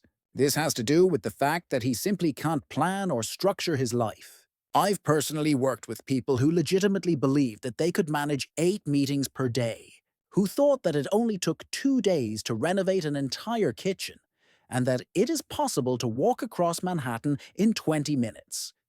These are typical manifestations of a yellow's optimism. The problem is obvious. It's impossible to accomplish everything a yellow wants to do, particularly because he doesn't even know how long anything takes. And even if he does ask someone how long it takes, he doesn't listen to what the person says, because what he's saying is wrong. After all, the yellow believes he probably knows best. The other problem is that he won't get into gear when he should. Do you know anyone who has taken a day off to paint the bedroom, and at 3 o'clock in the afternoon hasn't opened the can of paint yet? "I'll just do this first, then call so-and-so, then pop out for a bit, then—" Sometimes I wonder if the people who schedule the subways are all yellow. There's nothing nasty in this. It's just about a total inability to have a realistic sense of time, and a genuine belief that this commodity is inexhaustible. I remember a dinner I went to with a few yellow friends. The pub had a policy of 90-minute reservations, which meant that if you got there 25 minutes late, there wouldn't be time for an appetizer or for dessert, because the kitchen couldn't manage it in time. My partner and I arrived 15 minutes early. We both have some splashes of blue in our profiles. We went to the table and sat down to wait for the others. Time passed. 40 minutes later, 25 minutes late, they arrived, joyfully joking about how they had forgotten the time. We managed to order just a main course, eat it, and quickly pay for it before the next guest wanted his table. The strange thing was that when we spoke about the incident afterwards, their recollection was that they were just a few minutes late.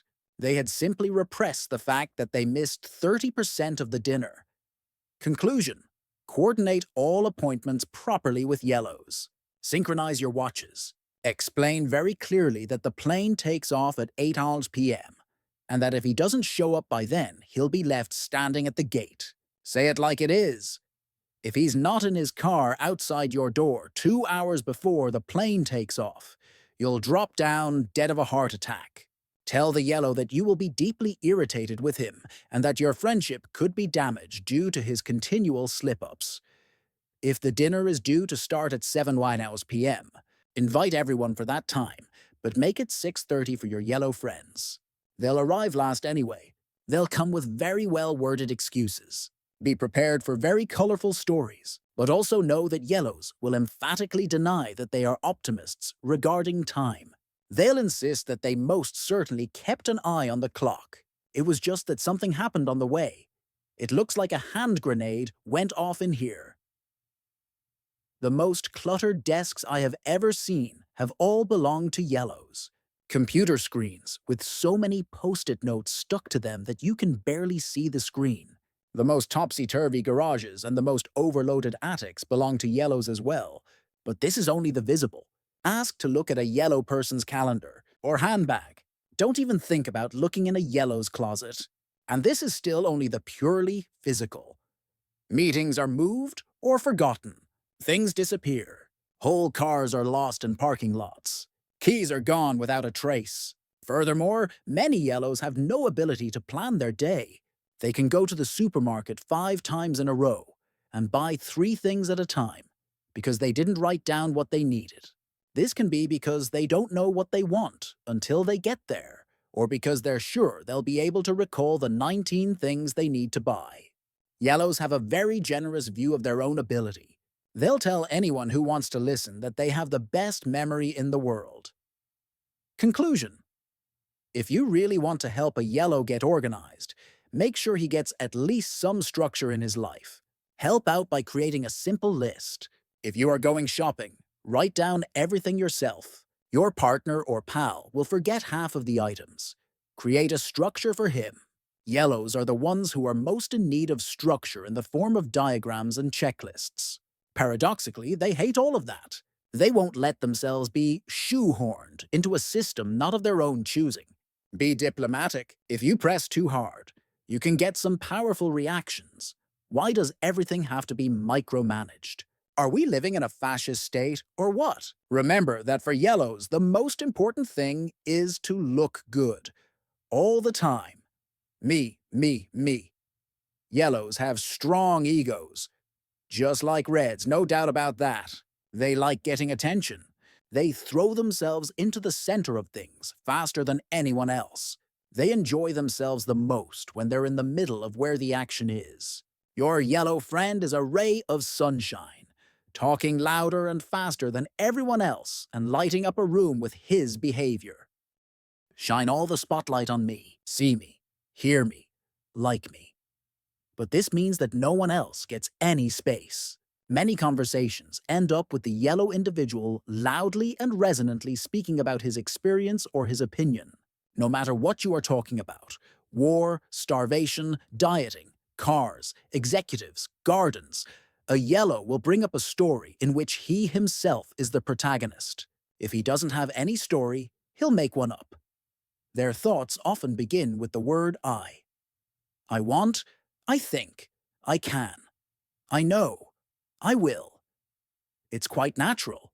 They like other people, but there is one thing they like even more: themselves. Conclusion: yellows need to understand that there are other people in the room or working on the project besides themselves. You can never allow yellows to consume all the oxygen. They need to hear from someone with courage and perseverance that they have to let others enter the conversation, or whatever it may be. It's impossible to explain this in the midst of a conversation with others present. It won't fall on fertile ground. A yellow can be very offended by such criticism. He'll think things like, everyone else just thinks of themselves, or I'm the only one who looks out for me. This type of feedback must be given discreetly and in a positive way.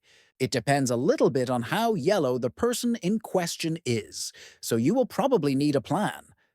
Be prepared for one thing: you may very well become enemies in the process. You're definitely taking a risk here. Hearing that you are egocentric and self-centered is extremely unflattering. Yellows will understand this. They're not stupid, but they will just think that your analysis is wrong. So you'll have to work a lot here. Or swap pals. All talk, but no walk. I might as well get straight to the point here to avoid confusion. Yellows talk more than they work. They have a penchant for talking about everything they need to do, rather than actually doing anything. Everyone who knows a genuine yellow knows exactly what I'm talking about.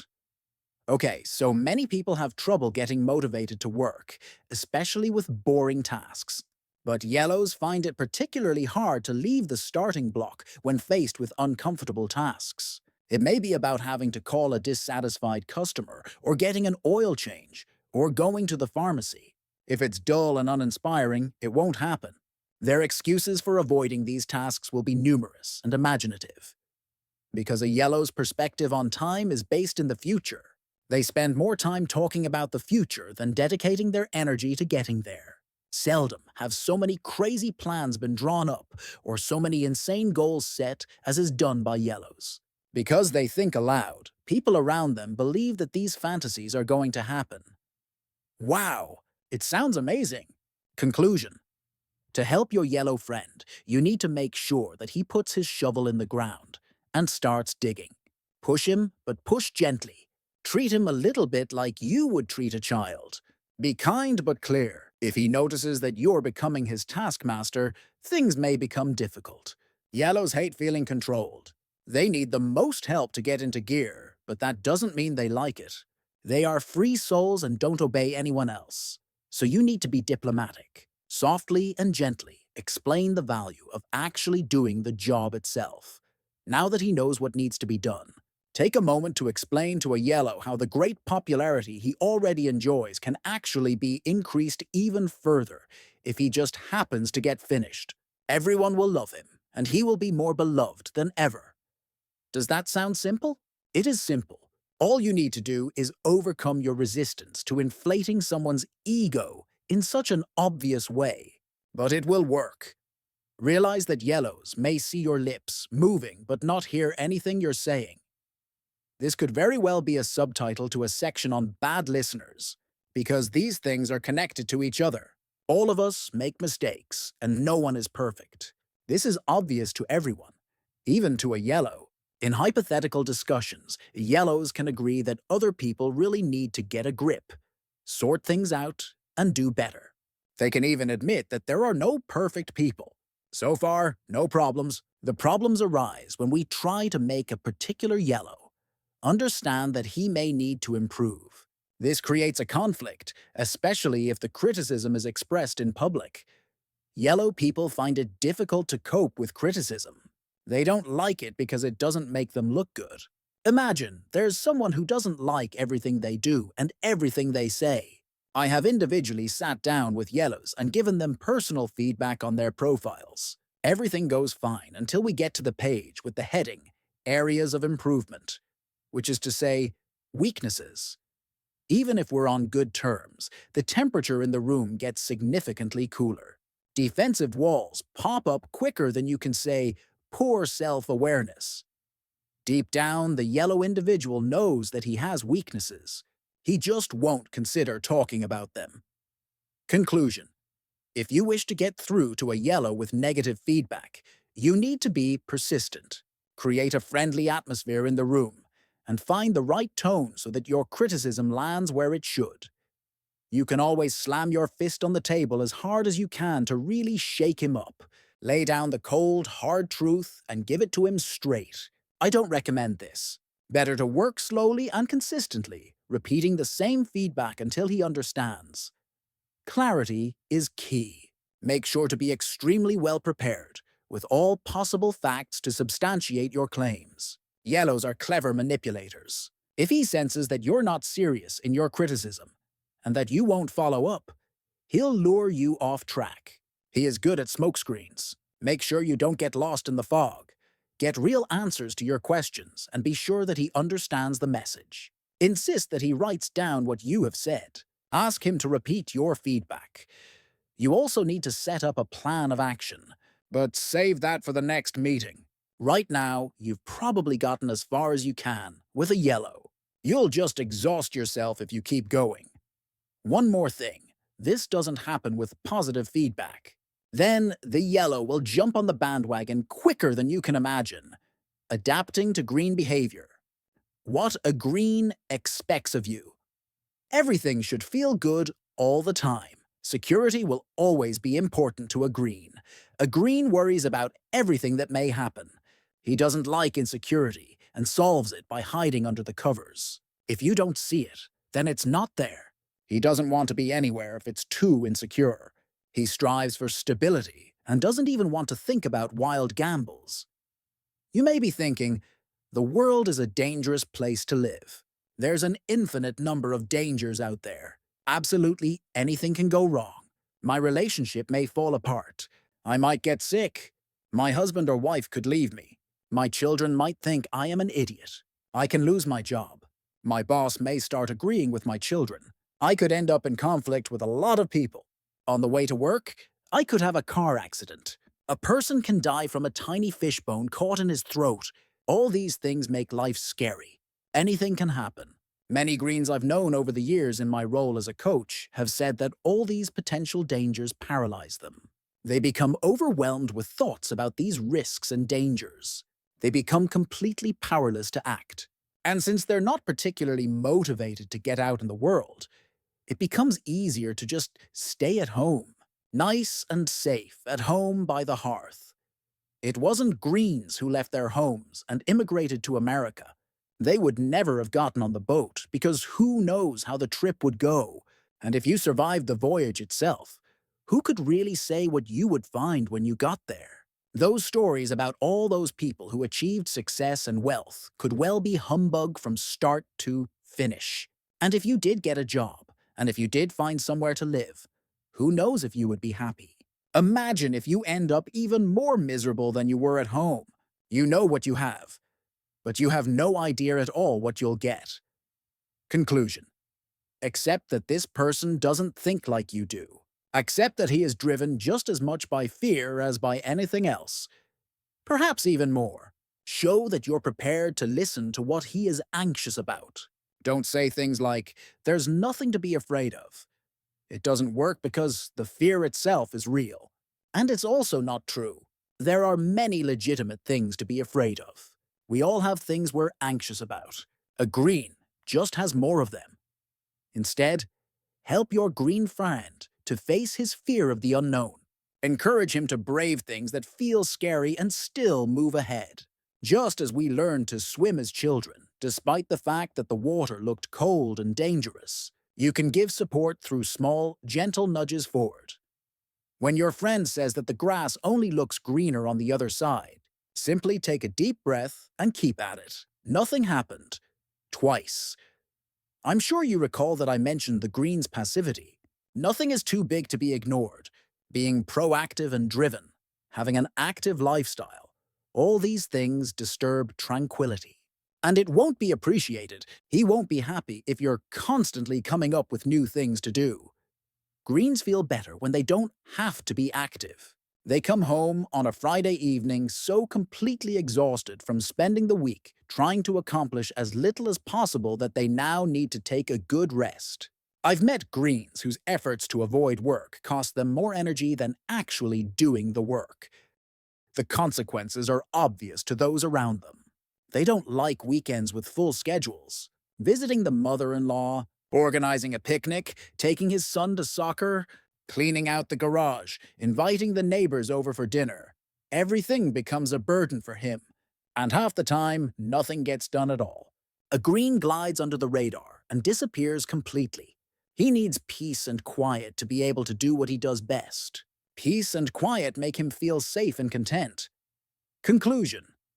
It's important to respect this on one level.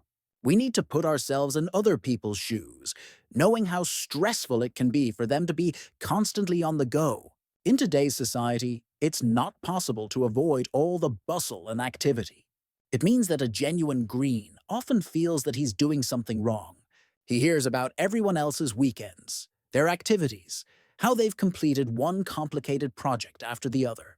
For a green, that just sounds exhausting. The solution is to allow the green his periods of peace, quiet, and inactivity. He needs to function like that.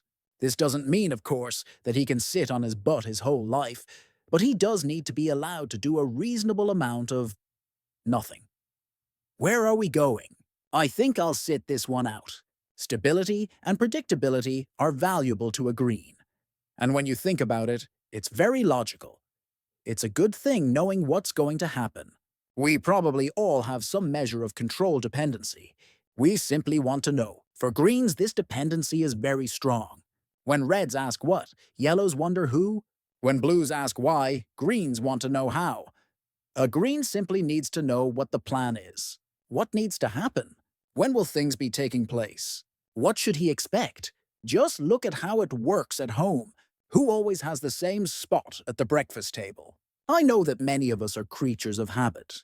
But if you snitch a green's since a long time ago claimed chair, you unhinge his very existence, and he won't be able to get his food down. But their need for predictability goes further than that. It's about anything that even resembles change. In our society today, the only thing that's permanent is change. Nothing is totally predictable. Everything rotates on its own axis and appears in new shapes and forms. And all of this is extremely stressful for greens. Conclusion: since a green won't come up with anything on his own, it will be you and I who will have to handle the planning. But maybe that's okay. We can help ease Green's minds by explaining every step of the plan.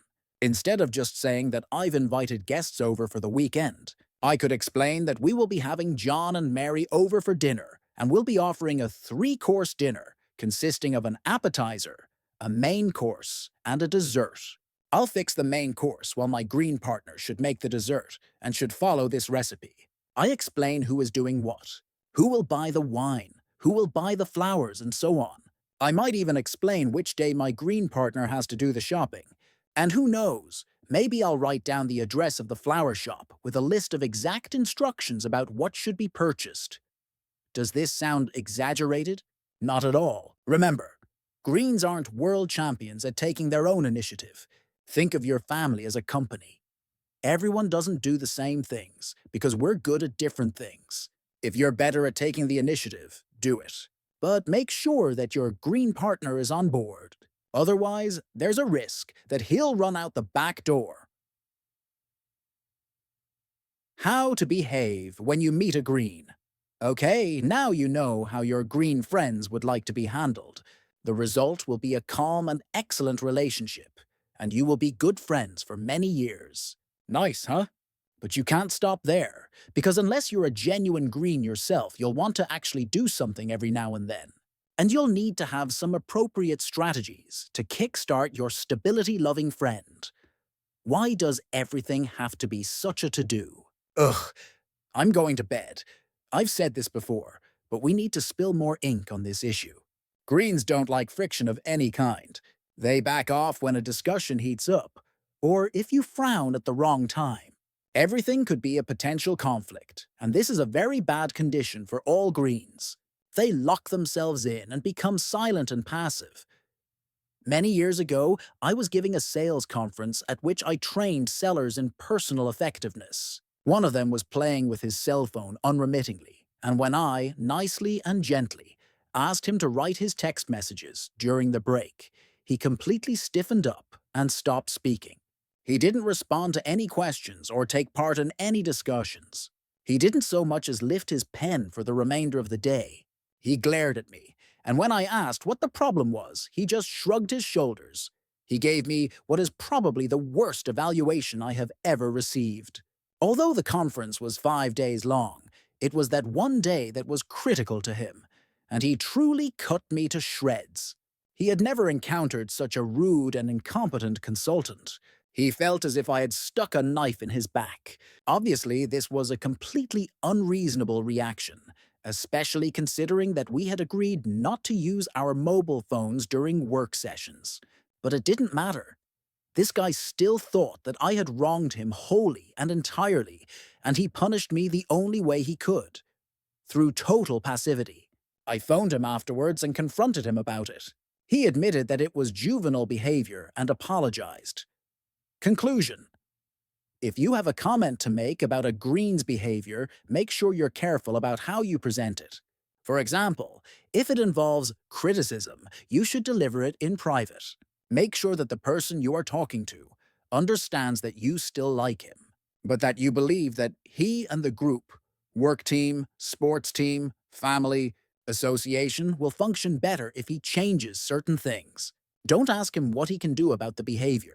Just ask him to do certain specific things. It may be that he knows what to do, but as usual, he will not lead the conversation. You'll need to do that. It was better before. Much better. When I'm talking about change, one of my favorite exercises is to ask everyone in the group who is afraid of change to stand up. Occasionally, someone will stand up, but it's more common that no one moves. Why? Because we all understand that change is inevitable and necessary if we're going to keep up with the world. Some people can admit that they dislike change, but this observation is only at an intellectual level. And so we all sit quietly in our seats, pretending that there are no opponents to change to be found here. And besides, no one else is standing up. After that, my second question is, who thinks that someone else in the group is afraid of change? Suddenly, the whole group stands up, and they look around quite amused. So who doesn't like change? Answer: everyone else. And because those other people are the problem, I don't need to do anything at all. The issue is widespread. The majority of the population has green as its dominant quality. This is the main reason why we can't accept change with open arms. Everything new is evil, and it should be strongly discouraged. Rapid change is the most difficult to accept. The faster it is, the worse it is. So the faster the wheels of society spin, the more frantic all those opponents of change become. We see this all the time in new reports. Yellows and reds devise constant change. Greens and blues, who are in the majority, try to keep up. And the stress just increases. Conclusion: if you want Greens to accept change, you'll have to equip yourself with a good dollop of patience. Break down the process into small pieces and set aside a few weeks to persuade, win over, and spell out the particulars. You must describe the process in detail, and since no one is going to take any notes, you'll have to go through it again, and again, and again until the message gets home. The group must get the chance to feel its way to the only possible solution: change. Once that feeling has developed, you're home free. But the road is long and complicated. You need to know exactly where you're heading, and you need to remind yourself constantly why you are going through all this trouble. If you are red, every day you'll be seized by the urge to simply force your opinion on the group. But I hardly need to explain that you might as well shut the company down if you do that. It would spare everyone involved a great deal of time and suffering. Someone needs to take the helm. If we aren't going to sink to the bottom, let's be honest, isolated from everything else, green behavior is not a distinct leadership quality, especially because oftentimes leadership is all about change. Fortunately, this doesn't mean that there are no good green bosses. There are many of them out there, but they don't grow on trees. They won't step forward in the same way as reds and yellows do. It's convenient not to have to take responsibility. I think all of us have a certain degree of laziness in us. It's liberating not to have to think, to avoid having to decide and just be a passenger. Of course, it varies depending on the circumstances, but Greens have developed this laziness into an art form. They don't want any responsibility because A, it can lead to conflict if someone doesn't agree with a decision, or B, there may be lots of extra work, and that's never good. And so they dodge it for as long as possible. Responsibility is burdensome, requiring inner strength as well as an external drive to assume it. But at the same time, it's a measure of maturity, and it begins with taking responsibility for yourself and your own life. Greens, and some other colors on occasion, have a tendency to blame everything and everyone but themselves. I knew a woman who had an entire list of things she could blame if something didn't go her way. She blamed the government, the opposition, taxation, her employer, the state of the market, her education, her parents, her husband, and her children. Sometimes it was the weather's fault. She blamed everything and everyone except herself. What did she gain from this? She didn't have to take any responsibility herself, because there was always some other factor that was responsible for this and that. She never had to tackle her own problems and really change anything. I remember that I asked her to explain how it was possible that she was also not on her own list, but I suspect that she didn't understand the question. Given the monumental passivity a green person can demonstrate, we immediately end up with problems. If someone doesn't row the boat or take the helm, no amount of prayer will ever help, and Greens will remain seated, waiting for help. Usually someone comes and helps out. So, despite everything, they survive.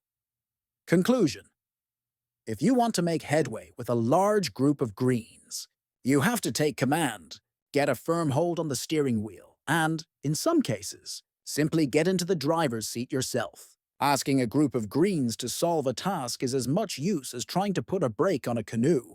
They won't get started unless you put them on the track. A doggone I thought they were adults approach will not work. Sure, they're adults, but they're children when it comes to such basic things like making decisions. This is because once upon a time they made a decision not to make any decisions. So someone has to put his foot down and just decide, do it and do it now. But at the same time, do it gently, adapting to blue behavior. What a blue expects of you. It's best to think everything all the way through from the beginning. A blue prepares meticulously. If you've planned to meet at a certain place at a certain time, you can rest assured that he'll be there. A blue will have gone through all the material, analyzed everything down to the smallest detail, and he'll be prepared to discuss just about anything on the topic.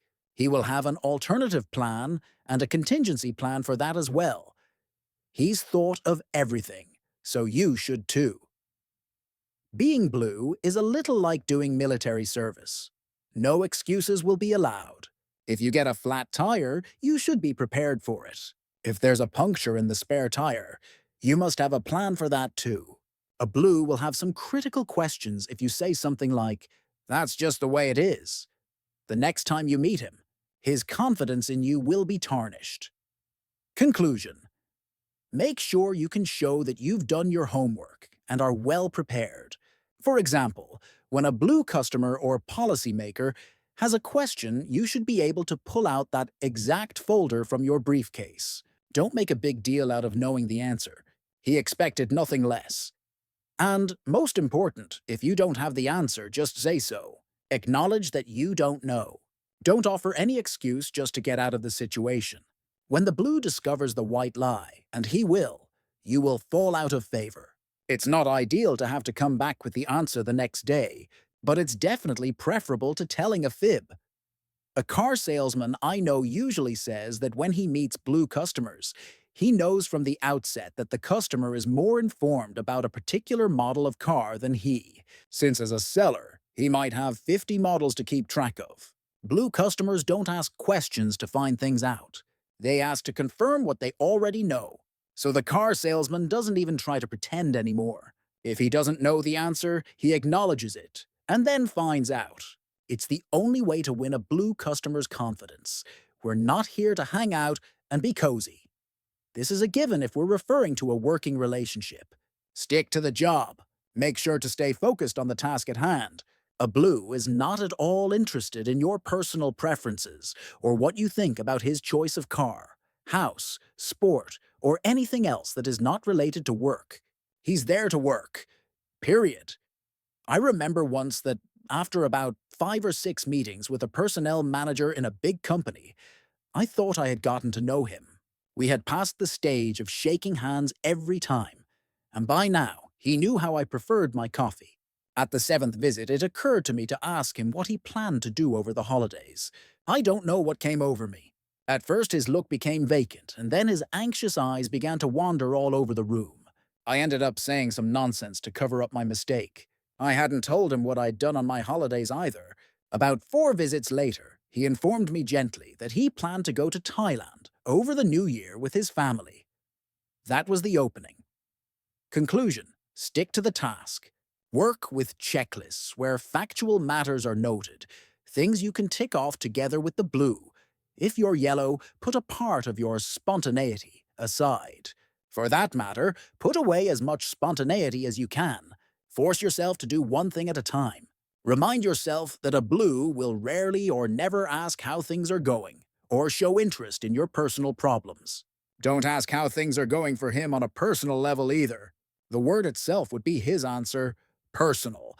This is private. Stay off. In time he will open up if he wants to. It's not that he doesn't like you.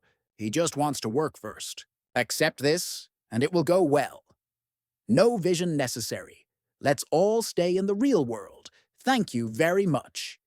Your blue friends aren't flying around up there in the blue, blue sky. They're on the ground using their critical minds to judge whether things are realistic or not. While you may think they're boring, suspicious, or downright pessimistic, they believe that they're only realists. They want to know what reality looks like, not what the world looks like if you're a dreamer or a visionary. I remember once when I was working in the banking world, we were having a kickoff event, and I wanted to inspire my team to do great things, the likes of which had never before been seen.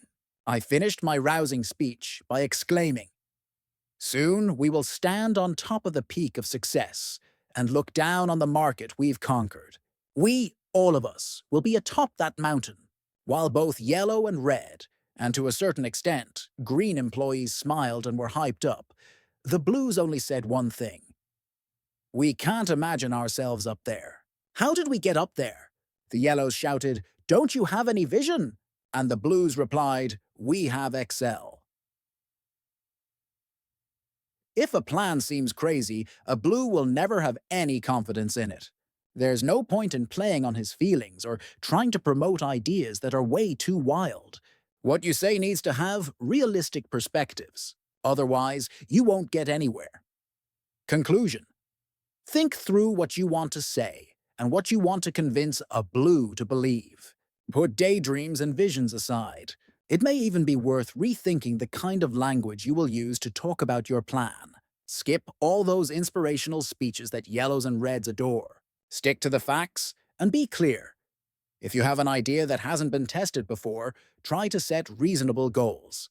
Don't say that you will dominate the market within 3 months or that the Little League team will win the championship despite having lost all of their matches so far. They'll only consider you a lunatic. If you have yellow in your own profile, you should really think twice about how you interact with blues.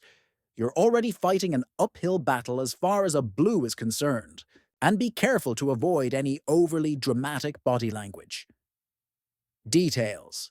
Facts are the only things that matter. Details are essential to communicating with a blue.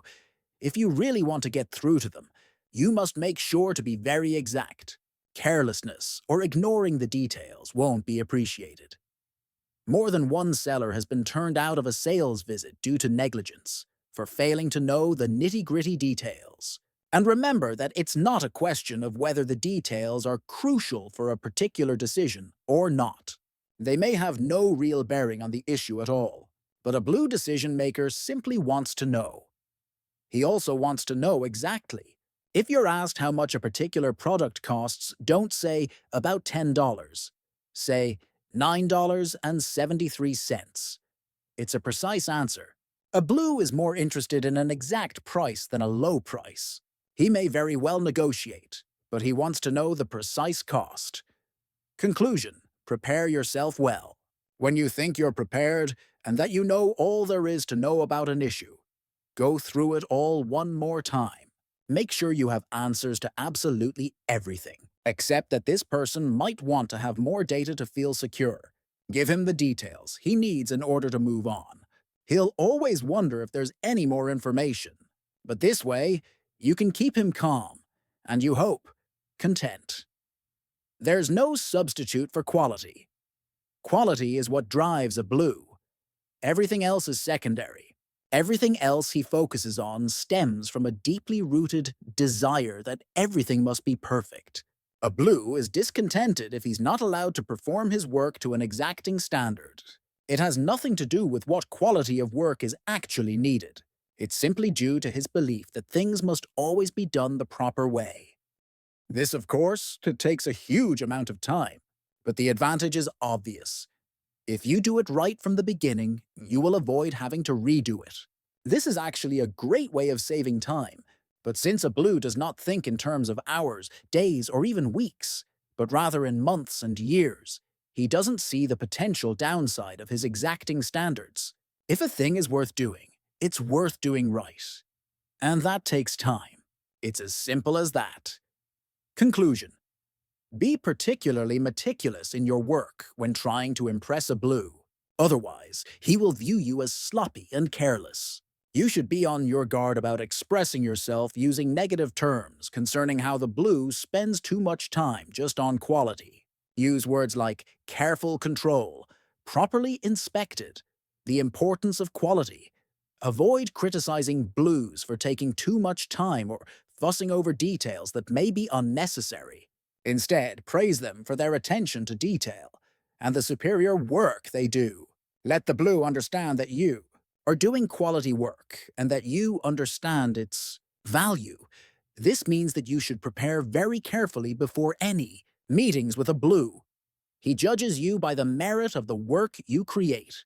Not by how funny you are, not by who you know, not by whether or not you invite him to fancy lunches. None of this means anything if you are careless. When you are finished with a task, double check it. If possible, triple check. Have someone else look at it. Only then should you show it to your blue colleague. How to behave. When you meet a blue, just agreeing to a blue's initiative would be like driving a car with the parking brake on. Your task is most likely to get things moving, but you can't just hit the gas. Instead, you need to find the right lever to pull and take off the blue parking brake. A blue has feelings like everyone else, and he appreciates people. It just looks a little different, because most of a blue's emotions are self-contained. He may seem a little cold. No facial expressions to speak of. No gestures. No emotional expressions at all. Blues often don't seem interested in other people and simply focus on the issue at hand. If we're sitting in an accounting firm, or if we're trying to solve an important problem in the company, then this is a good approach. But every time other people, especially yellows or greens, are involved, a blue's tendency to dissociate from others can be problematic. He simply doesn't realize that other people don't function in the same way. People want to feel like they can relate to this person. They don't want to feel like robots. Conclusion. Remind him that other people have feelings. Give examples of times when he bruised other people's feelings, like when he pointed out all the flaws in the neighbor's new house. Explain that he doesn't need to express himself critically all the time. Show him that people can take great offense when others criticize their home, car, spouse, or children. Be clear and tell him that being honest isn't an excuse for being callous, and remind him that it isn't as simple as saying things as they are. He didn't say things as they are. He only said what he thought or believed about a certain thing. Point out that constant criticism rarely accomplishes anything. This won't be an easy task, because he will think that you are wrong. He has every right to criticize and point out errors and flaws. If he sees an error, he can't just ignore it. You might just have to tell him that he's being impossible. The devil's in the details. Have you ever listened to a blue tell an interesting story? Let's say he got a flat on the highway.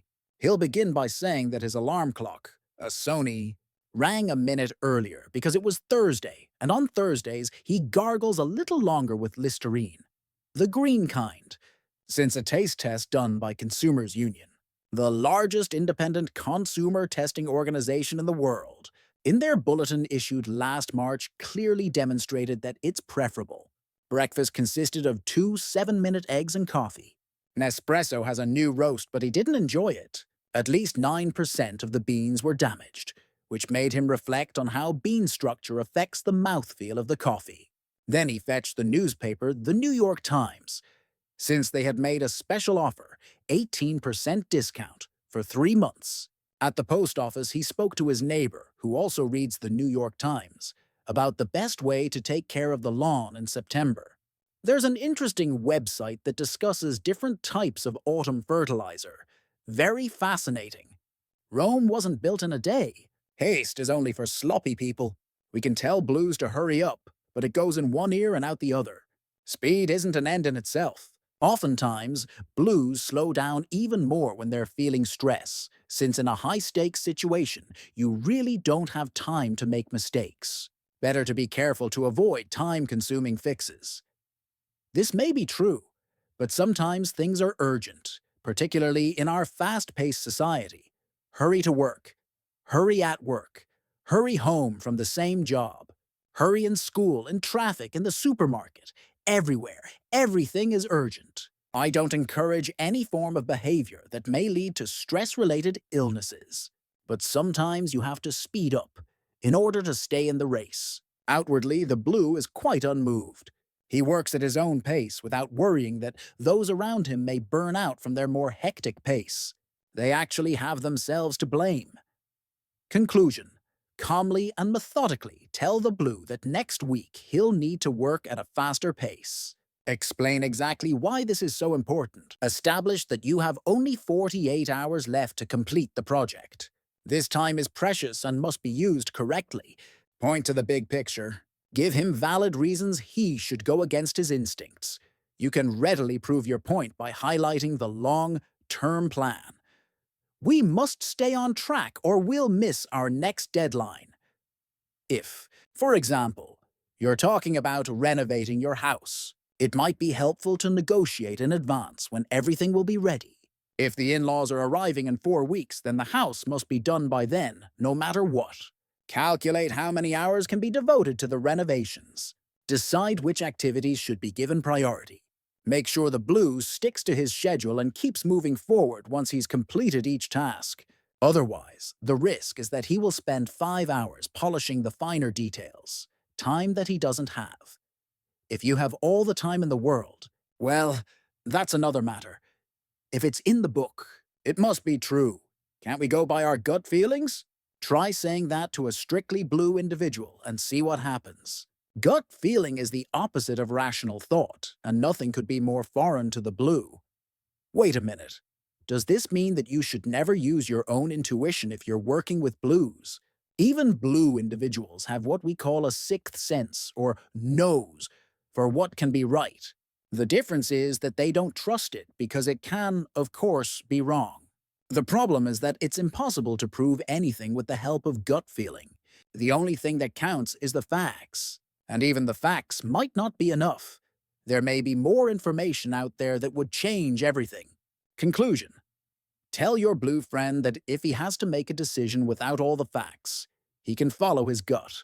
This can apply to work or ordering at a new restaurant. Speak clearly and loudly to the blue and explain that if he doesn't make a decision, he'll end up going hungry. Prove that it's better to do something rather than remaining paralyzed, waiting for more information. Point out that it's logical to use intuition in this situation because you don't have all of the facts. Explain that the results will still be good, maybe just 95.3% of what they could be, but still good. Help him to calculate risk, but also to move on. Decisions made here. Because the blue experiences the decision itself as less important than the path to the decision, stagnation can occur. After painstakingly collecting facts and meticulously studying all available conditions, you finally come to the moment of truth, the decision. There is a risk that everything can deadlock, on the one hand. But on the other hand, a project manager I met a few years ago wanted to buy a new car.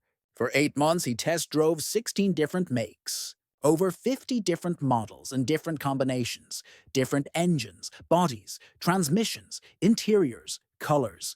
He tried everything. Fabric versus leather upholstery, gas versus diesel, automatic versus manual. He did calculations on fuel consumption and depreciation, and gave different graphs to respective car salesmen for an evaluation. After considerable internal torment, he bought a Volvo V70, then the country's most popular car, in metallic silver, the most popular color at that time. This particular model was the most tested car of all by the various consumer agencies that year. You would think he could have picked that car just by reading about it. Why did you go and buy the most common, boring car? After all that research, everyone asked. Why not? He replied, you can help with a blues decision stagnation. Provide him with the crucial piece to the puzzle. Softly and gently, try to steer him in the right direction, or, in any case, in a direction. Conclusion. Pay attention to when the decision process stalls out. Suppose, for example, 2 equally strong candidates have applied for an opening at your company. So far, everything has gone well. The blue decision maker has submitted detailed information via email and kept everyone informed about the necessary steps. The process has been followed to the letter. In order to get something to happen, provide the decision maker with the necessary data required for him to make a decision about one of the candidates. Push him to make a choice. Remind him that the deadline is approaching. Point out the repercussions of delaying the decision. The quality of the company's work will suffer if he doesn't hire a new employee. Explain that everything has been properly considered and that, regardless of which candidate he chooses, all the risks have been eliminated. In conclusion, now you have some basic information about how you can interact with the different colors so that you can get to where you want to go. The first step is to try to tune into the frequency of others and then adapt to them. In this way, you gain their trust, and they are able to recognize themselves in you. So the basic rule is to meet a red with red behavior, yellow with yellow, green with green, and finally blue with blue. You may think that it sounds simple. The difficulty comes, for example, if you are yellow and must adapt to a blue. You might need more training here. It depends on what color you are, how strong your self-awareness is, and how willing you are to make headway with a specific contact in your everyday life. You can always do what Adam did. You can continue being yourself. The next step will be to start leading the person away from common pitfalls. As you have seen, each color has its obvious weaknesses. Here, a blue can help a yellow become more concrete, and the yellow can perhaps persuade the blue to loosen up and be a little more spontaneous. At the risk of sounding cliched, it's all about working together, about meeting one another in the middle. You already knew that, but now you know how to do it. Chapter 13. How to deliver really bad news. The challenge of speaking your mind. Who looks forward to bad news? No one. And yet every now and then, we still need to break some bad news. In the world around us, the unexpected can happen, and sometimes the lot falls to you to inform someone about something negative. Reds are the best at delivering news that no one wants to hear.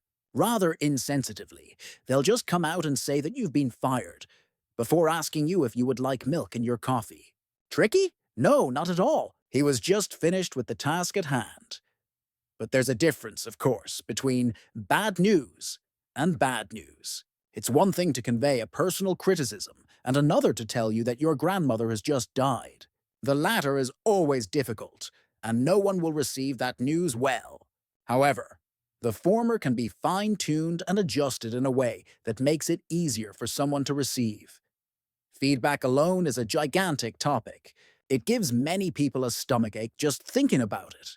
And many people I meet during my leadership programs find this area particularly difficult. Not only is it difficult to give feedback, but it also seems to be difficult to receive it.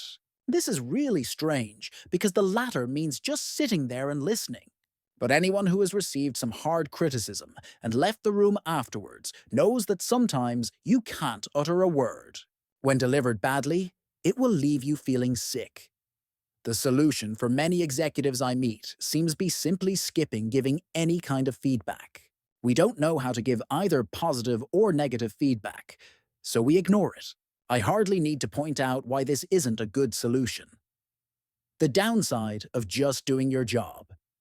Once, many years ago, I had a colleague, Mika, who was exceptionally good at his job. Of all of us, he was the one who always met his budget targets. He had won every sales contest and was held in high esteem by customers. Boxes of chocolates and bottles of wine would arrive for him from far and wide on a regular basis. What do you do with a colleague like that? You make sure that he stays. Easier said than done. As his boss, I wanted to show my appreciation for all his hard work. So I called his wife and prepared everything. One Friday, just after lunch, I summoned the team to the conference room. In front of everyone, I pulled Mika up and explained that he was greatly appreciated and that we, as a group, wanted to show how happy we were to have him on our team.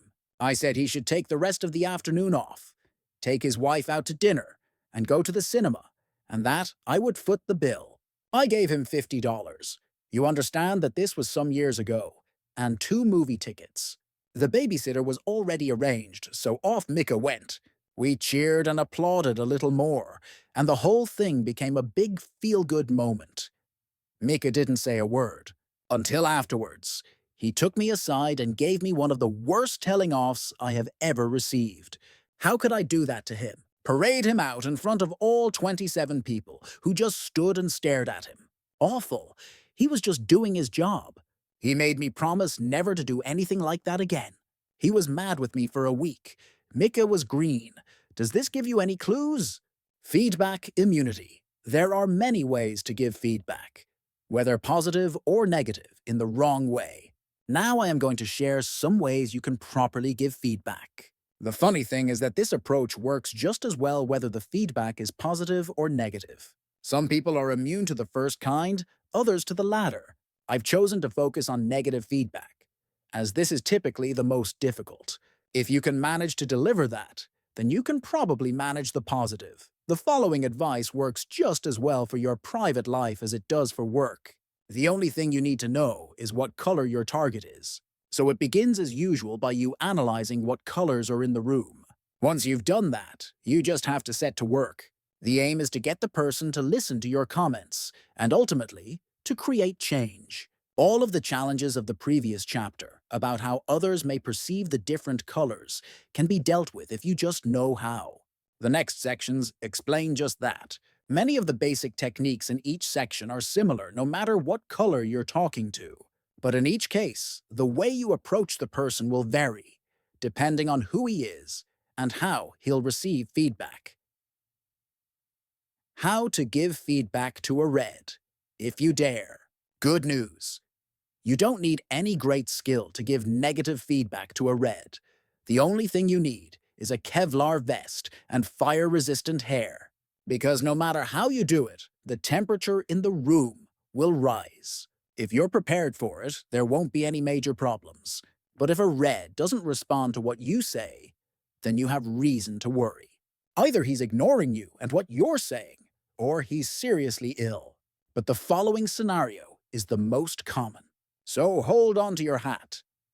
Don't gift wrap things. Let me be very clear here. When you're conveying criticism to a red, the simplest way to do so is to avoid any form of decorative wrapping. It's enough of a challenge to even get through to reds with your criticism, because a red always believes that he is right and you are wrong. Many years ago, I discussed red behavior with a group of sellers, most of who were yellow. They understood quite quickly what red behavior was, and the reddest person who came to mind at that time was their boss, the sales director. They described him as boorish, a bad listener, completely insensitive, manipulative, unrelenting, often in a foul mood, too much in a hurry, plus a whole bunch of other less flattering descriptors. The group was seriously concerned because they suspected that he hated his staff. Sure, he also worked very hard, and they respected him for that.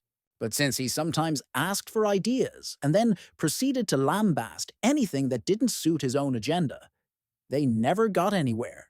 Besides that, he controlled everything they did, in detail, which was probably the reason he worked so hard.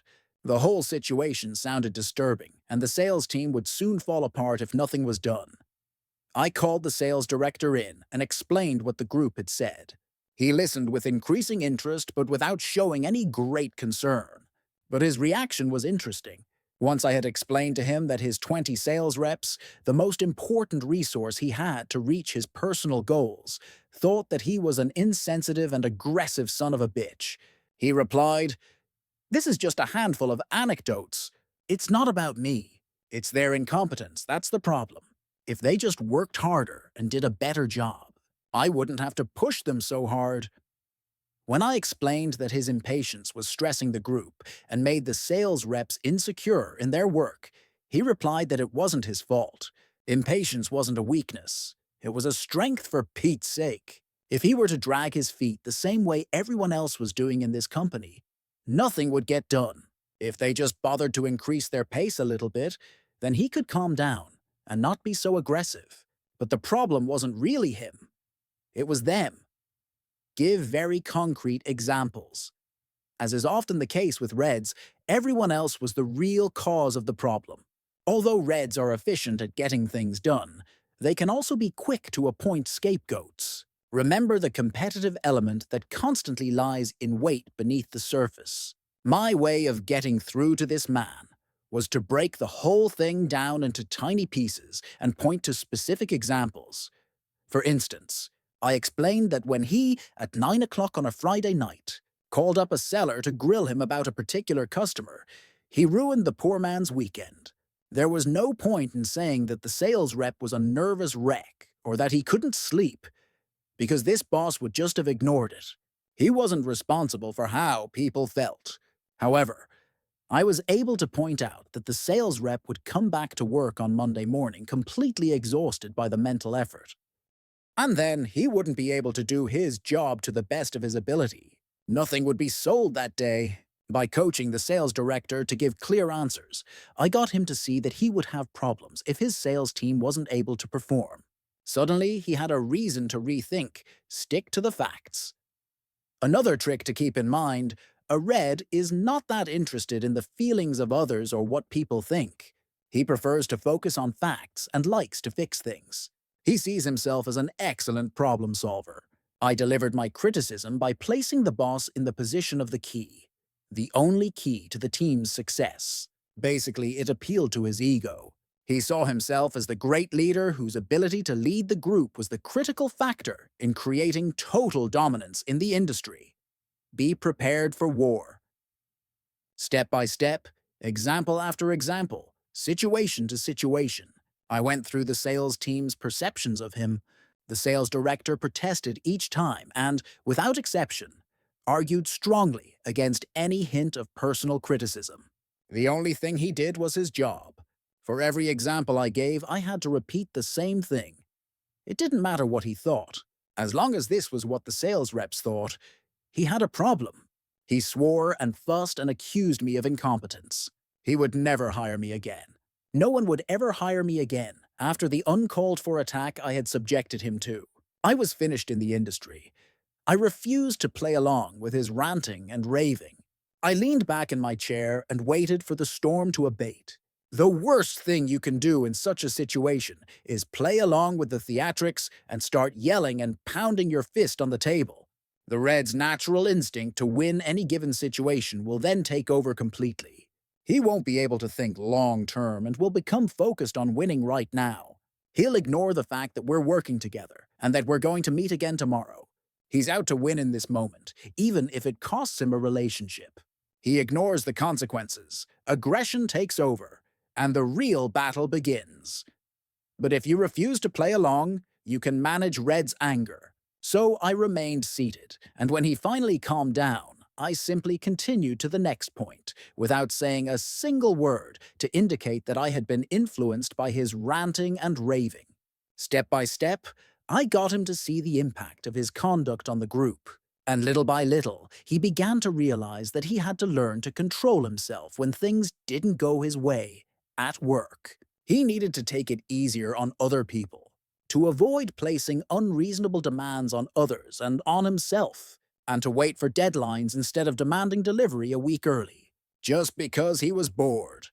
Ask the person to repeat what you said.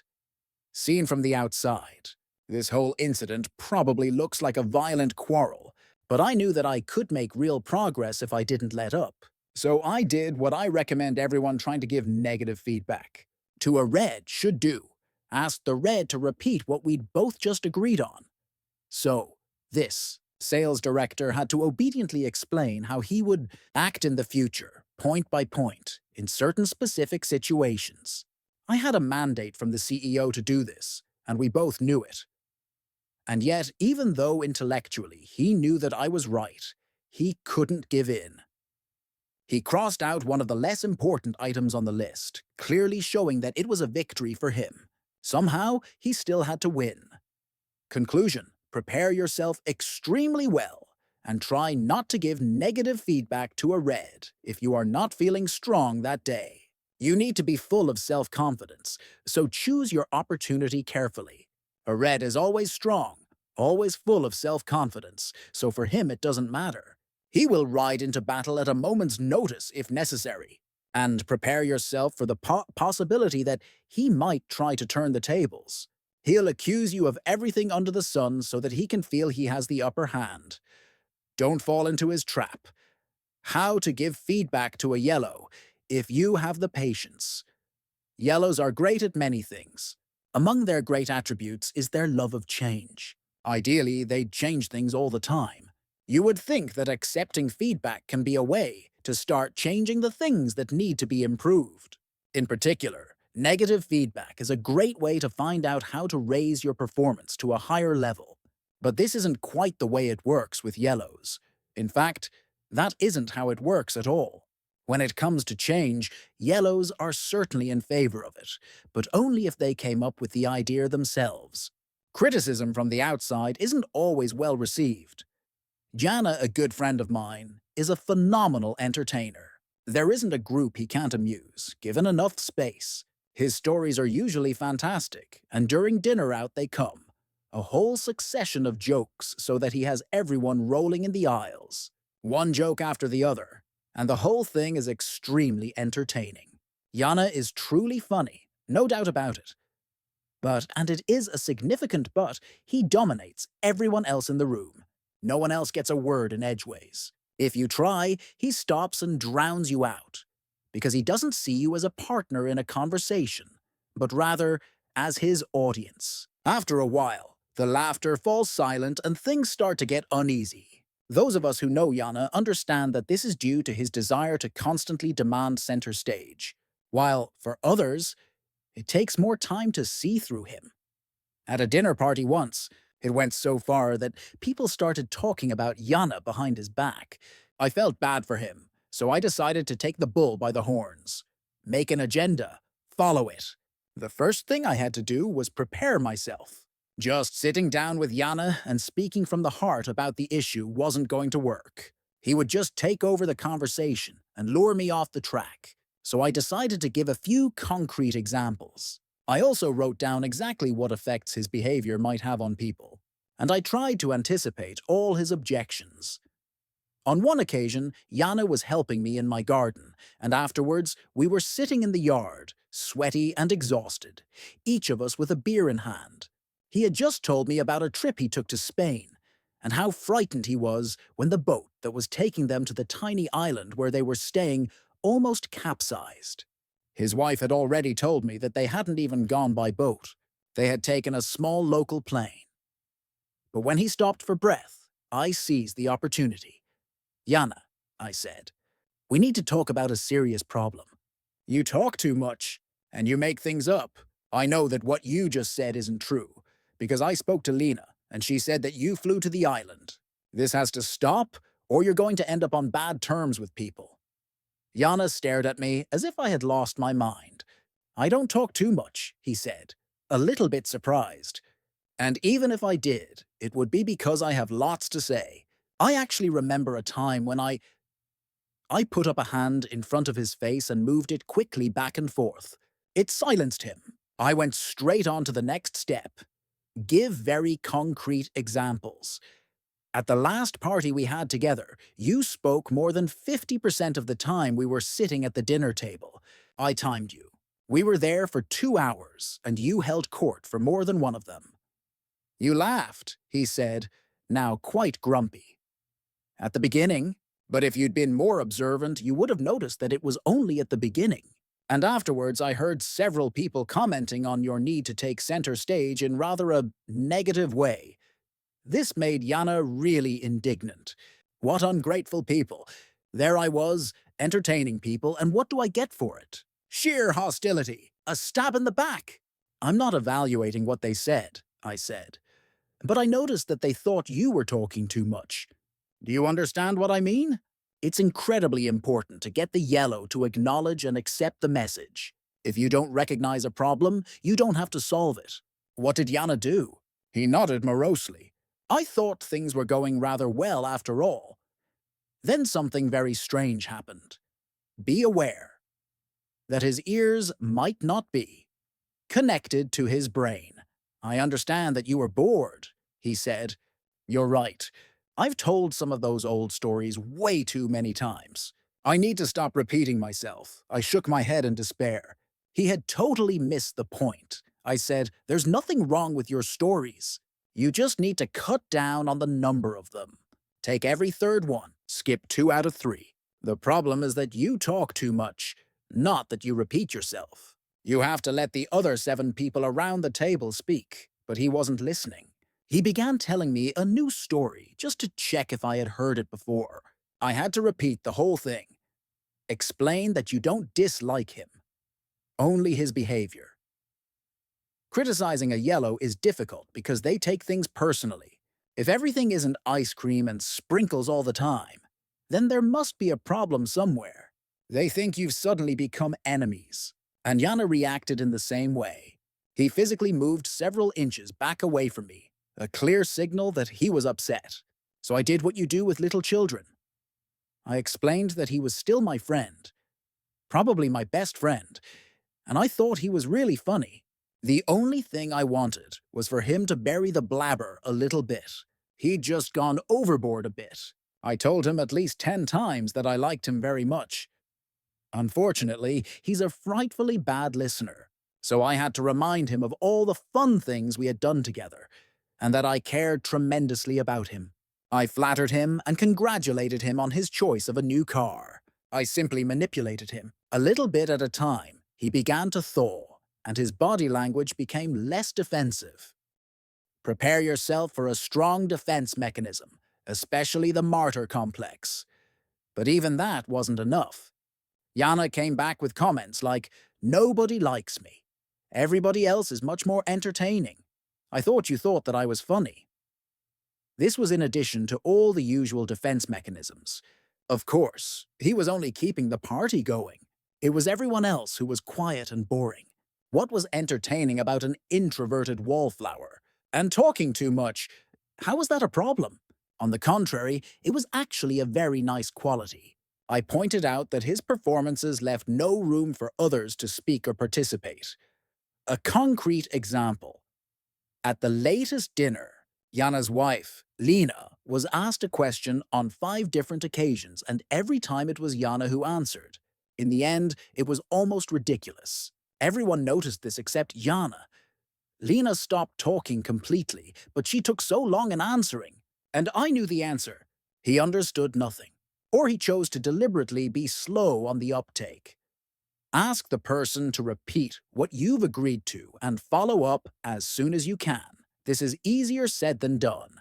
Both times we met right after our conversation. He was on the alert. At one point he remained silent during the entire party. Sure, it was a childish way to point out his misery, and it was clearly obvious that he was about to burst with frustration. Not allowing him to talk was like denying him oxygen, and what irritated him most of all was that no one around the table asked why he wasn't saying anything. Couldn't they see that he was putting on this show for their sake? What happened was that his wife began speaking more, and people really enjoyed her conversation because she was so pleasant. After a while, Yana went back to his usual self. It was the easiest way. He saw no direct benefit from keeping quiet. And Lena fell silent again. In Yana's case, I valued our friendship more than trying to change his behavior. I never took up the issue again, but sometimes I take Yana breaks. I simply need to have a good rest from him. If he had been a coworker instead of a friend, I would have followed up several times to ensure he really made a change. Conclusion.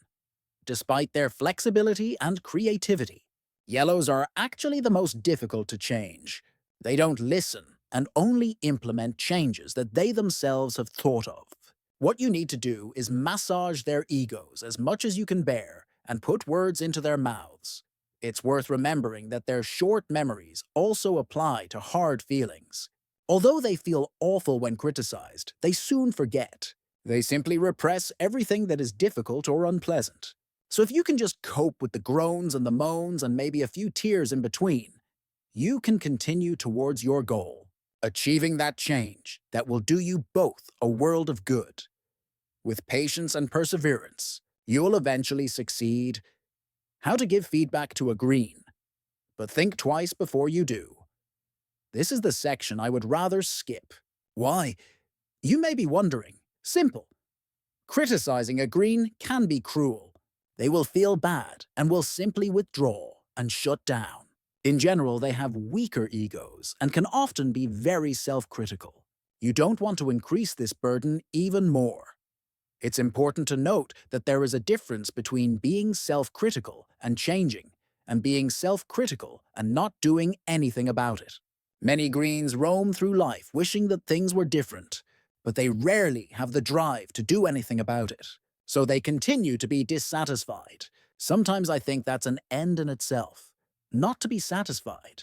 It's a way to get some attention, to gain some power. I know many Greens who control everything and everyone in their families by simply refusing to do anything whatsoever. Psychologists call this being passive-aggressive, a very apt expression. However, if you would like to give feedback to a Green, here are some methods that might work. Just make sure that you're really committed before you get started. Give concrete examples and use a gentle approach. Of course, it's always good to be concrete. The difference here is that a Green actually listens, which both previous colors did not. A Green hears what you're saying and dislikes what he hears. But you have to be concrete, and you might be able to do this in the same way as with Reds, but in reverse.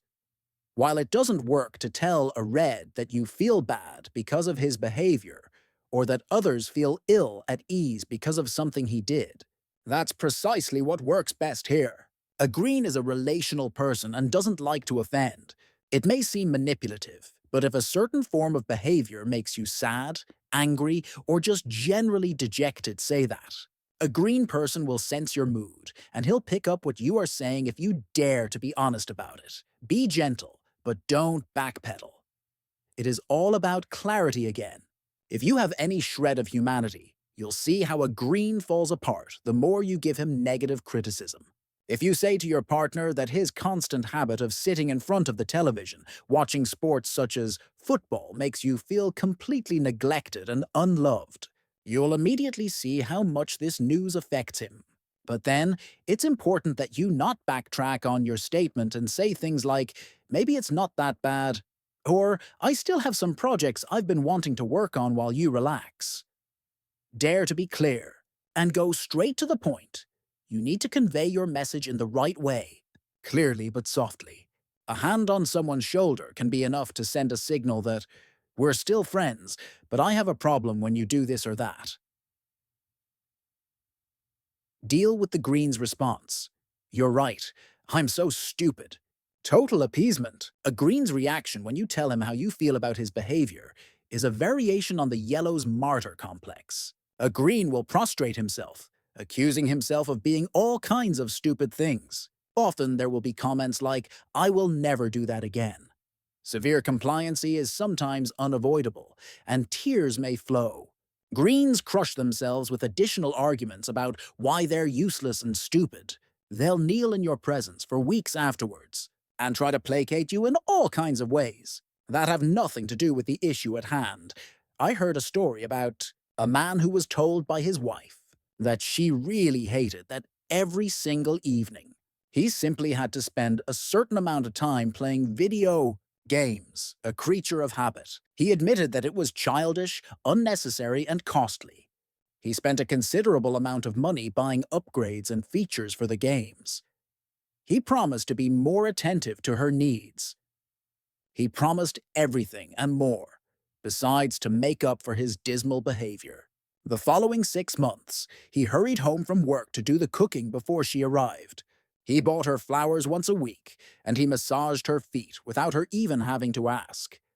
Very sweet and very appreciated, except that he didn't actually do what she asked him to, namely to stop playing computer games. He had avoided accepting that particular detail. After all, he had never promised to stop straight away. Be sure to explain that the behavior is the problem, not the person. As with Yellows, dealing with a Green is like dealing with young children. Daddy loves you. Sweetie, but can you please stop eating ice cream on the sofa? The risk is that the negative feedback will damage your relationship with the person. But you can easily solve this by quickly coming back to the person with good news and positive feedback. In this case, it's not enough just to say that you're only concerned about one problematic issue. You need to show in action that you're not planning to assassinate him. He must be reassured by what you do, not just by what you say. Ask the person to repeat what you have agreed on, and follow up. I've noticed that Greens don't always write down what you say to them, so it's a good idea to check with them to make sure you've both interpreted the conversation the same way. If you have a colleague and would like him to be a bit more punctual, make sure he understands that the only issue is his timekeeping. He may very well have gotten the idea that you were actually upset about something else entirely. We often assume others will behave the same way we would in any given situation. And because Greens can be quite vague when they speak to others and often avoid talking about the real problem, they frequently get the idea that you're really talking about something else. They never go straight to the point themselves, so they assume you haven't either. So what could you possibly be so unhappy about? Make sure you're both in agreement about what the problem is. And follow up. We're talking about changing something and creating a new pattern of behavior. And as usual, Greens will try to solve the problem by doing nothing. Make sure that doesn't happen. Conclusion. If you're human, which I think you are, you may have a guilty conscience and think that you went at the green guy way too hard. I remember one occasion when I argued with an employee because, in my opinion, she didn't do what she was supposed to. Her reaction was to completely fall apart, and she didn't come to work for 2 days. When we spoke about it afterwards, it turned out that I hadn't actually asked her to do those specific tasks. I just assumed that she looked at things the way I did. I can admit that at the time I was an inexperienced and ineffective boss. I made a classic mistake. I looked at the situation through my own glasses and became furious when her glasses showed something else. And when I realized this later on, I felt quite ashamed of myself. She looked so distressed and went out of her way to avoid meeting me. For a long time, I barely dared to say much more than hello and goodbye to her. She did what Greens are good at. She ducked down and did even less work than usual. Many Greens have an uncanny sixth sense that tells them when it's time to take things extra easy. But here it derailed. This woman did virtually nothing at all, because she could sense my guilt and hesitation. She simply took advantage of my bad conscience to get away with it. I lost her completely. In the end, she was laid off because she didn't do her job, and I was severely criticized by my boss because I hadn't dealt with the issue. Make sure that you don't make the same mistake I did. Don't let things go too far. Address the problem while there's still time. So stand up and deliver the negative feedback, even to the friendly Greens in your life. How to give feedback to a blue. But first, just a word of warning. Before you try to give negative feedback to a blue, for Pete's sake, make sure you know what you're talking about. Let me remind you that a blue knows exactly what he's done, and he has a far better eye for details than you do. So make sure you have your facts ready before the thought even enters your mind. The section that follows deals with how to deliver feedback, but the biggest task here consists in finding out the details of what happened before you give any feedback. It may be a good idea to check things out with several other people who are involved in the issue and to document what they say and the facts they offer. The blue will be able to quote everything and everyone, and he'll always have proof that what he did was correct. After all, that's why he did it. If it had been wrong, he wouldn't have done it. Make sure you're armed to the teeth before scheduling the meeting. Provide specific, detailed examples, preferably in writing. It's not good enough coming in with sweeping phrases like, "I think you're working too slowly. Can you please speed up?" That's way too general. It doesn't matter if you're right or not. The phrase, "working too slowly," says virtually nothing. Says who? Slowly in relation to what? What you need to do is point to specific, accurate, and detailed examples. You need to say things like, "The latest project took 16 and a half hours too long." Then add up the effects this has had. We can't charge the customer for those 16 and a half hours, which means that profitability has now fallen by $4,925, 16 fives, $250 per hour, or whatever you charge. This is a message that a blue might take into consideration. If you were to present it this way to a yellow, it would never work. But for a blue, this is an extremely relevant piece of information. Because it requires detailed feedback, it would be risky if you were just to present it in a conversation. You need to have everything written down. Blues have a certain degree of distrust when it comes to people talking too much. The written word automatically becomes more true in their eyes. So write down what you want to say, but double-check everything. And why not actually ask someone else to check the numbers before booking your meeting with the Blue Slow Coach? Do not get too personal if you don't know each other that well.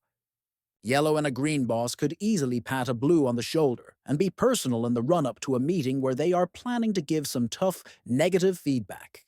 The reason is simple. They know that they would react very negatively themselves if someone were just to jump straight into criticism without softening them up first. This is the worst way to approach a blue. He'll just get suspicious and won't listen the way you want him to. Think about how a red would have done things. He would simply have booked a meeting, sat down, and shoved the paper with the negative result at the person. If he had such a paper.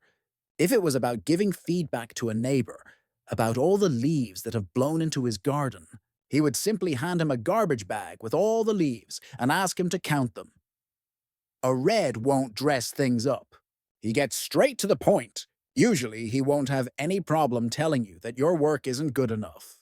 Having a project drag on is inexcusable, and because he hoped that everything would be finished a day earlier and not a day too late, he's now deeply upset. Stick to the facts. If you want to get through to a blue, you need to stick to concrete facts.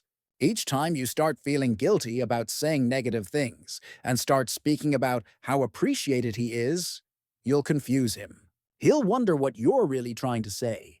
He has no ego that must be inflated, and he will see right through your attempts to sugarcoat the criticism you really have. So stick to the facts. Don't try the famous sandwich method used quite extensively by many managers and leaders. In order to diffuse and soften a grave message, you've lost too many customers, you've cost us money, you've been rude to Ben in reception. You should also say positive things. You're a valued employee. You usually do the right thing. I like you very much. Before and after the piece of criticism. The problem with the sandwich method, commonly known as praise and blame, is that no one understands your message. What did you really want to say? For a blue, this will be particularly incomprehensible, because the positive feedback you wrapped your message up in was relational and perhaps emotional, not professional. Remember that he's not there to be your pal. He's there to do a job. Be sure to talk about that. Feel free to ask if he has any suggestions for improvement. Use words like quality, evaluate, analyze, follow up. Simply use the language he's used to. You will get through so much more easily. Be prepared for counter-questions at the molecular level. Of course he won't buy what you say straight away. Surely, it's reasonable to give him the chance to ask some questions about what you've said. There's a risk that you'll face a host of counter-questions that will make you feel like you're the one being evaluated. How do you know? Who said that? How have you calculated this? Where does it say that it must be done that way? Why can't I find this information on our intranet? Why did you wait until now to give me this feedback? Can I have a look at the supporting documents? Where's the contract that regulates our billing? Are you sure we can't add 16.5 hours to this bill? Hasn't this been done before? I recall a customer 4 years ago who, you might not be able to answer all his questions, so you must simply decide how deep you want to go. You can always say, that's just the way it is. Go back to work now. But this is the worst thing you can do. At least if you want to keep his confidence. The only thing you've proven is that you haven't kept track of the details. Ask the person to repeat what you've said and follow up soon afterwards. When I hold seminars on leadership, the issue of giving feedback is often raised. It's an extremely complicated subject because we allow our emotions to direct us when we give feedback and receive it. But for blues, I give the same advice as I do for other colors. Ask your blue employee to repeat what you've agreed to. He needs to duly acknowledge that he has seen and heard the same things you have said. It's very likely that he'll be able to repeat everything more or less verbatim. But it's just as likely that he hasn't taken the message to heart if you were vague in your delivery or too fixed on protecting your relationship. He understands that he should repeat what he knows you want to hear him say. But this isn't the same thing as him believing your negative feedback was relevant.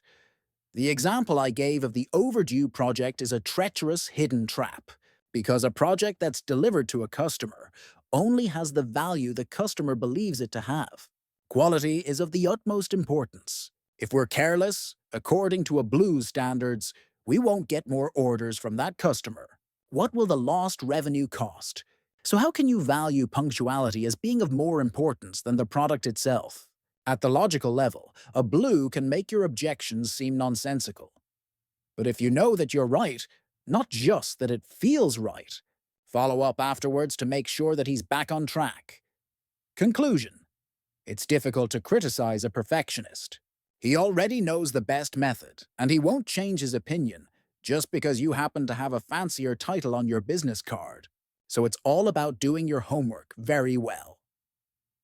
You also need to remember that although it may be difficult to get a blue to respond to feedback, he has no problem criticizing others. Remember, he sees all the mistakes everyone else makes, and he will likely point out your mistakes when you least expect it. Not because he's being vindictive, but just because you've botched up. Chapter 14. Who gets along and why? It works. Group dynamics at their finest. The short answer is that a group should consist of all colors to create the best possible dynamic. In a perfect world, we would have an equal number of each color. The yellow comes up with a new idea, the red makes the decision, the green has to do all the work, and the blue evaluates and makes sure that the results are excellent. But this isn't the case. Not infrequently, we find yellows in positions better suited to reds. Or, in the worst cases, they have been able to talk their way into a job that actually requires blue behavior. Indeed, there are many examples of people who are sitting in the wrong chairs, and part of the explanation lies in the fact that they lack the natural prerequisites to manage their jobs. Moreover, all this has to do with what driving forces different people have. Different people are motivated by different things, and it can cause them to move away from their core behavior in specific situations. But that's a whole other topic, and not something I cover in this book. So how do you put your team together? Look at the picture on the following page. Here you can see why certain combinations are more suitable than others. If you're recruiting members to your team, this may be a good place to start. As you can see, different colors work differently together. Again, there are plenty of exceptions, but if no one in the group has any knowledge of their behavior pattern, some colors will naturally work well together. For instance, it's generally easier for two people to work together if they have the same sense of tempo and work at a similar speed. Natural combinations. If we look at the diagram above, we can see that blue and green could be a suitable combination. Without much of an effort from either of them, they would certainly recognize themselves in each other's ability to breathe calmly and to think twice before doing something. Since both are introverts, each of them feels secure with the other. It's the same kind of energy. Neither of them will build castles in the air, because they prefer to keep both feet on the ground. They don't stress but allow themselves to dive deeply into things. Sure, they may find it difficult to make decisions, but the decisions that they do make will probably be well thought out. Similarly, red and yellow work smoothly together, since they both want to shoot from the hip and always move forward. Here we also have the same kind of energy, only a different type. Both are powerful and outgoing, and because both are verbal, they can easily find the right words. Certainly, they'll have a different focus in the conversation, but the dialogue will still flow. Both set high goals and think quickly. A team of yellows and reds will set a fast tempo, and while they are both clear about what they want, they'll motivate those around them to achieve great things. The challenge probably lies in the fact that a red can perceive a yellow as being too talkative, but since neither of them is a world-class listener, they'll both just switch off when it suits them. Complementary combinations. It also works to look at the other axis and make pairings based on each color's focus. Both blues and reds are task-oriented. Reds are certainly more interested in the result than in the process itself, and blues are more concerned with the process and tend to ignore the result, but they're at least speaking the same language. Both devote themselves to work and only spend limited time chatting about football or home improvement, except maybe at lunchtime. They would complement each other in a good way. If we liken this to a car, a red is the accelerator, while a blue is the brake. Both are needed in order to drive successfully. The trick is not to push both pedals at the same time. Similarly, there is some logic in placing a green with a yellow. The tempo at which they work will be different, but both of them will be curious about each other. Both believe that people are interesting and important. While one likes to take it easy, the other likes having fun. They'll easily find a similar focus. The green will allow the yellow to take as much space as he wants. One talks, the other listens. It can work out well. In addition, greens are good at calming down the slightly hysterical yellows, who sometimes have a hard time staying grounded.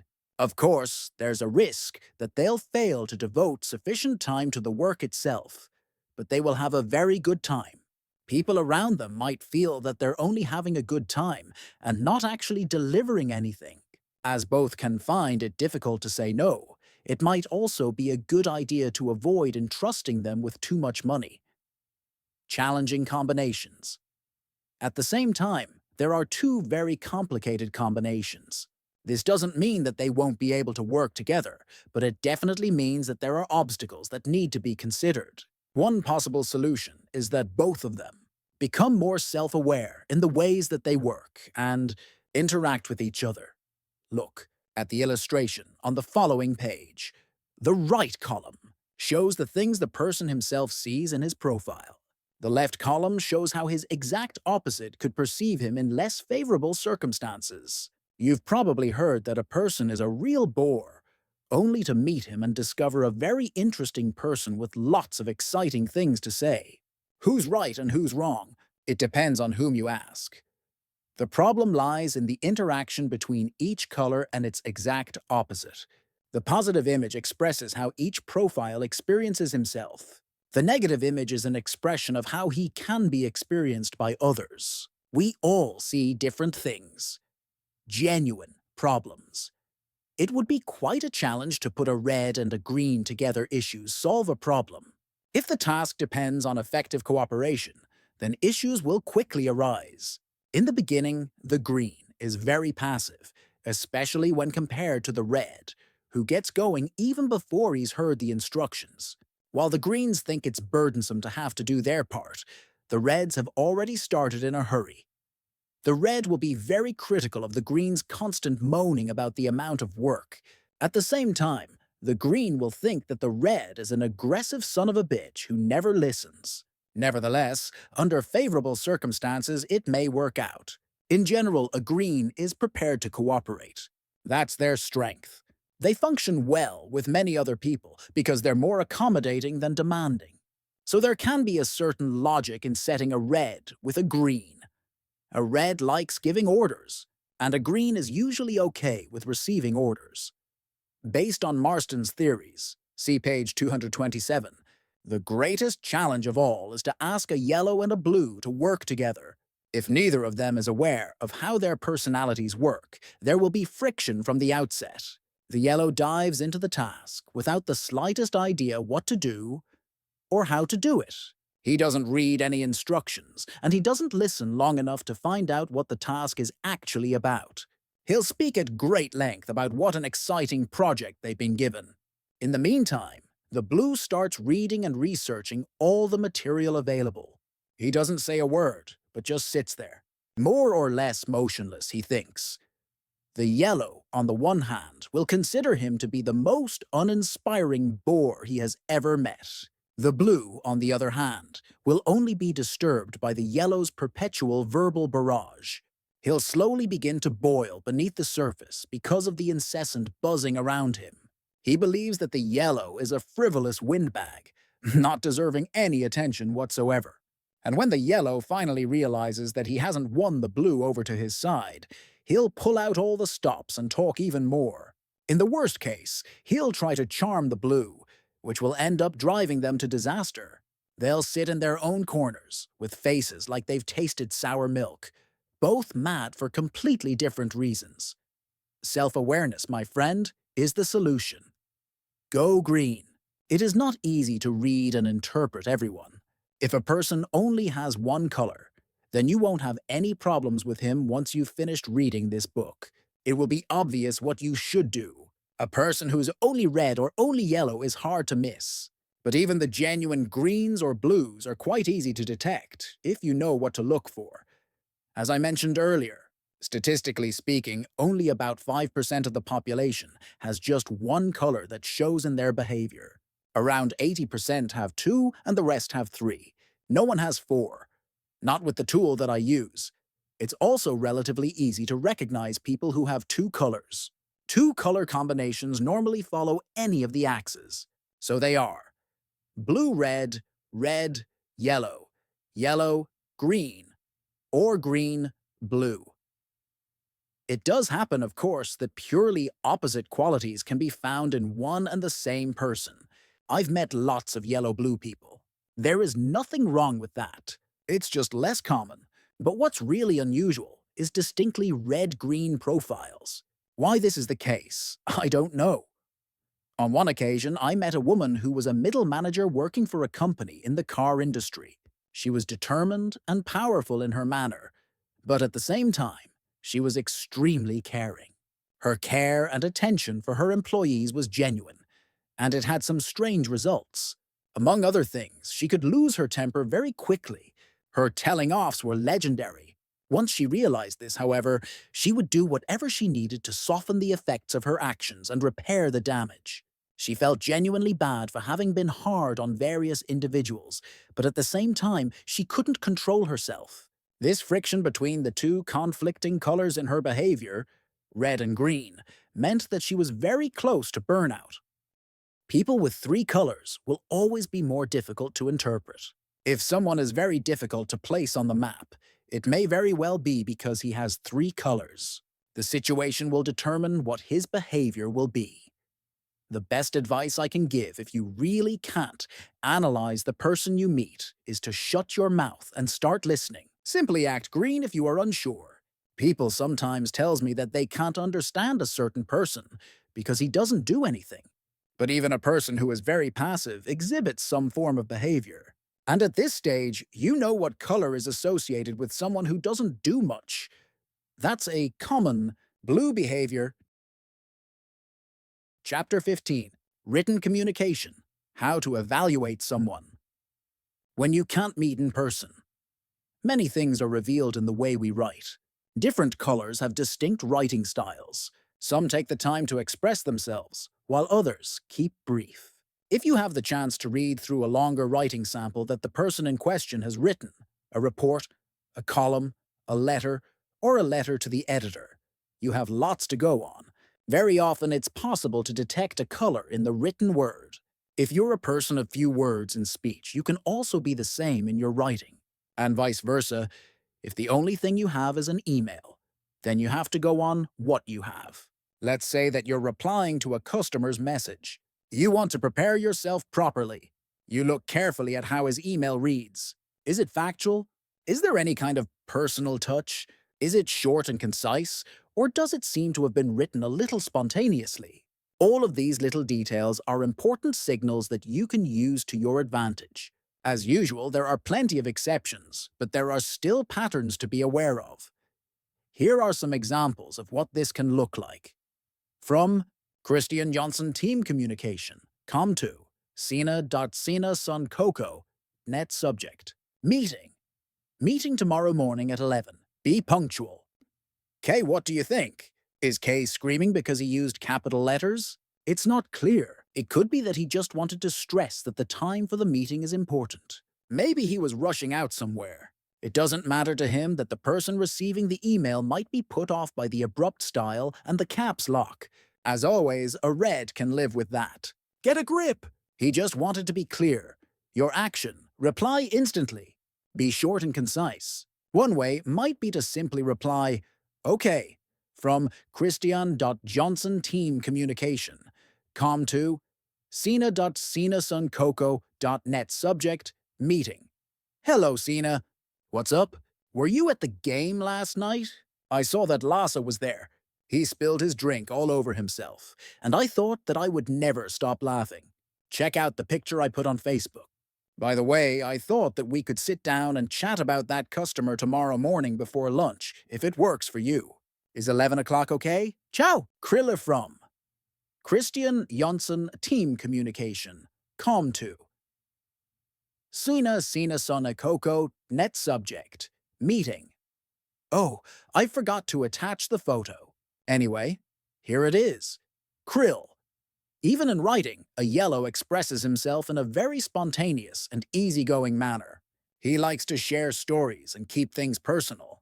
Note the social babble about poor Lasse and his drink. A good laugh that must be highlighted to attract your attention. Your reply?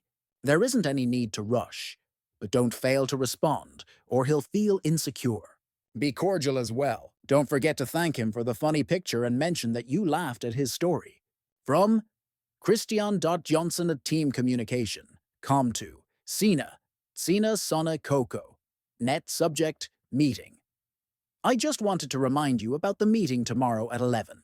Hope it still works for you. I'm going to bring in some homemade cinnamon buns to have with our coffee. Have a good one. With kind regards, Christian. A softer, more personal tone. Christian had probably polished this email appropriately to make sure there was nothing controversial in it.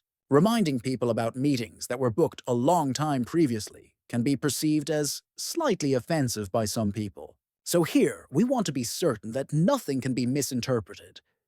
And how do you respond to this pleasant email? Be personal and benign in return. Express your thanks. You don't have to say that it will be great to have some cinnamon buns, but if you do, it won't do any harm. Then remember to take it easy and not to stress at the meeting.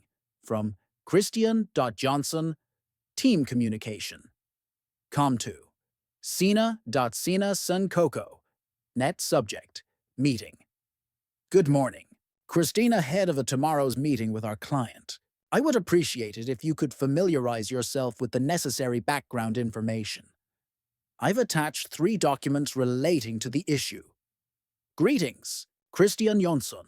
Original invitation to the meeting was sent out a long time ago, but you've already figured that out, right? An alarm was probably set on the computer to send out a reminder about the meeting a day beforehand. The text in the email is factual and doesn't contain even a trace of a personal touch. There is a little note reminding you that it's best to be well prepared. What's the best way to answer this blue email? Confirm that you've received it along with the files. Say that you will get back to him if you have any questions after reading through the material. And know that the sender assumes you'll read the whole thing carefully. Chapter 16. What makes us as mad as hell? Temperament can reveal everything about a person. At the end of this book, I will present you with a history lesson. It is all about Hippocrates' 4 temperaments, describing the same differences that this book is all about. It's possible to draw conclusions about someone's behavior based on his temperament. By temper or temperament, I don't just mean what frustrates a person, but rather how he reacts when something unexpected happens. Another way of saying this might be to talk about a person's disposition. It can be how he reacts to changing circumstances and what sort of energy he has. But yes, anger is a good and exciting gauge by which to judge a person's color. Moreover, it's situational. What upsets one person may not upset someone else in the least. By observing how someone reacts when things go wrong, you can get some important clues. Let me give you an example of a quick diagnosis. What the hell? For the sake of simplicity, let's compare different temperaments to different types of drinking glasses. I would suggest a shot glass for a red temperament. But you might say, that little glass doesn't hold much. Indeed it doesn't, and many reds function like that too. It doesn't take much for them to lose their temper and erupt. It could be about traffic jams, missed phone calls, someone moving too slowly on the escalator, not getting their own way. That someone is just generally dense. Remember that of all the colors, they are the ones most often surrounded by idiots. For a red, there are many reasons to be irritated. A red's strength is that when they explode, they rid themselves of any anger or irritation they've been feeling. They erupt briefly, but it doesn't last. The shot glass may be quick to reach capacity, but it doesn't take long to empty it. They simply empty the shot glass of anger and frustration, and they're back to being themselves. I'm not referring to how those around a red perceive things. The advantage is that, for all their raging, it usually subsides quite quickly. A red can rarely manage to be angry for long. He blurts out what he wants to say, and then he moves on. Sure, he can leave many confused people around him, but that's their problem. He's finished with the episode. Then something deeply upsetting happens again, and he just erupts. And again, and again. Imagine that you pick up the shot glass and pour it out over your desk. Not nice, but quite manageable. You can always clean it up. But remember, the shot glass fills up just as quickly as it was emptied. It will happen again. Many perceive a red's temperament as totally unpredictable. It can erupt at any time. Nevertheless, I don't think it's that unpredictable. If you know the person in question, you probably also know what triggers his anger. However, it's important to know that a red doesn't consider himself an angry person. He's just given someone a piece of his mind, or maybe raised his voice at him. Again, it's just a way of communicating. But to a green, it might seem that a red is angry, even when he's just sharing his opinion. So much is in the eye of the beholder. It's common that many people simply back off to avoid confronting the red and triggering his anger. But by letting their anger get the best of them all the time, reds miss out on a lot of feedback. I am very upset. Do you even hear what I'm saying? Even the cheerful yellow loses his temper. Don't let anyone tell you otherwise. Although yellows generally have a sunny, optimistic disposition, they have a temper as well. Like reds, they are active, perceptive people. This means that they have a lot to react to. And if you're quick thinking and your tongue sometimes gets away from you, well then, things can happen. What comes out your face's front door isn't always well thought out. Because yellows are very expressive and emotional at the same time. You'll know in advance when the mercury starts rising. An observant person won't have any problem noticing that a yellow is on the verge of bursting. The look in his eyes intensifies. His gestures become impetuous. His voice is raised. All this happens, but it happens gradually. If the red temperament is like a shot glass, then we can liken the yellow temperament to an everyday drinking glass. It holds more, and it's easier to see when it's full. The level rises a little at a time, and if you're paying attention, you'll have no problem observing this as it happens. Now, if we take the tumbler of milk and pour it out all over your desk, what's the result? It will be a lot messier and much soggier than when we poured out the shot glass, right? Many important papers are destroyed, and it requires more than a single paper towel to dry it all up. But we can still handle the situation. Even this temperamental outburst can be managed without too many serious complications. There are also advantages in a yellow's temperament. He'll feel guilty that he laid into someone close to him, colleague, family member, neighbor, or maybe even you. So he'll make an extra effort to be kind the next time you meet. He'll have an uneasy conscience, something a red wouldn't be able to comprehend. If a person happens to be a combination of red and yellow, things can get tough. In this case, there's a lot of ego in the room, and you won't quite know what's happening. Depending on the driving forces and motivational factors the individual may have, he can assert his own position almost to the point of absurdity. Genuine yellows can let their egos get in the way most of the time. The advantage, however, is that due to their bad memory, they don't hold grudges for long. They quickly forget that there were any problems, an ability that can make greens and blues find yellows to be a little bit too exciting. Beware the fury of a patient man. Beware indeed. Do you recognize this old saying? The person who coined it probably had a green in mind. You may never have seen a green lose his temper. It may very well be that your good friend, the friendly and gentle pal you've never had a serious argument with, hasn't ever shown even a shred of bad temper. Does that mean that this is a person who can't get angry? Not at all. It just means that instead of turning his temper outwards, it's oriented in another direction, inwards. I would liken a green's temperament to a 50-gallon beer barrel. Can you imagine how many shot glasses it would take to fill it? We could fill, and fill even more before we even start covering the bottom of it. Many greens function like that. They receive and accept without objecting. This is very much connected to their desire to avoid conflict, but also to their inability to say no. They simply agree because it's easier that way. Does this mean that Greens don't have their own opinions? Not at all. They have just as many opinions about things as anyone else. They just don't talk about their opinions. And this is often the problem. They fill the barrel. Week in and week out, a Green accepts one perceived injustice after the other. Note that I said perceived. It may take several years before the barrel is full. Now take this barrel, lift it up, and pour the contents out over your desk. What happens? Everything will be washed away.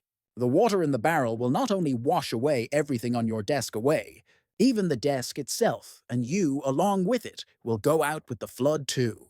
There's no stopping it. You said that I didn't finish the project on time. Really? Really? Last week, you said that I didn't do it well enough. Now let me tell you this. A year ago, you promised me a new office, and it still hasn't materialized. And when I was hired here, back in 1997, you said the same thing. And now, let me tell you, everything has to come out. Just make sure that you're not the spark that sets it all off. The problem is large scale. Greens don't release any anger or frustration, but control their emotions so as not to create trouble or stand out. But they feel and experience just as much as everyone else does. They just lack the natural tools to release everything. But we can help by becoming facilitators. We can ask questions, invite them in, and look for signals. Look at their body language to see if there are signs of disapproval. Create a healthy environment around a Green so that he becomes comfortable enough to say what he thinks so that he doesn't have to continually compromise his position. Otherwise, he will turn all his frustration inwards, and we know what this kind of stress can do to a person. I have my own private theory, which I certainly cannot prove scientifically, but I suspect that this may be the main reason why Greens suffer burnout.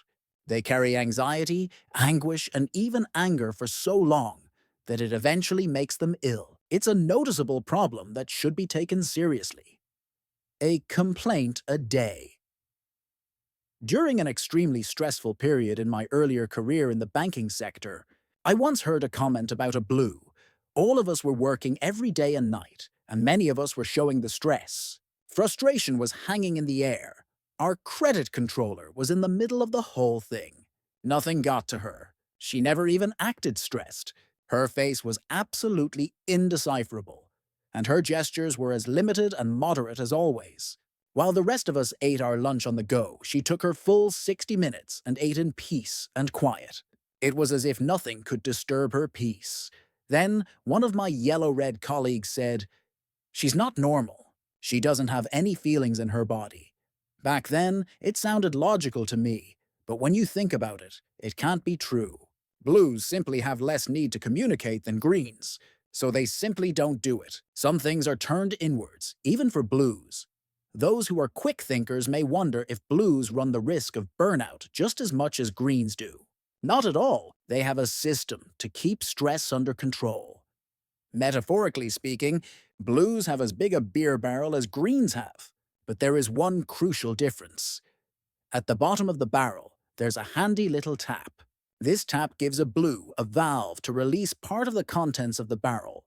He can regulate the pressure whenever he wishes to. Moreover, the tap leaks. It's not tight enough to create a perfect seal, and small drops drip most of the time. A blue's dissatisfaction comes out in the form of tiny grumblings. "Just look. Someone has misplaced the pen again. Typical. Now I'll have to finish this off myself. As usual, I get the most boring task. There's no structure here. Typical." And so he goes on. His pinpricks affect those around him, but what they hear all the time is just a muttering trumpet. The embers don't fan into a fire. We interpret it as a perpetual whining, but the discontent is real. And because a blue isn't sufficiently active to instigate something, he'll argue about things rather than doing something about them. It's all based on complaints that others should see what he sees, that he doesn't have any authority to act, or that he's simply in a bad mood. But for him, this is a great way of keeping the pressure under control, so the barrel will never need to be emptied out over somebody's desk, and thus serious catastrophes are avoided. The way to manage his nagging is to ask counter questions. Ask for concrete examples. Ask for suggestions for improvement. It may, in fact, be the case that the blue has solved the problem that is plaguing him, but that he needs a straight question in order for him to step forward and suggest a solution. What can you do about the fact that people don't get pissed off in the same way? With these simple observations in mind, you can quickly form an idea of what type of person you're dealing with. Pay attention to how he reacts under stress and pressure. But at the same time, remember that no system is perfect. These are only indications, and they apply only to individual colors. Besides, as I wrote previously, different situations can give rise to completely different forms of conduct. Generally speaking, the more important a particular thing is for a certain person, the stronger his reaction will be. See for yourself. If someone insults your neighbor, you might think it was unfair, but you don't make a big scene out of it. However, if someone were to insult your husband or wife, you would be absolutely furious. That's just one example. There are many levels and degrees of difference to reflect on. Chapter 17. Stress Factors and Energy Thieves. What is stress? Anger is one thing. Stress is another. Sometimes one is a consequence of the other, but not always. Some people become angry because of stress. Others become stressed because of anger. When we speak about stress, we often mean the feeling of having too much to do and too little time to do it. There's not enough time to do everything at work, and then on top of that, factor in the time needed to go to the gym, meet with friends, spend time with family, do various kinds of recreational activities, and maybe sleep. However, the stress that makes us truly suffer is often due to things apart from a lack of time.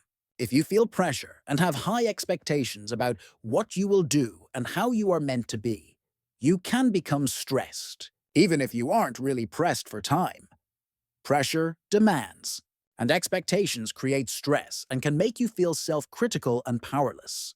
You may find it difficult to sleep, or may feel physical pain in your body. Simply put, the feeling of stress arises when we experience greater demands and expectations than we can cope with. Different people react differently to stress. What a surprise! Seriously though, all of us react differently to stress. Different people can experience the same event in different ways, and a person can experience similar events differently at different times. The things you have been through in the past and how you are feeling right now all have an effect on how you act and react. If you're well rested and feeling fine, you could experience a tough week at work as an invigorating challenge despite your heavy workload. But if you're tired and feeling down on yourself, you may experience the same week as something horrible and demoralizing. How does your color affect your stress? It says nothing about your stress threshold, that is, how much stress you can bear. But it can say something about what stresses you and how you'll react to stress. Previously, I mentioned the concept of driving forces. Whatever forces motivate me to get up out of bed every morning, dash to work, and go the extra mile. This book doesn't deal with this dimension, but it's easy to see that we become stressed when we feel that we're spending too much time on the wrong things. Once you've understood what the most important stress factors in your life are, you'll be better equipped to avoid them when possible. If you're a manager responsible for a number of people and you know their behavior profiles, you can avoid the worst pitfalls. A great deal of stress can be avoided if you know how, and you can retain the group's productivity. The rest of the chapter is written with an element of irony, and I urge you to read it in that way. Stress factors for Reds. If you would like to stress out a Red, you can try one of the following to lower his self-confidence. Take every form of authority away. Not being involved in decision-making is really difficult for a Red. He always believes that he has better ideas, and so he also believes that he should be the one in charge of the project. Achieve no results whatsoever. If we're not making immediate headway, then all our work has been a waste. Such an insight can trigger severe stress reactions in a red, and those around him should be on their guard. He'll look for scapegoats. Eliminate any kind of challenge. If everything is too easy, it becomes boring. Red behavior hinges on one thing: the ability to handle problems and difficult challenges. If there are no problems to solve, then Reds will lack stimulation. They'll become passive, believing that they have absolutely nothing to do. They can slow down the pace, and this can be difficult to reverse. Waste time and resources and work as inefficiently as possible. Just sitting around doing nothing is a waste of time. Not that this is necessarily what we're actually doing, but in the mind of a Red, if you don't get the maximum productivity out of your time, it's wasteful and particularly stressful from a managerial perspective. He's probably evaluated on the organization's efficiency. Make sure that everything becomes a routine. Mundane and repetitive tasks are the kiss of death for a Red. It's simply boring. Reds lose their concentration and will find something else to do. Routine work is not what they're good at. They're lousy at details and they know it. Someone else needs to take care of the dull, routine work because a Red believes that he has a better understanding of the big picture. Make a bunch of stupid mistakes. Mistakes are one thing, but stupid mistakes, well, that's something completely different. It's so overwhelmingly unnecessary. If a Red believes his colleagues are brainless, he gets crazy. Why don't they understand what they're supposed to do? How hard can it be? Give him no control over others. A Red's need for control can be extensive. It's not about controlling facts and details. They want to control people. What they do, how they do it, and so on. Without this control, a Red gets very frustrated. Tell him regularly to cool down or to lower his voice. They get crazy when people say that they're angry when they're not. They will always be a little more hot-tempered than average, but this doesn't actually mean that they're angry. And it's precisely this accusation that can get them to become angry. Really angry. What does a Red do when he gets stressed and feels pressured? He blames everyone else. As a Red is often surrounded by idiots, it's easy for him to single out scapegoats. And he can easily overdo things when he wants to take someone to task for having made a mess of things. Be aware. That's my advice to you, because you'll feel the sting of his wrath. Reds are always more demanding than other colors. They expect a lot from themselves, and they expect a lot from you. When under stress, they're also excessively demanding and driven, much more than usual. The Red will shut out his other colleagues. He becomes closed, burrows into the task at hand, and works even harder. Remember that his anger and frustration is lurking just beneath the surface, so please be careful about what you do in his presence. Can I help Reds to manage their stress? If you have the authority to give a direct order, the answer is simple. Ask them to get a hold of themselves. It actually works. Another way to make it easier for Reds in stressful situations is to send them home and tell them to do some physical exercise. Anything to burn some of that frustrated, restless energy. Send them to a place where they can run in some kind of competition, spending their energy on winning something that will be of no importance to the group. When they come back, most of their aggression will have dissipated. Stress factors for yellows. If for any reason you would like to get a yellow to feel stress, try one of the following to get him off balance. Pretend he's invisible. You remember a yellow's driving impulse, right? Look at me. Here I am. If you want to get him off balance, simply make him feel invisible. If he's not visible, then he doesn't exist. He feel ignored and overlooked, and this is guaranteed to cause stress. Become very skeptical. Any person manifesting lots of skepticism is very negative, something that stresses yellows.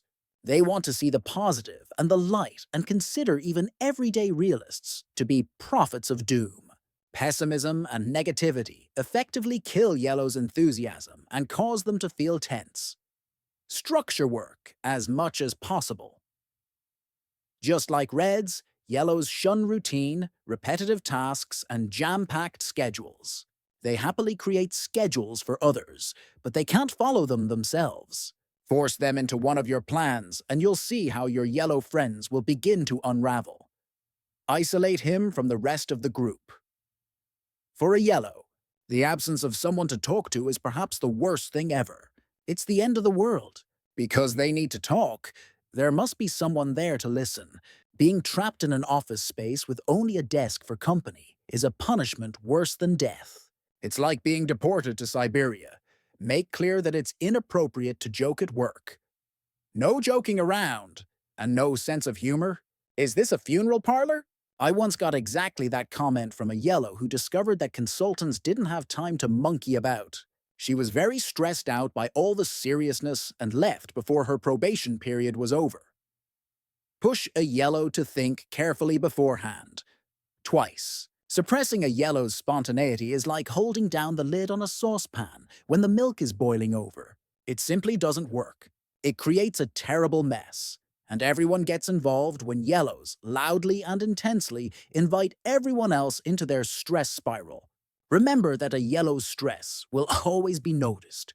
Don't believe otherwise. Continuously squabble and fuss about insignificant things. Having to face incessant confrontations is exhausting. This is something of a paradox, because yellows aren't afraid of conflict like greens. But if there's too much bickering, it will disrupt their desire for fun and positivity, which causes stress. They can cope with squabbling, but when it becomes too much, yellows won't be at the top of their game and they lose their usual luster. Try a little public humiliation. A yellow who has been given negative feedback in the presence of others won't be a pleasant sight to behold. It's enough to make him never speak to you again. Moreover, he'll also become incredibly defensive and you'll achieve nothing at all. What does a yellow do when he gets stressed and feels pressured? Be prepared for the fact that he'll draw attention to himself even more than usual. His ego makes it impossible for him not to seek out more attention and affirmation, since he has to compensate for the negative feelings of stress. This means that he'll actively look for attention, which makes him feel better. The risk is that he'll talk too much and force himself into the center of everything. Maybe you thought that this wasn't possible, but he also runs the risk of becoming excessively and unrealistically optimistic.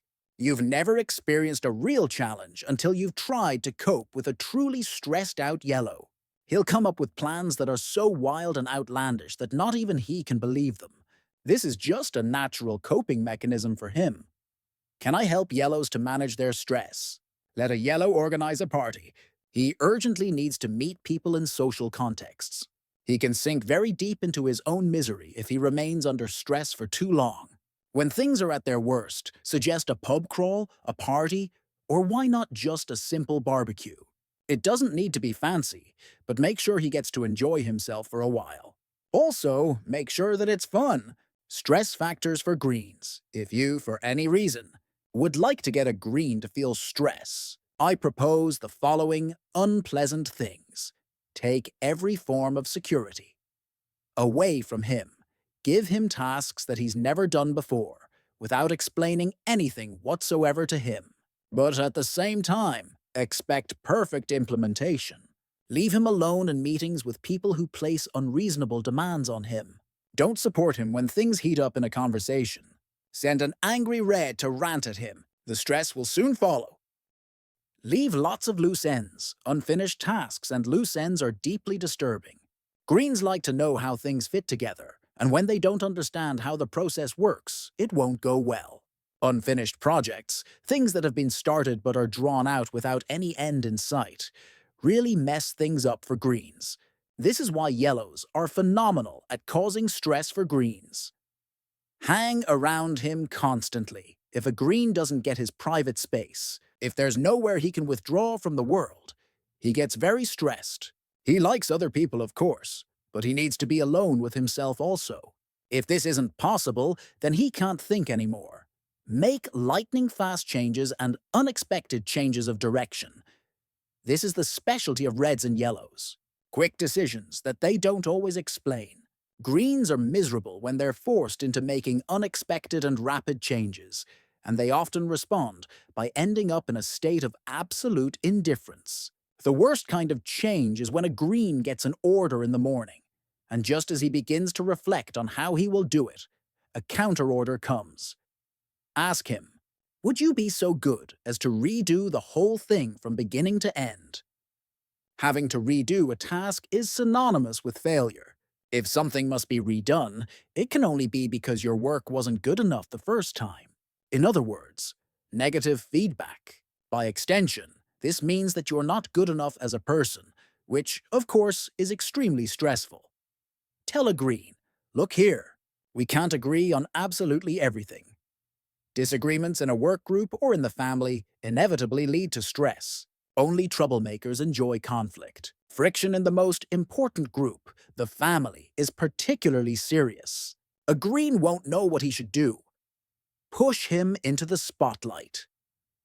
Under no circumstances will greens want to take center stage when they're in larger groups. Groups of more than 3 people would be considered large groups, unless the green knew everyone very well.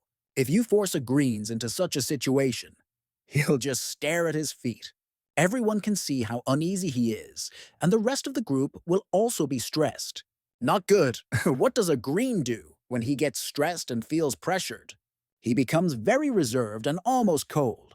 His body language becomes rigid and closed, and if you're the one who triggered his stress, he won't have anything to do with you. Some greens can exhibit strong apathy. They become cold and unsympathetic even towards people whom, in normal circumstances, they care very much about. They also become very hesitant and uncertain. Stress makes greens insecure and afraid of making mistakes. It can be at work, but also at home. If a child gets sick, a green becomes passive and just looks on because he's afraid of doing the wrong thing. He'll also internalize the blame for the situation and may become completely closed. At work, it may be slightly different. It depends. Many greens end up in a rut of obstinacy or stubbornness, provoking those around them by refusing to change anything.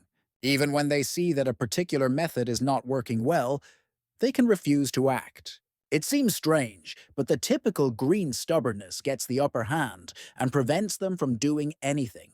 Can I help greens to manage their stress? Allow them to do nothing. Give them free time for things like gardening, sleep, or other forms of relaxation.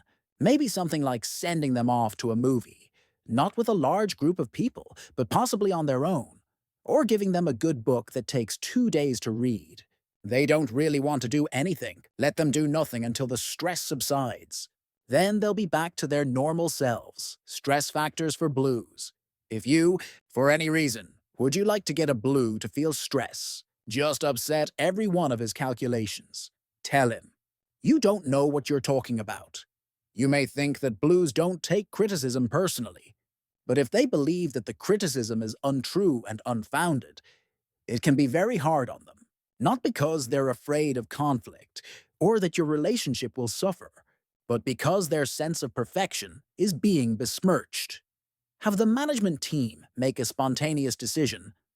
A blue is often okay with change, because he doesn't ever consider anything completely perfect. But he needs to know the motivations behind the change. If it's not in the plan, then it's unplanned, and a lack of planning indicates poor structure. Not good. Inevitably, this leads to headaches. Tell him, this could be risky or uncertain, but we're going to go ahead anyway. There's a certain amount of risk in everything. A blue sees risks everywhere. If a red were to say that jumping from a plane without a parachute is a huge risk, a blue would say that it's risky to buy a new lawn mower. You never really know what can happen, and the faster things go, the greater the risks become. Surprise him with something like, your in-laws are coming over unannounced. Fantastic. It's a matter of order and structure, of working at a relaxed pace, or renovating the kitchen according to a clearly established plan. If half the family were to drop in all of a sudden, it would upset everything. You should never try to surprise a blue. Since he may not have communicated his own plans completely, you can create quite a problem. Say, whoops-a-daisy, what happened here? Mistakes are made by blockheads and careless people. Blues don't make mistakes, so when everyone else makes a mess of things and disrupts his plans, a blue might simply close the door and refuse to listen. He doesn't want to hear that the project has crashed. He just wants to keep doing his part, even if that task no longer makes any sense. Tell him, forget about the bureaucracy. Let's innovate. Don't you have any imagination? We have to be a bit more flexible here. This is a great way to get a blue to lose his footing at work. People who break the rules and go against the regulations are to be regarded with suspicion, and you need to keep them on a short leash. If a blue realizes that he's in the hands of an organization that pays no attention whatsoever to proper procedures, he can show considerable resistance. Remind him, we simply need to take bigger risks. A variation on the preceding point. Right is right, and proper preparation is the be-all and end-all, the alpha and omega.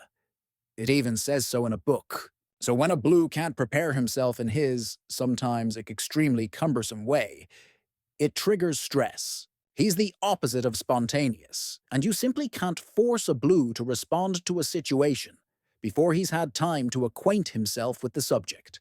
He'll have so many reservations, he won't be any use. Surround him with overly emotional people.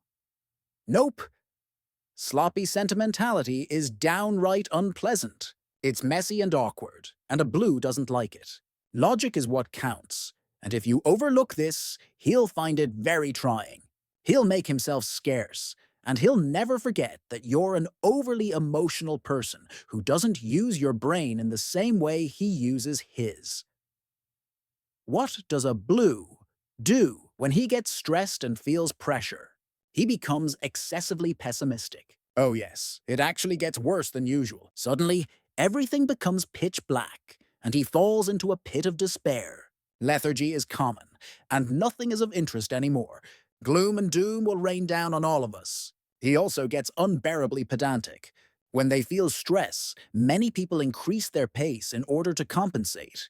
Not a blue. He stomps on the brakes. Now isn't the time for making any mistakes. Those around him can expect constant criticism. He'll suddenly point out every little mistake he observes.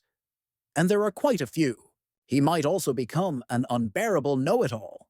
Can I help blues to manage their stress? They need privacy. They must be given time and space to think. They want to analyze the situation and understand the connections, and they need to be given time to do just that. If you give them space, they will come back, eventually. But if they fall too deeply into a funk, you may need to offer them more proactive help. Conclusion.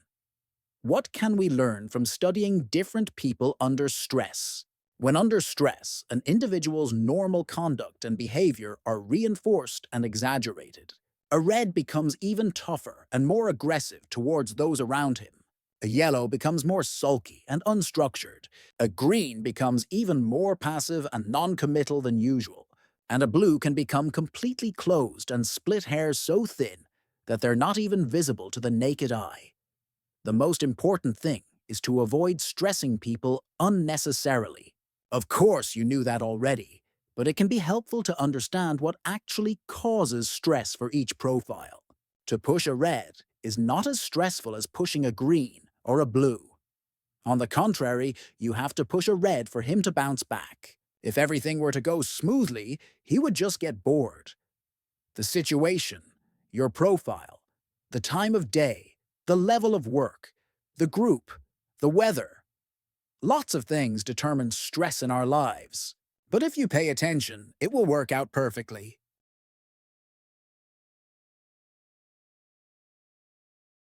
Chapter 18. A short reflection. Through history, people have always been like this. The background to everything you've read so far. This chapter explains how I arrived at the research that forms the basis of the information in this book. If you're not interested in history, or references, or research, or things that take time from your otherwise full life, you can skip this chapter. For everybody else, a long time ago. In all cultures, there has always been a need to categorize people. When the Stone Age period was over and we became more reflective as people, we discovered that all over the world people were different. What a surprise! But how different are people really? And how have those differences been described? There are probably as many methods as there are cultures on Earth. But I'll share some examples. The Greeks, Hippocrates, who lived 4 centuries before Christ, is considered the father of medicine. Unlike many other physicians of that time, he wasn't superstitious. He believed that disease originated in nature and didn't come from the gods. For example, Hippocrates believed that epilepsy was caused by a blockage in the brain. Nowadays, this is common knowledge, but back then it was revolutionary. Humoral pathology, or the theory of the 4 humors, or 4 bodily fluids, has to do with the 4 temperaments. According to Hippocrates, our temperament is the fundamental way we react. It's our behavior, or our natural frame of mind. Our temperament controls our behavior.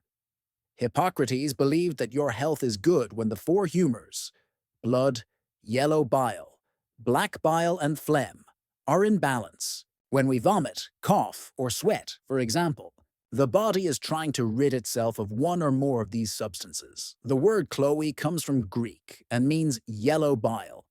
Therefore, a choleric person is controlled by yellow bile or the liver. Fiery and temperamental, choleric people sometimes frighten those around them with their powerful ways. Choleric can be translated as hot-blooded. The Latin word sanguis means blood. A sanguine person is controlled by the blood, by the heart. Creative and happy-go-lucky, he spreads positive vibes around him. Full of blood and therefore optimistic and cheerful, he has an airy manner. A synonym for a sanguine person is an optimist. A phlegmatic person gets his influences from the brain.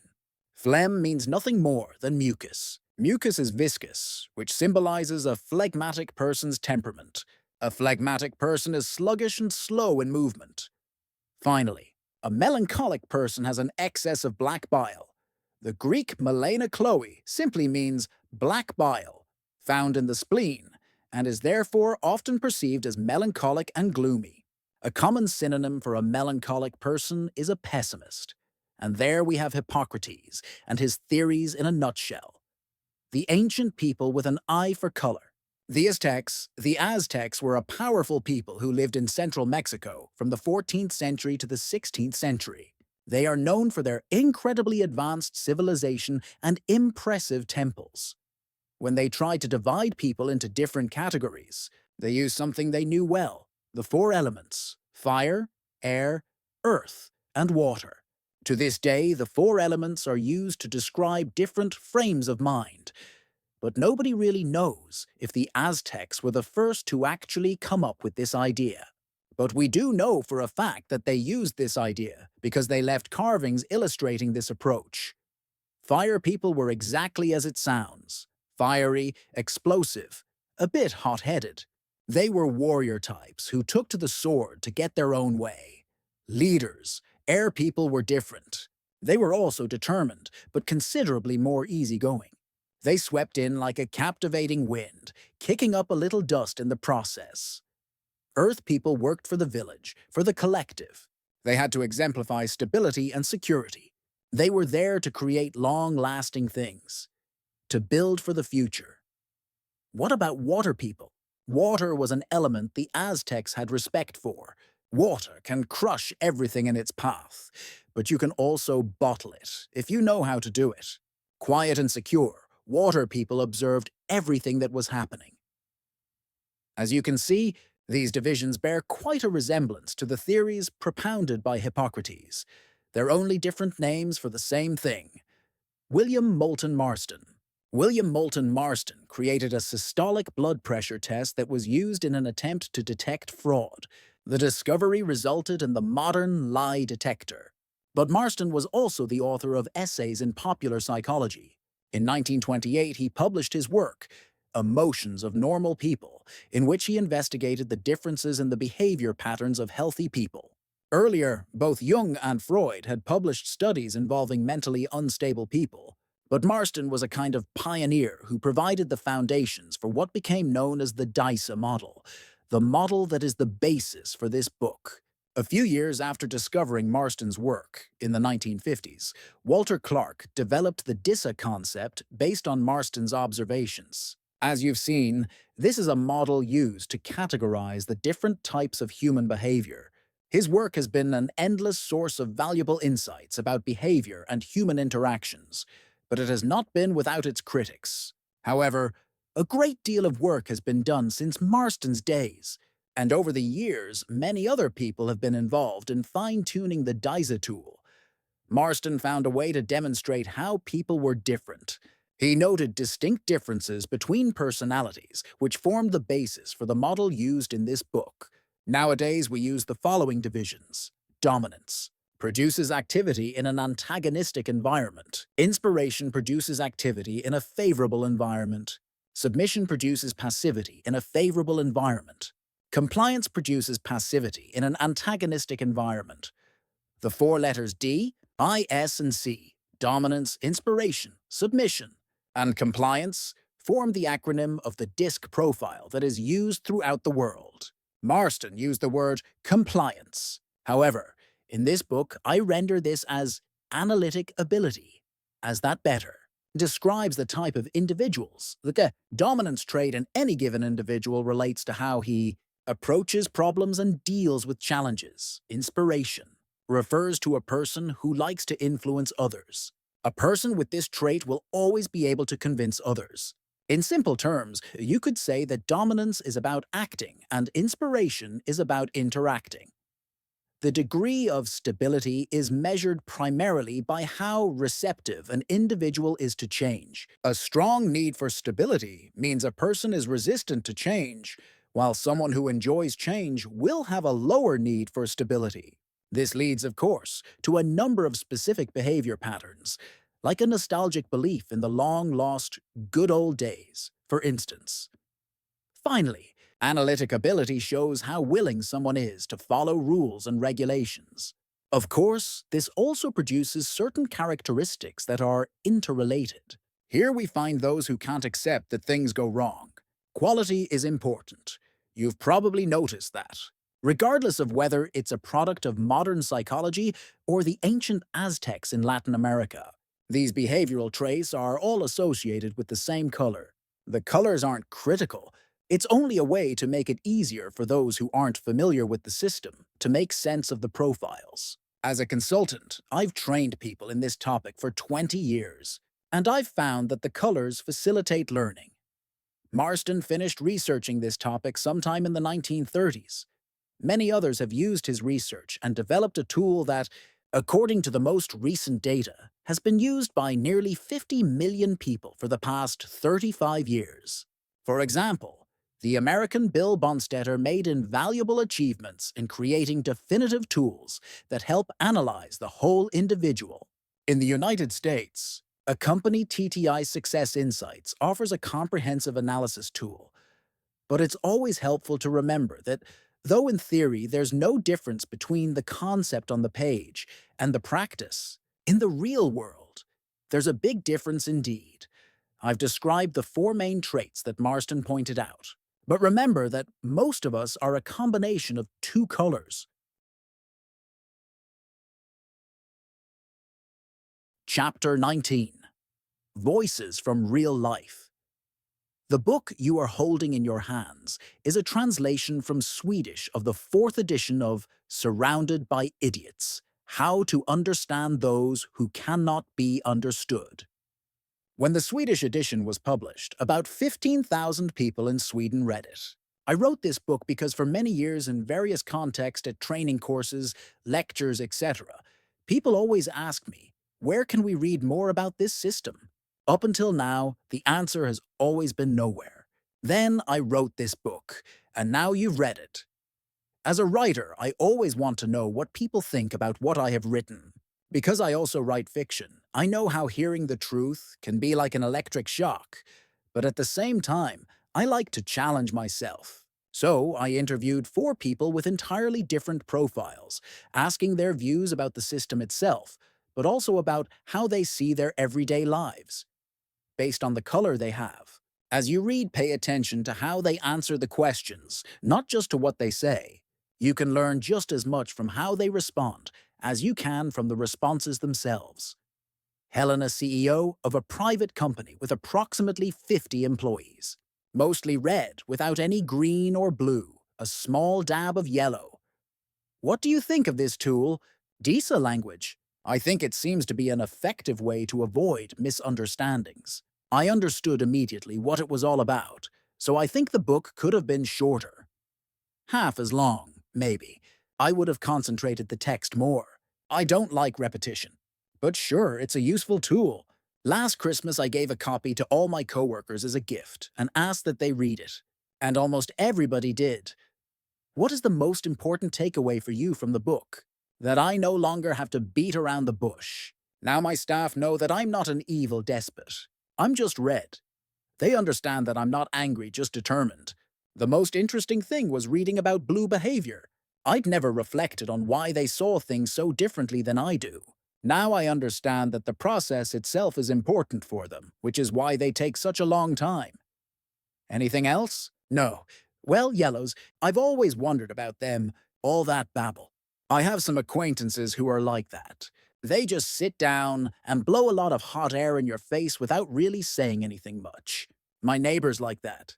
He plans all the time, but none of his plans actually take off. It doesn't bother me, but his wife must be insane by now. And at my company, the yellows get too little done. But it's not a major problem in my opinion. I just stand firm and demand that they deliver. I can live with their sour faces. I'm not there to be soft and cuddly. What is your experience of green behavior? Sure. Yes. Well, what can I say? Helena takes a long pause and looks out the window.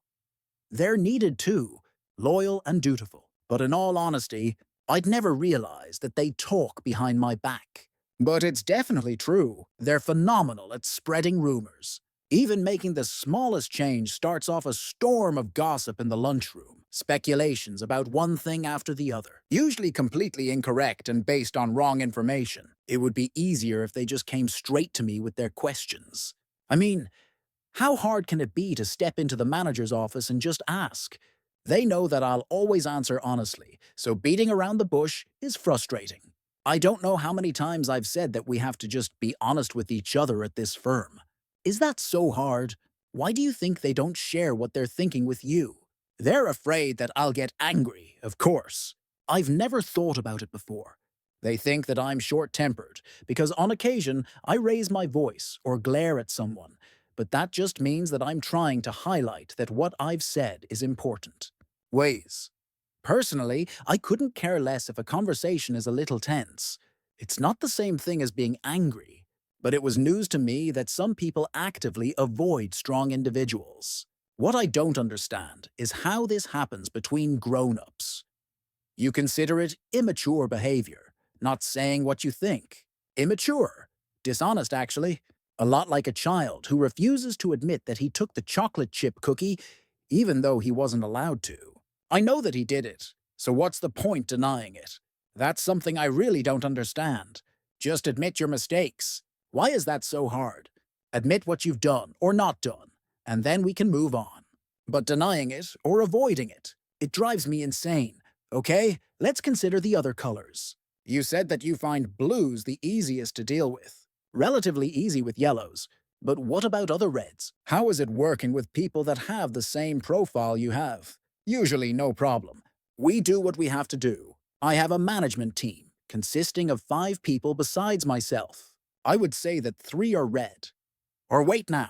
2 are red, and 1 red-yellow. 1 is blue, the controller, and the last one is, hard to say. He's both visionary and at the same time focuses on the details. Can a person be yellow-blue? Yes, a common combination, but no green in the team then? Smiling. No. How does your red behavior function, in general, do you think? Well, before reading the book and discovering my personal profile, I never thought that much about it. I hadn't really reflected on the way I approach things. But the more I read, the more I realized that I was the cause of some of the problems I've had at work. The thing about people hiding their real feelings was only one part of the story. It never occurred to me that some people were afraid or intimidated by the way I behave. There's been a lot of turbulence when I made decisions too quickly or when things weren't properly thought out. Of course, I know that I need to think through things before I decide on anything, but it just happens. I get an idea, and off we go, implemented before lunch. What are the consequences of these poorly thought out decisions? Do you have any examples? Tons. Laughter. Once I accepted a job without even asking about the salary. Turns out I had to work 60 hours a week without a penny in overtime. On one occasion, I hired a person who turned out to be totally useless. I hadn't asked for any references, and I assumed that he knew what he was talking about. He knew nothing about the industry or the product. He was a complete scammer. Unfortunately, he cost us a lot before I finally managed to get rid of him. Lots of money wasted, though. That doesn't sound ideal. How are things outside of work? How do you manage your personal relationships? In those areas, I think even less. But it's kind of funny. I showed the book to my husband and asked him to read it. He didn't, but I highlighted some areas that I insisted he read. Red behavior, and he did read some of it. He probably recognized his wife. He laughed a little.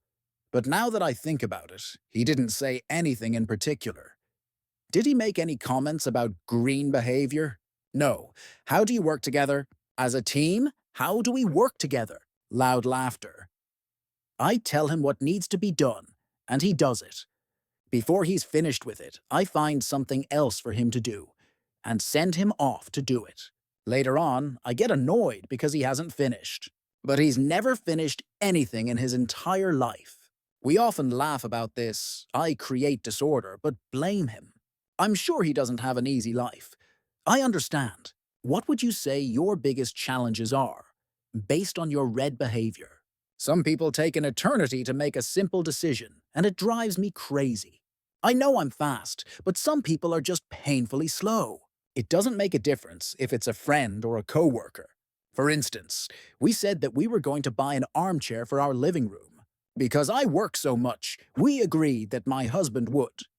Here Helena raises her eyebrows, and slowly a smile spreads across her face. I agreed that he had to do all the research. Check online, furniture stores, secondhand shops, and so on. But nothing happened, of course. 2 days later, when I asked him about it, he hadn't done anything at all. So the following day during lunch, while I was in the bathroom, I found 5 different options and sent them to him. And when I got home 5 hours later, he still hadn't done anything. I exploded at him, and he locked himself in the basement. Okay, a good example. Thanks. How long have you been married? 14 years. We met by chance. I usually say that what attracted me to him was that he could keep his mouth shut when needed, and he still does. But sometimes I wish that he would take a little more initiative and just do things. I've never actually asked him what he saw in me. But how do you resolve your conflicts if he's green and you're red? I don't think we actually have that many conflicts. On the whole, I'm the one who argues if anything happens, but on the other hand, he can get very sulky. What do you mean by sulky? He can walk around for days just moping. Normally, I just ignore him. He usually recovers. But sometimes I get tired of all his sad faces and asking him what the problem is. I confront him, as it were. Pause. What happens then? What happens then? Well, he says that there's no problem, that everything's great. But that's not true. He's really easy to read, so I always know if something is wrong. The problem is that he refuses to admit that he's grouchy, which usually means that he is upset because of something I did or said. The problem is that I never remember anything. I have to start guessing, which is absolutely impossible. Often it's about some insignificant stray comment I made in passing, usually something I forgot the minute I said it. And if I don't guess correctly, then he gets even grumpier. It can go on for weeks. I don't understand how he copes with it. But how do you move on? Can't you sort it out? Well, we just tend to sweep it under the rug. I forget about the whole thing. But my husband stores the conflict in some private archive that only he knows about. That shelf must be completely full by now. Helena thinks for a moment. You know, I've always gotten in trouble for sharing my opinion, for walking my own path. I've never really fit in. Even as a child, I did stupid things and took risks. But now I'm glad that I took risks because it's taken me somewhere, but it definitely hasn't always been easy. How has your risk-taking benefited you? Sitting and thinking about things leads nowhere. It makes no difference how great your plans are if you don't get off your butt and carry them out. I didn't always know where I was going, but that never stopped me. I've had some tough spots, went bankrupt, lost my job, and things like that. Not that much fun, but those things brought me to where I am now. The way I see it, it's not how much you know or how clever you are, but what you actually do. And I have always been good at that. Doing things. What advice would you give to people who meet you? What should they keep in mind? Pause. Don't be intimidated by the fact that sometimes I'm a little too pushy. Don't back off just because I can raise my voice a bit. I'm not angry just because I push people, but also that they have to get the show on the road. My husband and I often talk about how different we are at delivering a message. While he gives the background for 10 minutes and then comes to the point, I go straight to the point and tell people what's important. Maybe I throw in a little background info, but probably not. People should keep in mind that you can work without talking all the time. Put your energy into the task at hand instead of a bunch of other things. You can socialize on the weekend. Håkan, seller of advertising space on one of the major commercial TV channels. Mostly yellow, but with some splashes of green, no blue or red. What do you think of this tool? Decent language? Really great. An incredibly useful tool that more people should know about. I recognize so much of myself in the book. 2. It was brilliant. I showed the book to everyone I know, and we just had to laugh about how accurate it was. I've read most of the book, mostly about yellows. I don't agree with everything, but most of it was spot on. What parts of yellow behavior did you think were most accurate? That we yellows are very creative and resourceful. People are always telling me that. Also, I'm adept at solving complex problems because I can see solutions in a different way than everyone else. What do you mean by different? Einstein once said that you can't solve a problem with the same mindset as when you created it, or something like that. I think that's exactly right. That's why I always approach any problem with new, fresh eyes. My customers always appreciate my creative thinking. And I'm really good at winning people over. I've always found it easy to charm people. It is a kind of natural talent, actually. I know lots of people. I always have. And I'm great at public speaking. In school, I was president of the student council and often spoke to the entire school. The entire school? Yes, to all the students. Or not to all, not really. Okay, usually to my grade. All the freshmen. But there was always a great atmosphere, and people liked it. Since then, I just love talking in front of people. I'm often asked to be the spokesman in different contexts. Can you give me some examples? Oh yes. When there are projects at work, for example, I'm always the one to report back to our bosses. I give a great presentation at client meetings too. If there are several of us from the firm, I do the talking. What do the others think about that? No problem. They like avoiding it? Lots of people have difficulty talking in front of people, as you probably know. Were you a psychologist? I know a girl who's a psychologist. She works at a prison. Seems very interesting. She says most of the prisoners are pretty miserable, which isn't hard to believe. I wouldn't make it being locked away like that. I'm not actually a psychologist. I'm a behavioral specialist. There was one thing in the book that I didn't understand. Areas for improvement. What did you think that meant? The book talked about how yellows are quick to make decisions, and that's true. But I disagree with the idea that my decisions aren't well thought out. I'm very analytically inclined. I always do thorough research. I gather all the facts before I decide on anything. So in that regard, the report book was off base. I understand. Are there any other discrepancies? That I use too many words when I criticize. That's completely wrong. I'm very concise and articulate, so I don't think that was accurate. Also the bit about following instincts and going with your gut. That's actually a good thing, not a weakness. To go more on feeling than on facts. Exactly. Humans are emotional beings, so we should use our feelings, especially me. I'm very intuitive, so it's something I'm really good at. Not everyone has good instincts, so that's a real asset. That may be true, Do you think people can develop their instincts over time? No, it's something you're born with. You either have it, like me, or you don't. Then it is too late to do anything about it. No, it's not too late. That was not what I meant. But you said if people didn't have a gut feeling they couldn't develop that skill? Okay, maybe I was exaggerating. But it's definitely important. Do you ever need to keep emotions in check and use logic instead? Oh, yes, absolutely. It's very important to think logically and rationally. I always say that. You have to look at what works and go from there. I think that it's easier for someone like me, who has some experience. I have been a salesperson for many years, so I know what to take into account. I'm sorry, but I am a little confused. Just now you told me that it was only gut feeling that was important. How do you reconcile those two things? You're twisting my words. I never said that you shouldn't use logic. At this point, Håkan crosses his hands over his chest and compresses his lips. What I'm saying is that you should go on gut feeling. Pause. And facts. Let's move on. What was the most practical thing you learned after reading the book? That blues are boring, though I already knew that beforehand. I just didn't know that they were blue. But those red-tape jackasses, well, I remember once I was working on this project. Nothing too complicated, and we'd already done the same thing before. A special way to sell a new product line. We had a couple of blue guys on the team. They were smart, well-informed, and everything.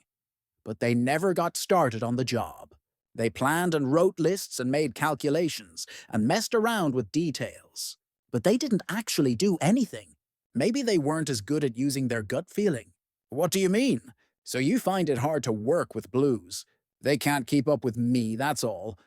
Has what you learned in the book affected your personal life in any way? No, I'm the same as I always. I've got lots of friends. The parties we organize at home are legendary. The neighbors talk about them for months afterwards. So you invite the neighbors too? That sounds very nice. Oh, no way. They're boring as hell. But what do the neighbors talk about then? If they didn't even come to the party? Pause. Well, man, who knows? Haha. What advice would you give the people who meet you? What should they consider? Who meet me? Yes. How would you like those around you to react? Let me tell you, don't take life so seriously. I mean, we live only once. People should remember that. We should all let ourselves have fun at the same time. And don't caught up in little things all the time. Move on. Don't get hung up on things. I don't. Life's just a joyride, okay? That's what you believe. But what advice would you give to those who meet you? How would you like to be treated? With a smile. You can get very far with a smile. And when it comes to work, how would you like to be treated there? Same thing I just said, with a smile. The rest will always work out. Pause. Okay, there aren't any perfect people. We all have our faults and shortcomings, so what would you say your weaknesses are, do you think? I don't usually think in that way. My focus has always been on positive things. I like to emphasize the good things in life. If everyone went around thinking about what doesn't work, then nothing would get done, right? That's logical, but every behavior profile has weaknesses. They don't just go away because we avoid talking about them. That's not what I mean. What I meant is that you shouldn't focus on negative things. It's better to emphasize the positive. God knows there's enough depressing stuff in the world already, right? Take, for instance, green behavior. They worry about everything. They see danger absolutely everywhere. I mean, you can't go around being anxious all the time. It doesn't work like that. I have a neighbor who's afraid of everything, especially new things, which are the things that I'm good at. Sometimes I think he's even scared of his own shadow. Or think about blue behavior. Risk-phobic. Everything is a risk for them. Even if you know the result you'll get, they're still focused on the risks. That's totally incomprehensible to me. You're absolutely right. Greens aren't inclined to change things. Blues get stuck analyzing risks. Do you see any weaknesses in red behavior? Cantankerous. That's what I think about reds. Lots of them are actually quite nasty. Sure, they're result-oriented and whatnot, but there's no need to be rude to get things done. Some of them can be so short. You know, you send them a nice long text message, and the reply you get is just, okay. It takes 5 seconds to write a longer message. It doesn't cost anything, and it's so much more personable. I'm always very careful about how I express myself. So you've analyzed the weaknesses in reds, greens, and blues. Do you think that there are any areas for development for yellow behavior? Yeah, it all depends on self-awareness. Without self-awareness, things can get a little crazy. Pause. Are you thinking of anything in particular? The part about being a bad listener, that's important, because if you're not aware of it, then the conversation can go south. Though sometimes you just can't sit around and listen. A lot of times I'm forced to take command in meetings and run the show, or else nothing will happen. But I can keep things moving along, so it works out very well. Okay, so some yellows can learn to listen better. What do things look like for you? Do you think you have any weaknesses you could be working on? A very long pause sets in. Nothing that comes to mind. Elizabeth employee at a public healthcare organization. A green with some elements of blue. She has a hint of yellow, but no red at all. What do you think of this tool? Disa language? It was fun to read the book. I felt like I already knew a lot about my behavior, but I think this has made it even clearer. Now I know that reds think I'm stubborn and that I'm a bit cautious by nature. But I want everyone to be in agreement. Cooperation is important to me, and I think everyone should feel like that. What did you take away from the book? My son gave me the book as a birthday present. He's so kind. He always gives me something, even though I said I don't want any presents. He's unemployed and has some money troubles, but Philip is caring. It took me a while to get started reading the book. It was actually a little hard for me to get into it, mostly because I was interrupted all the time. But once I got going, I enjoyed it. There are such funny examples. I read the sections about my husband's colors aloud to him, and we laughed a lot. What colors do you think he has? Oh, he's yellow and blue. At the same time, actually. Can someone be like that? Yes. It's absolutely possible. What did you think was funny? The parts about him being optimistic about time. He always believes that he'll get way more done than he actually does. And then we hit traffic the second we get in the car. Or he hops into the shower 3 minutes before guests start arriving. Things like that. But that optimism is part of the reason I fell for him 30 years ago. He's a good guy, my Tommy. What will you take with you in the form of practical knowledge? That I get on well with other greens, which is good, because there are so many of us. I like the part about how greens take care of each other all the time. That's important. You've got to do that. But nowadays, it feels as if everyone is becoming more and more selfish. But I don't think it will stay like that in the long run. I also read a lot about the yellows, like my husband, and about blues, like my sister. She is very straight-laced, very rigid and a little bit uninterested. Uninterested in what? In the rest of the world, really. She never asks how things are going and hardly calls you on your birthday. Hardly calls. Does that mean she doesn't call you on your birthday? Well, she does, but it feels like she's doing it out of obligation, rather than out of genuine interest. And she can be really critical as well. Tommy redid our back deck a few years ago. Then Eivor came. She is my sister, and the first thing she did was start criticizing his work. What did she say? The first words out of her mouth were to point out that the deck railing was 2 degrees off from being level. Was it? Well, it was a tiny bit crooked, but why did she have to point that out? He'd been working on the deck for several weeks, and instead of complimenting his hard work, she just started criticizing everything. So it wasn't just the railing that she criticized. Elizabeth shakes her head. What do you think about reds? Yes, they're okay, in their own way. Pause. What do you mean? They're very efficient. They get a lot done, and they're quick. Sometimes I wish I had a little more of that ambition in me, but I don't. I'm just me. But you think it might be helpful to be a little red? Sometimes? Yes, sure, but you are who you are, and they can be a bit tough. How are they tough? Well, a little bit insensitive in certain situations. Our department head is probably a red. He'll say just about anything. And the surgeons are terrible to deal with. They boss people around however they want. How does that affect you? It's hard for me to deal with conflict. You can't avoid it completely, I know that, but it's difficult when everyone is butting heads all the time. So everyone is at loggerheads all the time. Not really everyone, and not all the time, of course. But we definitely have communication problems. There's a bad atmosphere and the management doesn't listen. A lot of us are suffering in that work environment. I was on sick leave last year. Have you taken this up with your boss? We tried to 5 years ago. It didn't help much. It got better for a while, but then things just went back to normal. Okay, so how are you feeling now? It's all right. We have a great team of people at work, and that's important. We stick together. Many of us have been working there for a long time, and we wouldn't want to leave. What do you think about your own color? As a green, how do you get on with the other colors? Well, the reds are tricky, of course. They don't like greens, though there are a lot more of us. They complain about us. I've heard this personally. They say things. They call us names unnecessarily. What do you mean by that? Can you give a specific example? I don't have a specific example, but it's something you just know. You feel it when you're dissatisfied. It kind of hangs in the air. You said that your boss was red? Not my immediate boss, but the head of the department.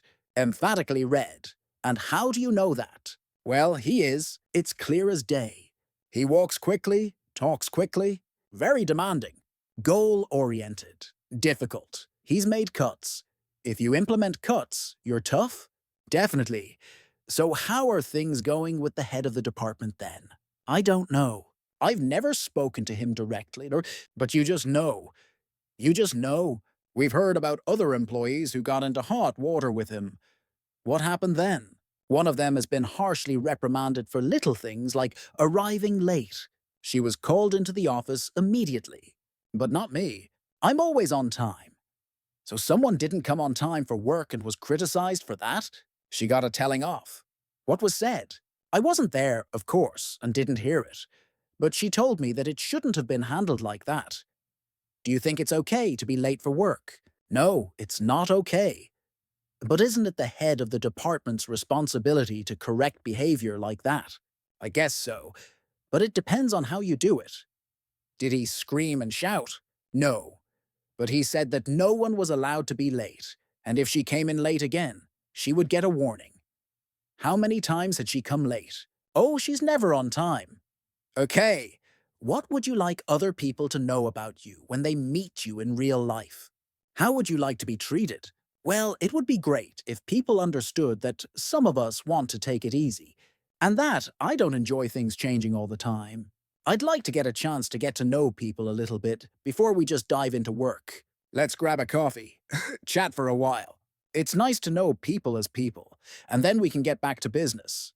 Anything else? Yes, we Greens aren't great at dealing with conflicts. We need to learn to handle that better.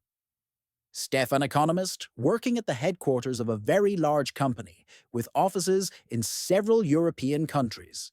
Blue with some hints of red, no yellow or green. What do you think of this tool? DISA language? It's quite an interesting concept.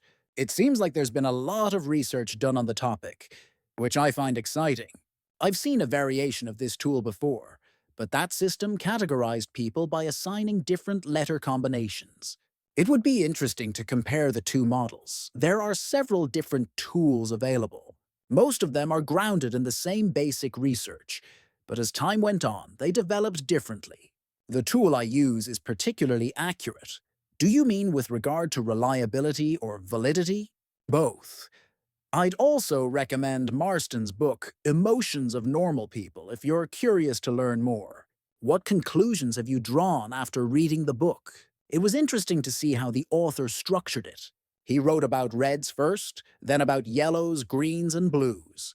Each new topic was explained in reference to the 4 different colors. That was good, because it means you don't get bored reading about any one specific color.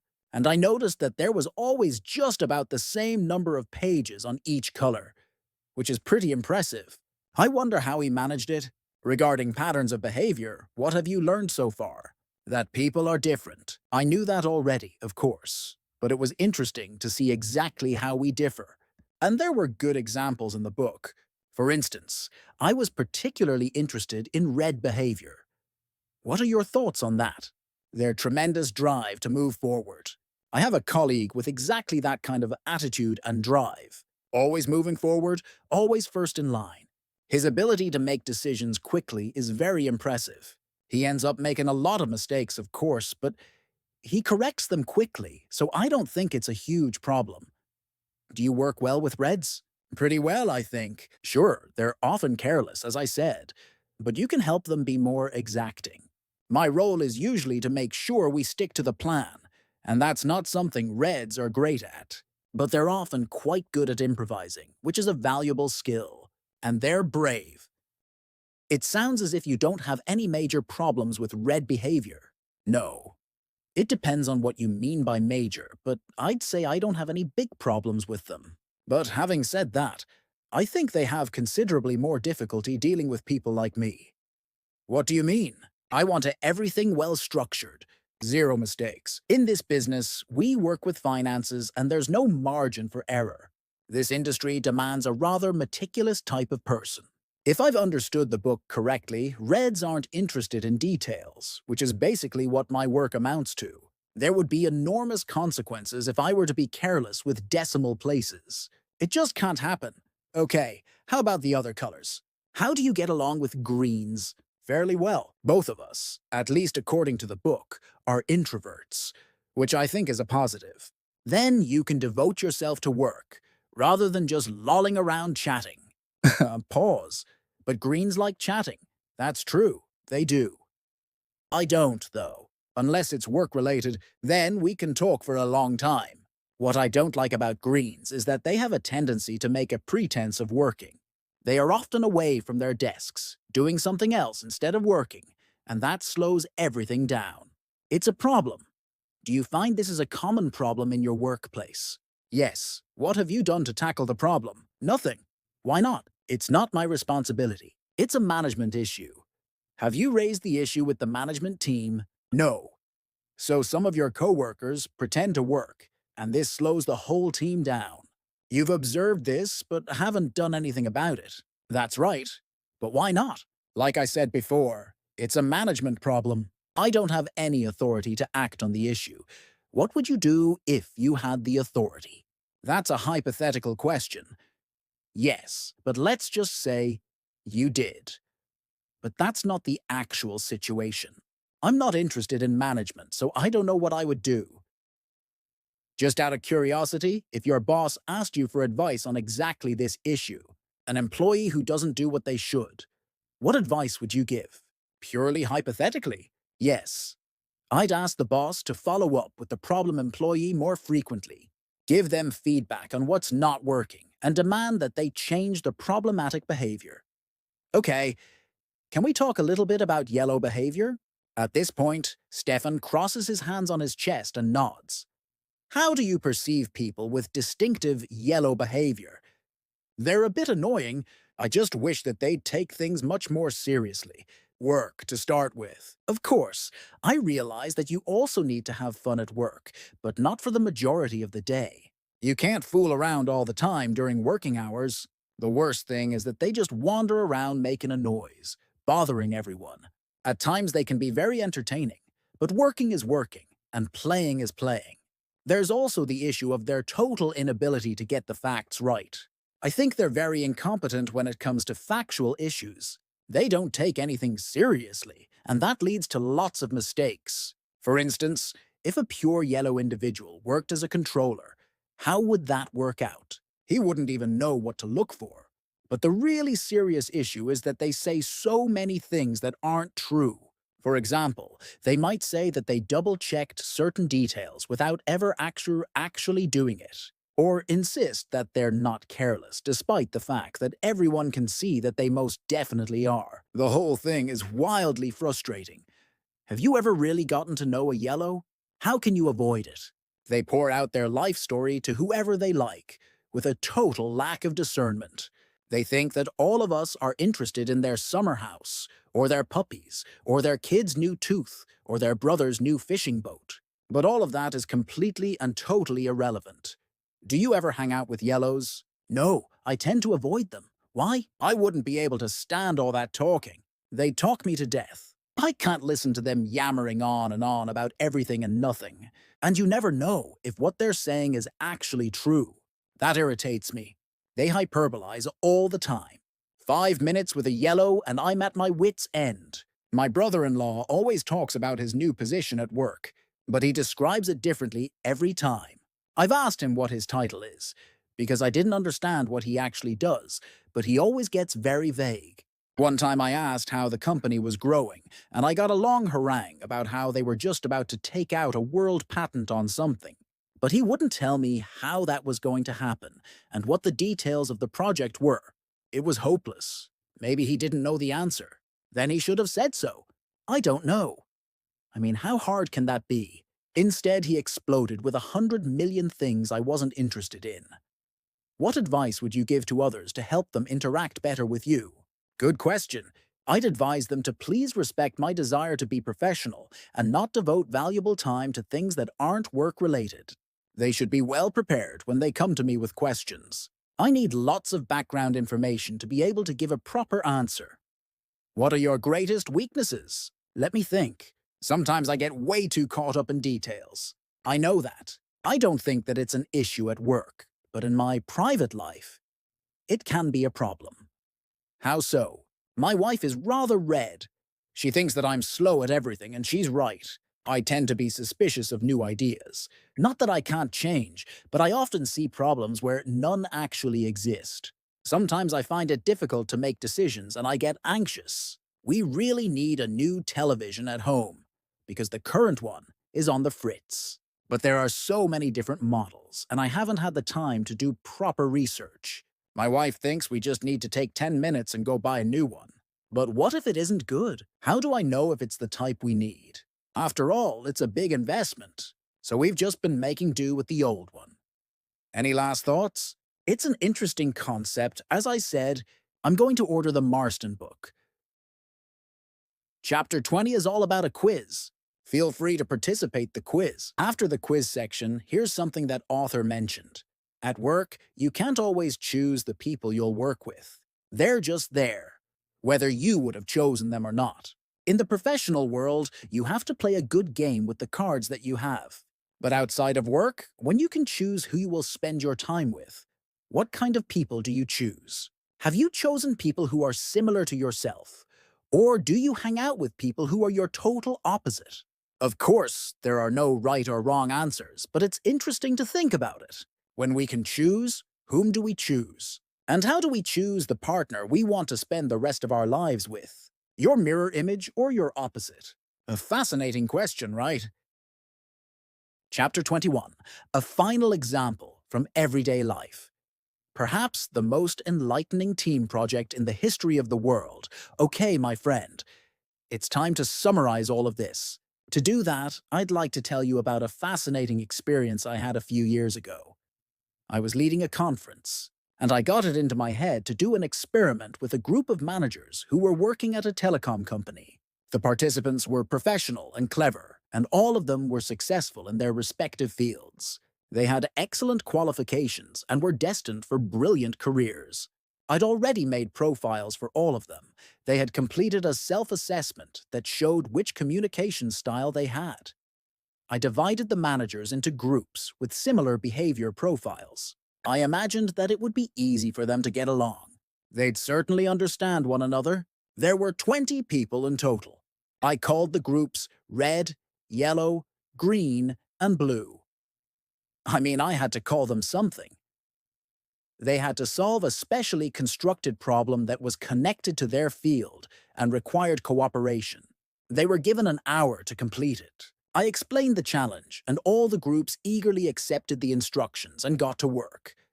After the groups had been working for a while, I went around and checked out what was going on in the various teams. In the red group, the noise level was high. 3 people were standing and loudly explaining why they were right. 2 of them were in the middle of an argument, while the final person had decided to work alone, completely unconcerned about the shouting match 3 feet away. He was writing so fast that his pen was starting to spark.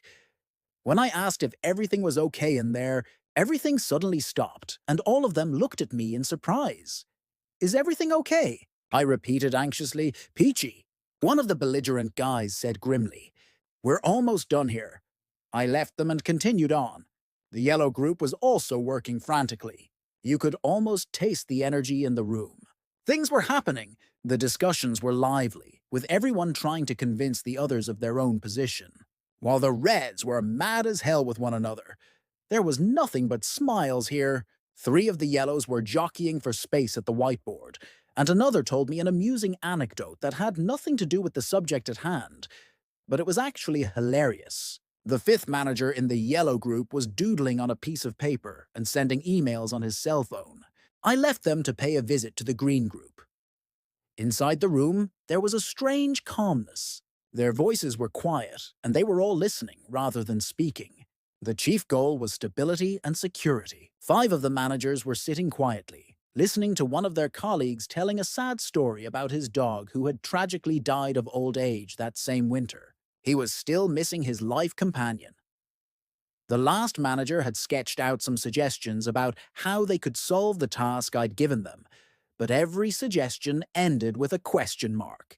She needed more input, and it looked like she would have to ask for it. She was in trouble. I continued on.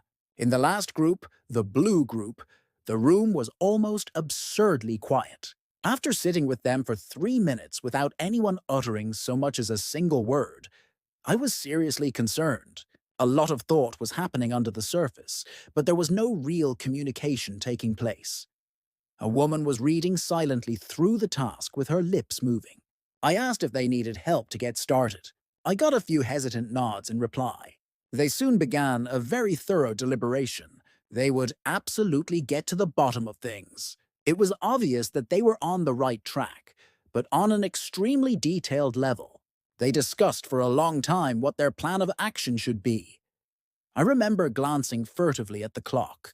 Half the allotted time had passed, but they hadn't produced anything concrete. Proposals had been put forward, but they'd been rejected by the others on a variety of technicalities. Every word was chosen carefully, and the advantages and disadvantages weighed carefully. They were far more interested in doing things properly than in actually getting things done. I left them to their fate and went back to the large conference room. Before the allotted time was up, the red group arrived with triumphant grins. They congratulated one another for being the first back. They'd clearly won the test. I had to go and fetch all the other groups. The yellow group was the slowest. I had to go back twice before they deigned to make an appearance. 2 of them were talking on their phones, and the 3rd guy only managed to recover after having some coffee and cake. When all the groups had returned, I let them present their work. The red group went triumphantly to the podium. They'd turned the task into a race. They were ready in 30 minutes, even though they had been given an hour. The rest of the time, they'd spent phoning around to their coworkers, checking what they were doing with their time. It was a sound presentation, a well-organized structure, and properly thought out. But about 30 seconds into the report, it was clear that the red group had solved a completely different problem than what I'd given them. It wasn't at all what I had asked for. When I asked if they had actually read the instructions, they all began arguing. One of the men stated confidently that they'd adapted the task to reality. They'd done a brilliant job. He expected applause, but when the standing ovation didn't materialize, the members of the group shrugged their shoulders and returned to their seats. A second after sitting down, the woman in the group began playing with her phone. A vital text message had to be sent immediately. After that, it was the yellow group's turn. This group consisted of 3 women and 2 men. All of them smiled and stood at the front. Who should begin? A brief deliberation took place before one of the women charmed her way to the podium. She quickly plunged into her topic, presenting the exciting discussions they'd had for the past hour. She spoke for a while about the whole thing being an inspirational exercise. She described how she was going to use the insights she'd gained when she returned to her work. Her presentation was very entertaining, and everyone laughed. I was also amused by the woman's story, especially considering that it only had one purpose: to camouflage the fact that the group hadn't solved the task. However, the yellow group did manage to get some applause. mostly due to the high entertainment value of their presentation. Now it was time for the green group. It took a while to get everyone up to the podium. While the yellow group had squabbled about who was going first, the green group was anxious. Do all of us go up? Who should present the report? Should I? Shouldn't you do it? At least half of the 6 participants looked as if they had a stomach ache. Sure, this was the largest group, but nevertheless, they were all nervous. No one took command. After a moment of low-key deliberations, one of the men began to speak. He faced the whiteboard most of the time. He talked softly, turning towards the members of his team for support. He was so subtle in his observations that the message was hopelessly lost. With growing desperation, he looked at his team for help. When their presentation was over, not even the green group had solved the task, even though they had made more progress than the yellow group. I asked if everyone in the group was in agreement about the material that was presented. The unfortunate spokesperson said that he thought that it was probably true that most of them were relatively in agreement. I asked the group, and they all nodded in unison. At least 4 of the participants in the group had grim faces, their arms crossed tightly around their body language that proclaimed they were far from agreeing with what had been said. One of the women looked resentfully at the spokesperson, but by Jove, she was in agreement. Finally, the blue group marched up in line and stood in alphabetical order, according to a prearranged agenda. Arna went through the instructions, revealing that there were several points that had made the task challenging. Among other things, he remarked on the sentence structure. In the document that I had handed out, he spent most of the time explaining that it was better to say advisor rather than advisor, although both forms are technically correct, and pointed out no fewer than 2 additional grammatical errors on the very first page. Then it was Barrett's turn to go through the structure they had based their work on, after being interrupted twice by Arna, who believed that a few minor details needed to be clarified. When Kiel took over, they still weren't even close to providing a solution to the problem. Stefan didn't straighten out any issues, and when Yolanda finally announced they needed more time to finish the task properly, chaos erupted in the conference room. The red group quickly branded the members of the blue group complete idiots. The yellow group felt it was the most boring thing they'd ever experienced, and the green group just suffered silently through the whole show. Conclusions. The purpose of the whole exercise was to highlight that no group should be composed solely of individuals of the same type. Diversity is the only possible route. The best way to put a group of people together is by mixing different types of people. This is the only way to achieve decent dynamics in any group. This seems intuitive, but despite this, most of the organizations I have encountered fail on this fundamental requirement when they recruit people. Managers bring in new people who are just like themselves because they understand each other. This book has been about explaining exactly why the groups in this example worked the way they did, and giving you the tools to avoid similar problems in your own life. I hope that you found pleasure in reading it and joining in this exciting exploration of how people function, what makes them similar, and what makes them different. Because we are all different. If you keep your eyes open, you'll find out exactly how different. The rest is up to you. And that's Surrounded by Idiots by Thomas Erikson, Troops. So tell me, what's your color? Red, yellow, green, or blue? And more importantly, who in your life just makes so much more sense now? Drop a comment below. We read every single one. If this helped you understand people better, hit that like button. And if you haven't subscribed yet, what are you waiting for? We've got dozens more life-changing audiobooks coming your way. Thanks for growing your brain with Brian and Troops. Keep learning. Keep growing. I'm out.